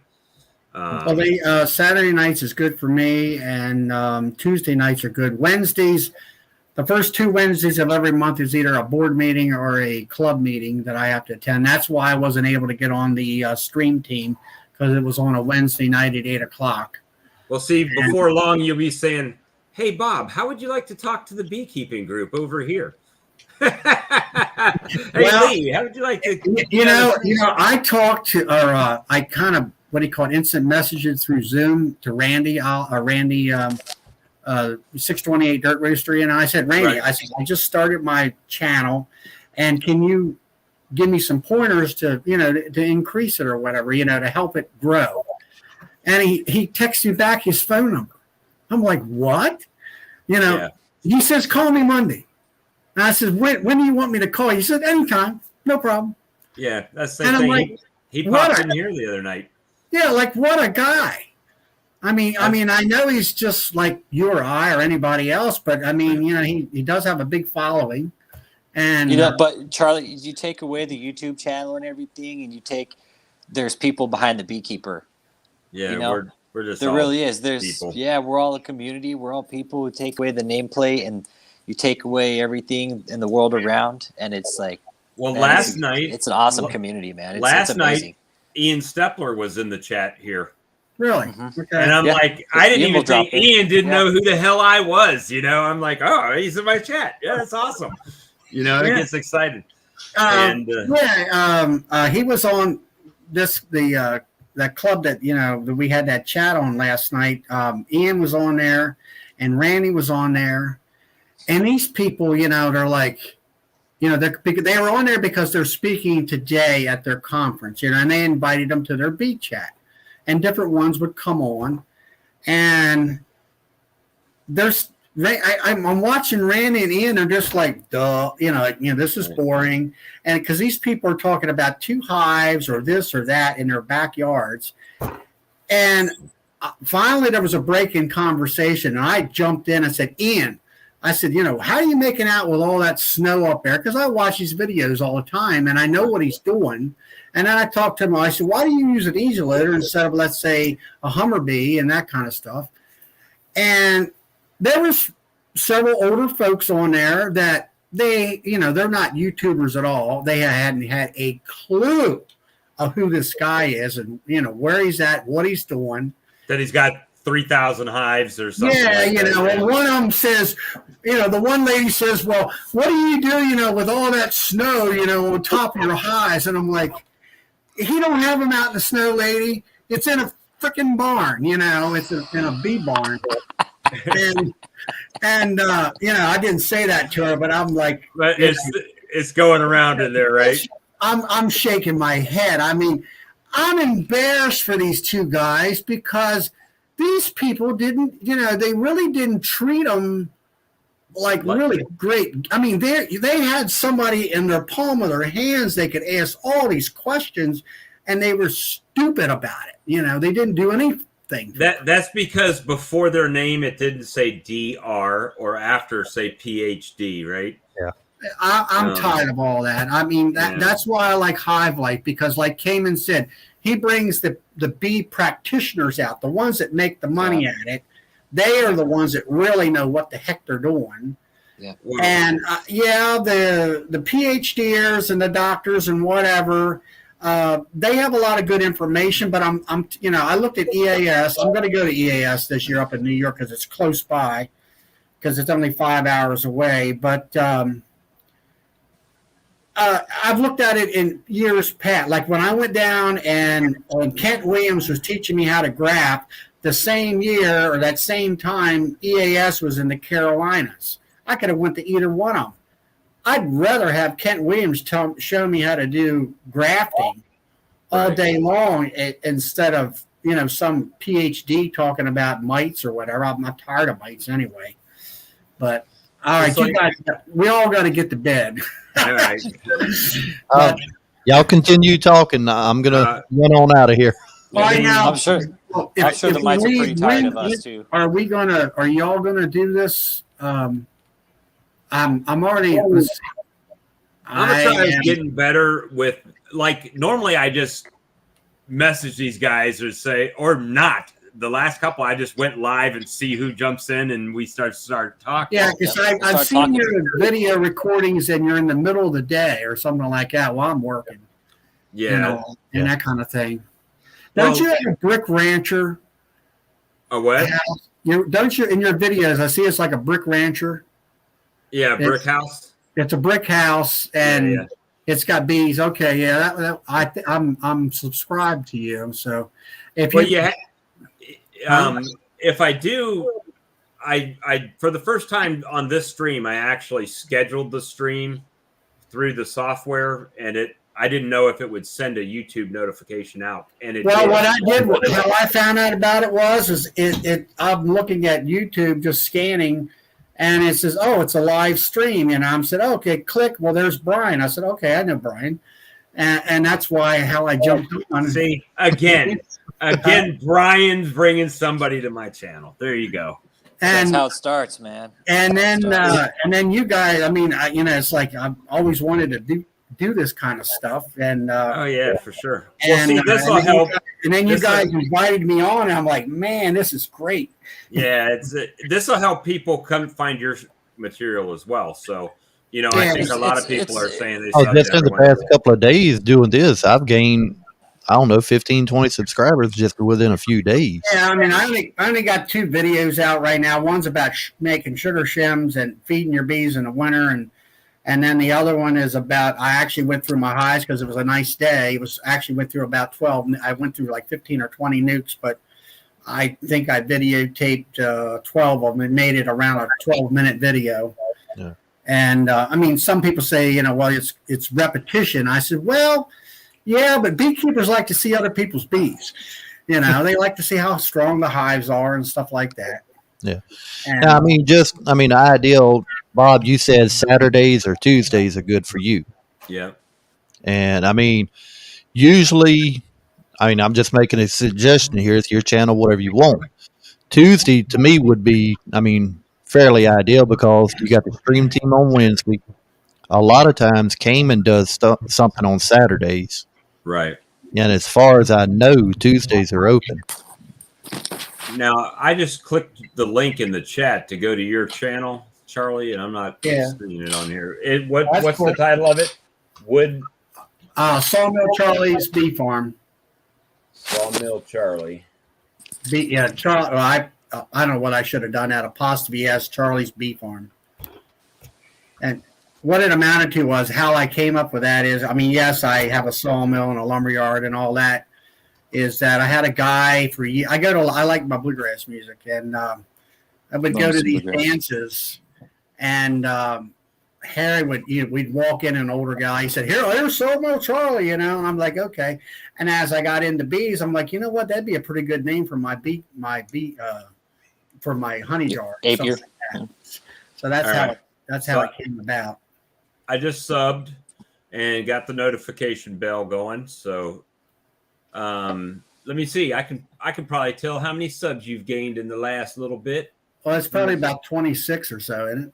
You're at 33 now. You're at 33. Is that right? Yeah. Is that right? You gained a few subs. That's cool. For some reason, that link that I just put in for your channel, it wouldn't open it up, so I just went to your channel to copy a new one. Yeah, that's what I just went over there too. So I don't know. Maybe I don't have it set up properly. I'm about to put one in for you. So there's a couple tools you can use while you're building your YouTube channel. Yeah. That are free. You can get a subscription, but you can use a free. One is called TubeBuddy, and the other one is called. I've seen that advertisement. What is that for? It helps you with keyword generation and stuff like that. And the other one is vidIQ. TubeBuddy.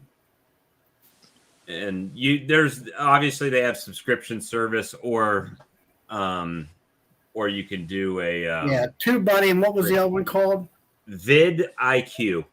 VID. IQ. Yep, and it looks like a blue circle with like a black play button in it, and it says IQ in the middle of it. Mm-hmm. And I use those. But Brian gave me the biggest tip. What's that? Even with that. So when you do your description on your videos, you got the tagline, you got the video description and all that. Right. So when you're doing the description on the upload, you write your description, and then under that, you like at beekeeping channel. So like I'll do at 628 Dirt Rooster, at Jeff Horchoff Bees, at the Canadian Start tagging other bee channels. Yeah, but what it does is they don't get a notification. But what it does is when their video is done playing, yours will show up in a suggested feed. Oh, really? To be played. So it just is giving you a little exposure that someone could say, hey, that looks pretty cool. Let me check it out, and put you in front of them. Right. So that has helped me grow a little bit because believe it or not, my channel had more subs before the Hive Life conference than Brian's did. And then Brian went to Hive Life and started doing that stuff, and his just went bam and took off. So, but he does good stuff. So I'm not like it's not like a competition. Yeah, it's like I asked him. I said, "Where did you get your intro at?" Oh, I had a friend in Hollywood do that. Yeah. And stuff like that. And my intro on mine are basically like Mike Berry. I got it off of Filmora. It's a stock thing, and that kind of thing. And well, now with your GoPro, you can go and do slow-mos with your GoPro, time lapses, and all kinds of stuff, and just make clips and clip them together. That's what I'm going to. As soon as the hey guys, gentlemen, I'm on out. I got to get up early, man. I totally forget. Yeah, we're getting ready to call it. Yeah, Carly, it's nice meeting you tonight. Thanks. Thanks. Yeah, I was quiet tonight. I was listening to everything you guys said, man. I'm listening. Again, I'm first year, man, so I'm sitting here just gaining all your knowledge, man. That was awesome listening to you guys talk about treatment the whole time. That free 99. That free 99. Yeah, this is awesome, man. It's about. This is, and my mentor is probably going to be emailing you because he wants to get some genetics down here in Texas because, the bees aren't wintering too well down here, I guess. So, but now, good talking to you guys, man. Now the question will be, will the northern bees summer well in Texas? Yeah. Yep, never know. We'll figure it out. But thanks for talking, guys. Have a good night, Lee. Have a good one, Rich. See you guys, Charlie. Nice meeting you, sir. Good night. Yep. Yeah, let me get out of here. Like I said, 3:30 comes early for me, but hey, y'all continue talking, and I'll finish watching y'all tomorrow. Hey, Charlie don't want to continue talking with me because it'll turn into we'll be here at 4 a.m, drinking beer, smoking cigarettes. How will I know when you're going to have this talk again? Well, if you sub to my channel, you should get a notification about 30 minutes before we go live.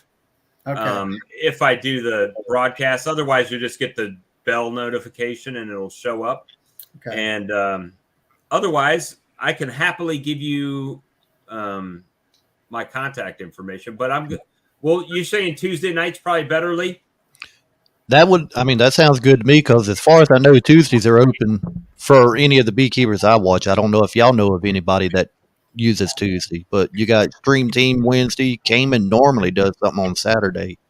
Yeah, he does once a month or something like that, or once every couple of weeks. I think so. Yeah, but Tuesday's good for me. Okay.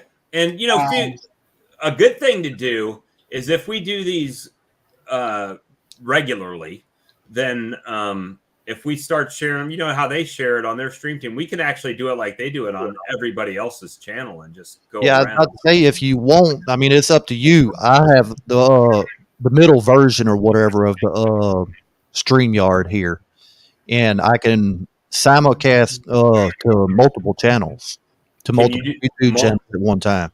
Yeah, so see, that's a good thing because you can actually be on your channel and broadcast it to my channel and Charlie's channel, and all of the comments will be coming in. Yeah. So that's a good thing. And then each channel gets the full exposure, the watch time, the comments, interaction. I don't know all about that, but my question is you can only have 6 people on here at a time? On the free version. On the other version, the middle version, I think we can have up to 10 people. And then they got a higher dollar version. I ain't even going for that. But now that's like the Zoom situation for like my club. We went to the pro version because we can have up as many hours as we needed and have at least 100 people. The only Zoom I've done so far, I've done one with Bob Benny and Little Bits Honeybees. Yeah, they had a couple other guys in there that night. We done what about the Skinny Bee Man? Is he doing all right? Well, I heard I hadn't heard a story that his wife was ill and maybe passed away. She passed away a year ago. All right, so passed away. So I think he's kind of been sick. He was sick last year. That I know that what he had mentioned on his video, but I haven't really seen any content coming out of him hardly at all. No, I haven't either. I think that was back like around the first week or so of February. If you look on Little Bit Honeybees, he done a live. It was, like I said, him, Bob Benny was in there, I was in there, and they had 4 or 5, 6 other people. Yeah, because somebody, let's see, who was it? I didn't think about it, and basically the person told me, he says, you could have been on there, and he said nobody wanted to ask Benny anything, and he said, I said I would have. Yeah, I asked him, I think, 1 or 2 questions. Yeah, nobody else was questioning him as far as I know. Yeah. What they were telling me, and they weren't mining that information out of him.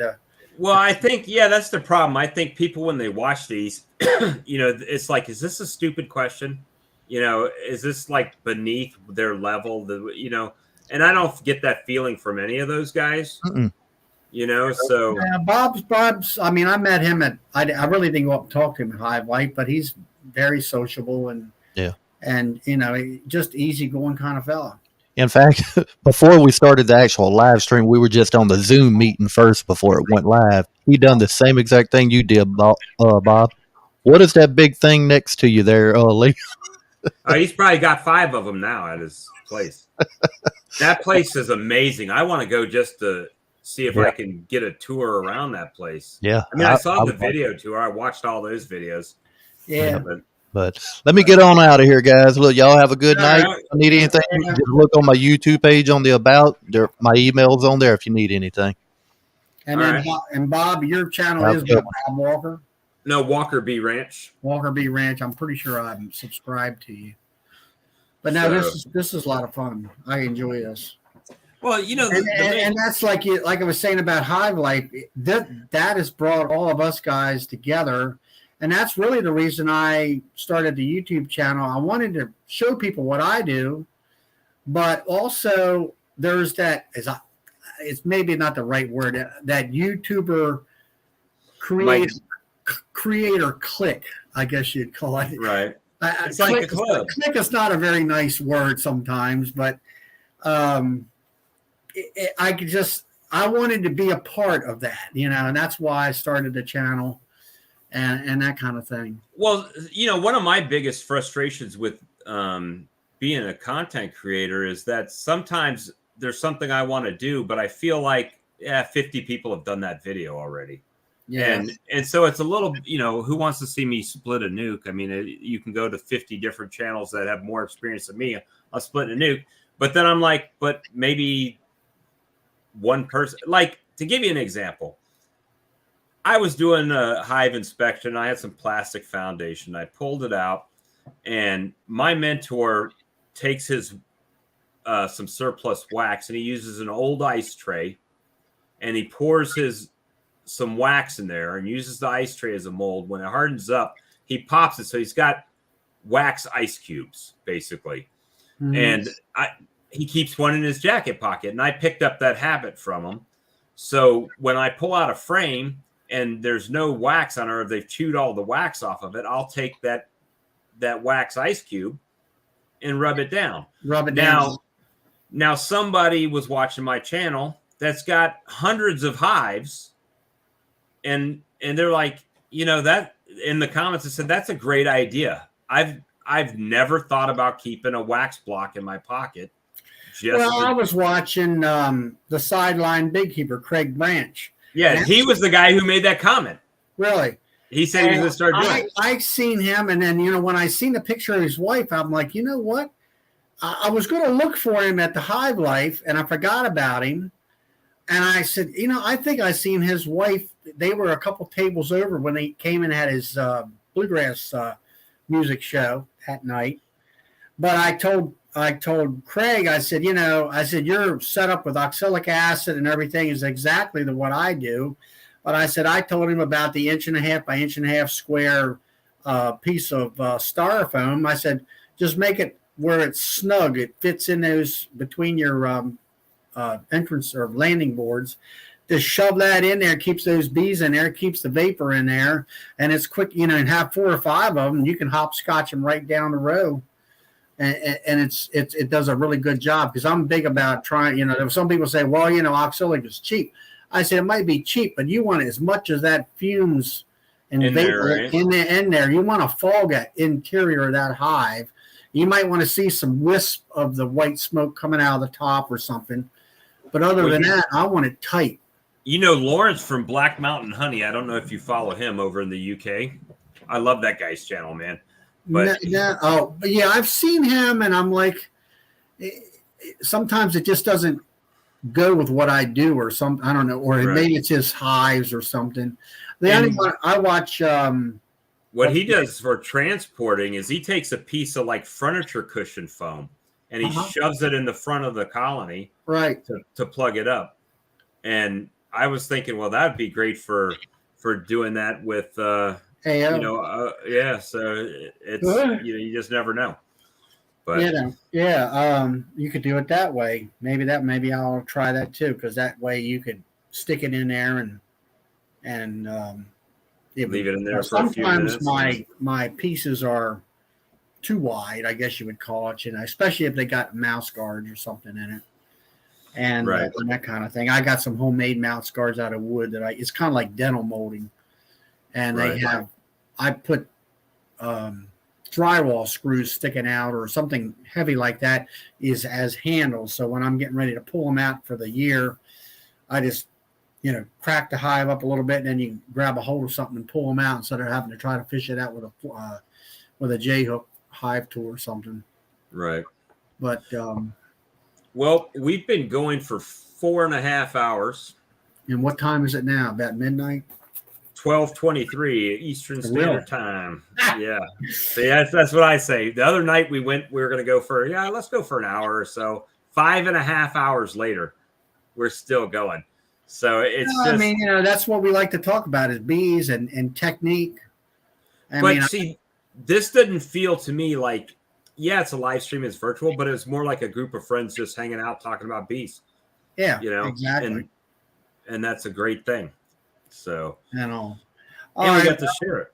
Yeah, I guess we better get to bed.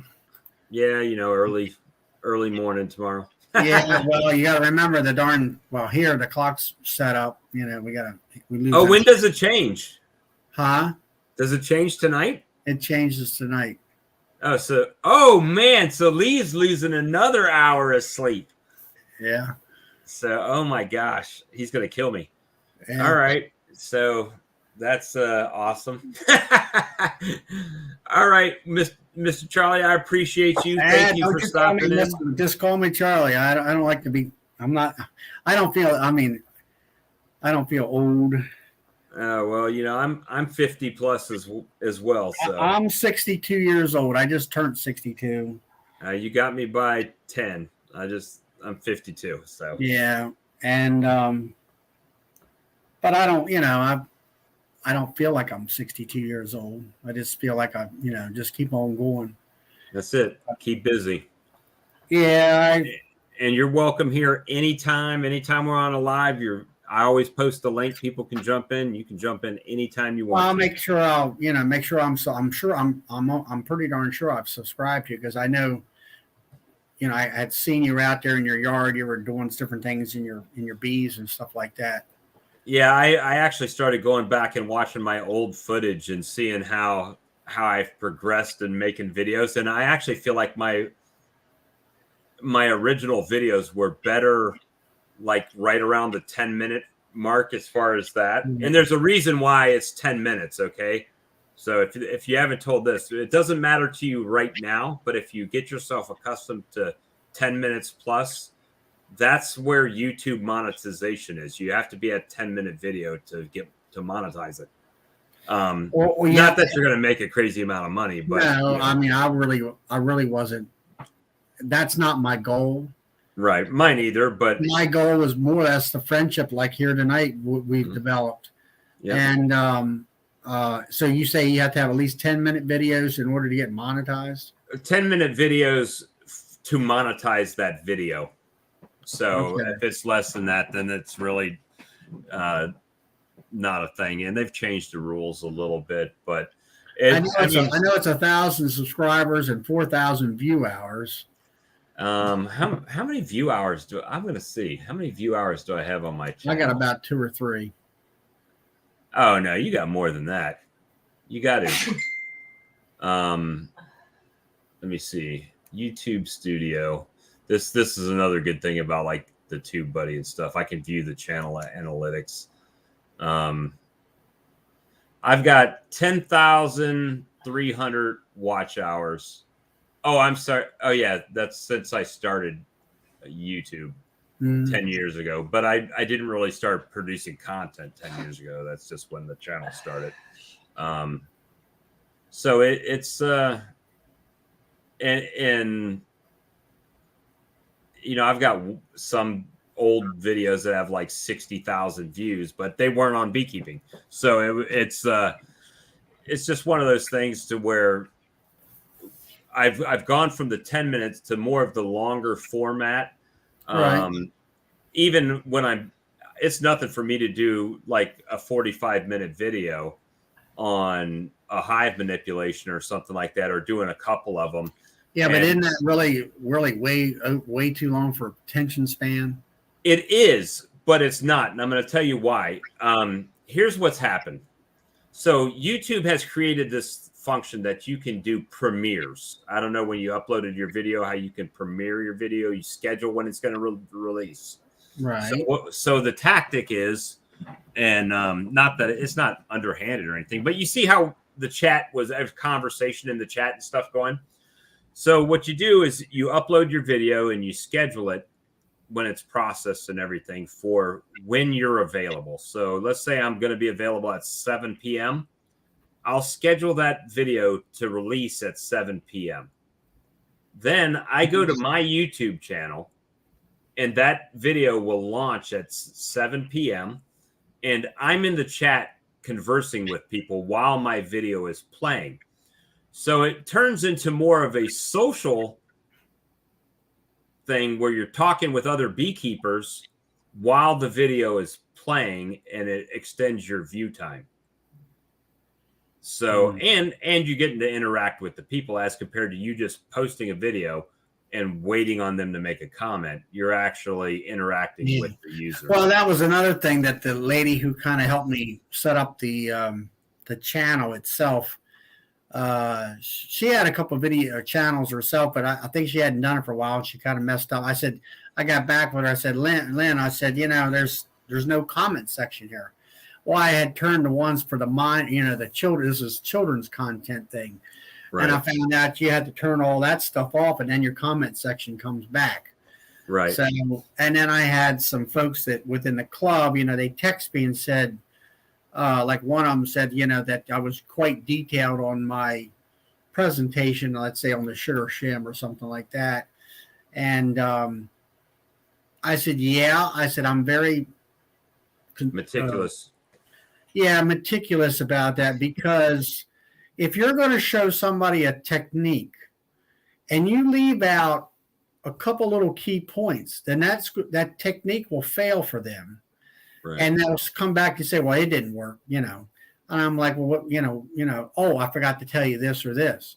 Right. And that's a big deal. And it's like the single brood chamber management thing, I mean, finally I found a thing that makes the big thing about beekeeping is you have to learn to manipulate the bees to do what you want them to do.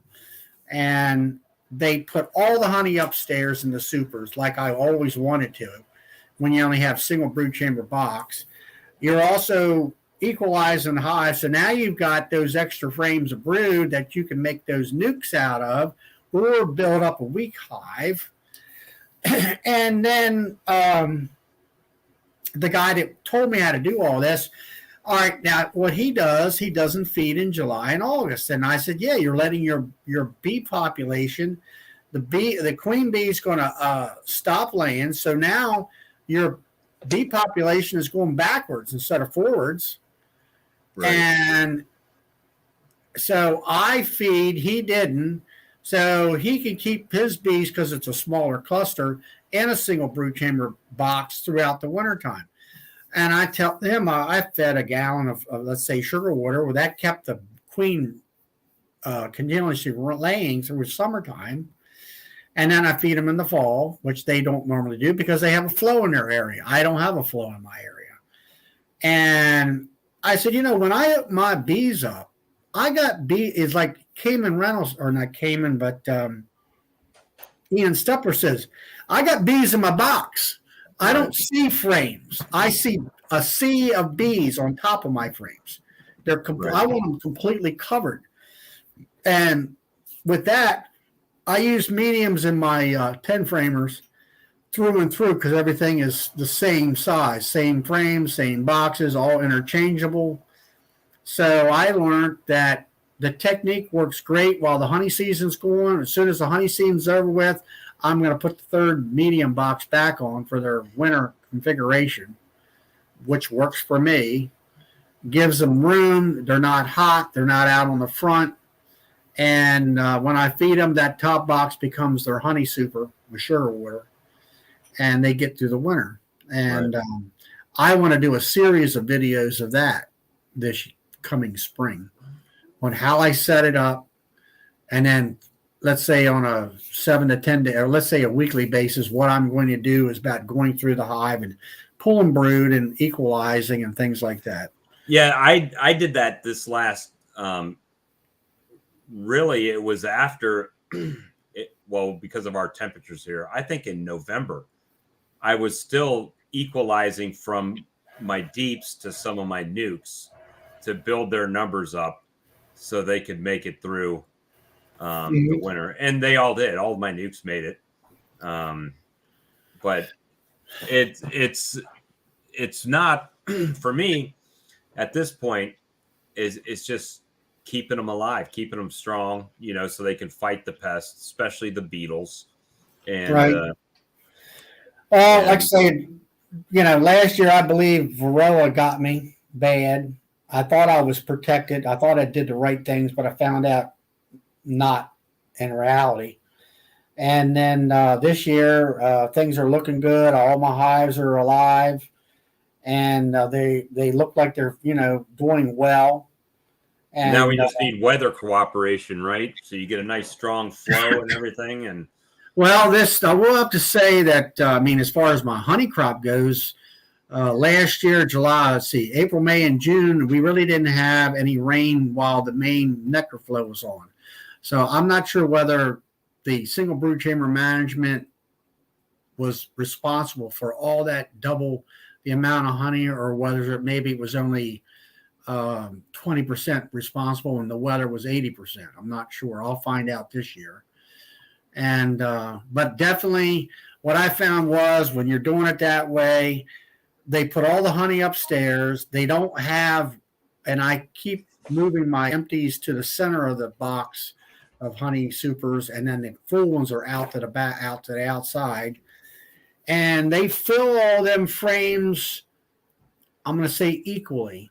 And so they're pretty much weighted, when you get ready to extract.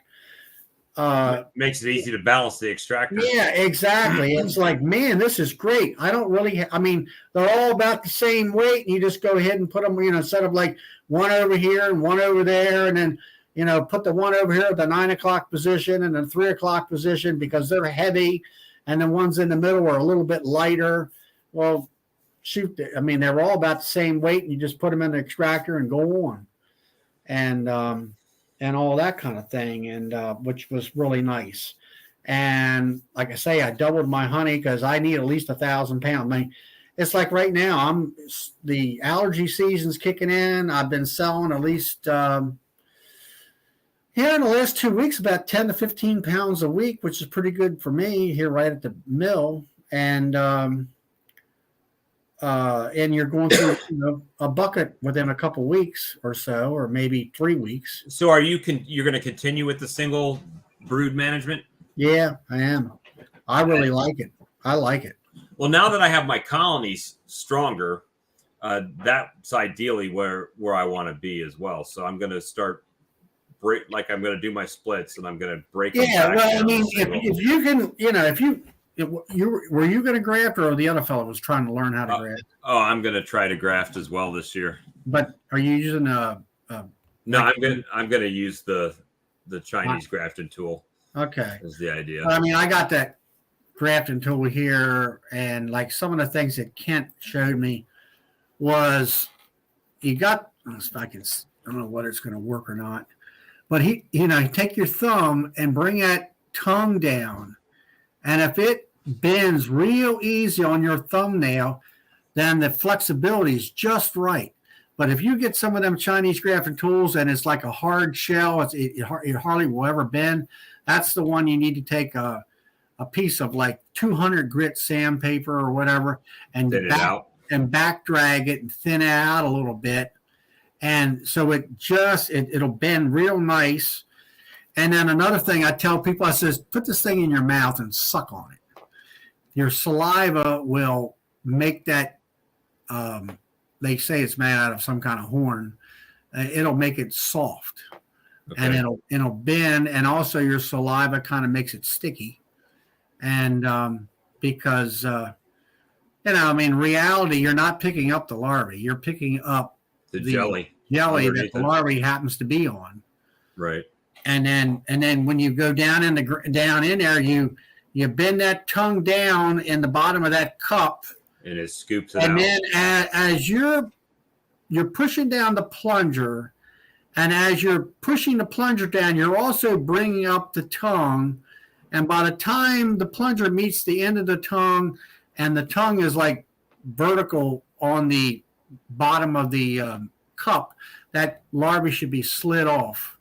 Is my video? Oh, there it goes. Okay.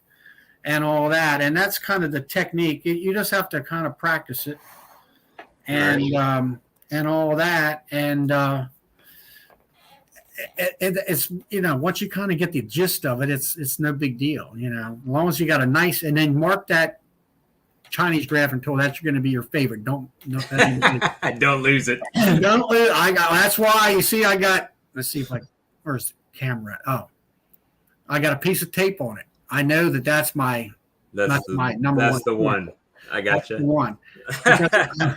Yeah, you definitely want to do that. And I got a whole bag full of them here, and you'll go through 10 of them. You might find one that's perfect from the factory. The rest of them, you're going to have to take and sand down a little bit with some sandpaper, some really fine grit sandpaper, and all that. So, all right, well, Charlie, let's go ahead and call it off for tonight. Yeah, let's call it off. It's getting late. I mean, everybody, you got to get up and work. I don't have to, but. Oh, I don't have to work. I got to work tomorrow night, Sunday going into Monday. So good to go. Well, now is Earl out in West Virginia? Is he a brand new beekeeper too?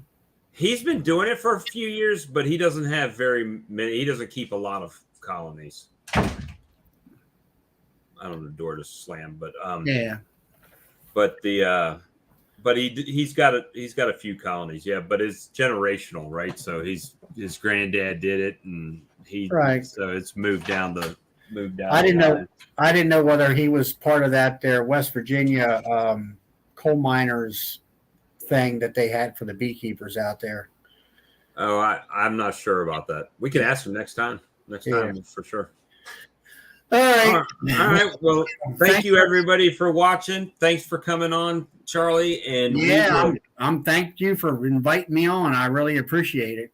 Oh yeah, for sure. And we will see everybody on the next show. Thanks, guys. All right. Thanks. Bye. Bye.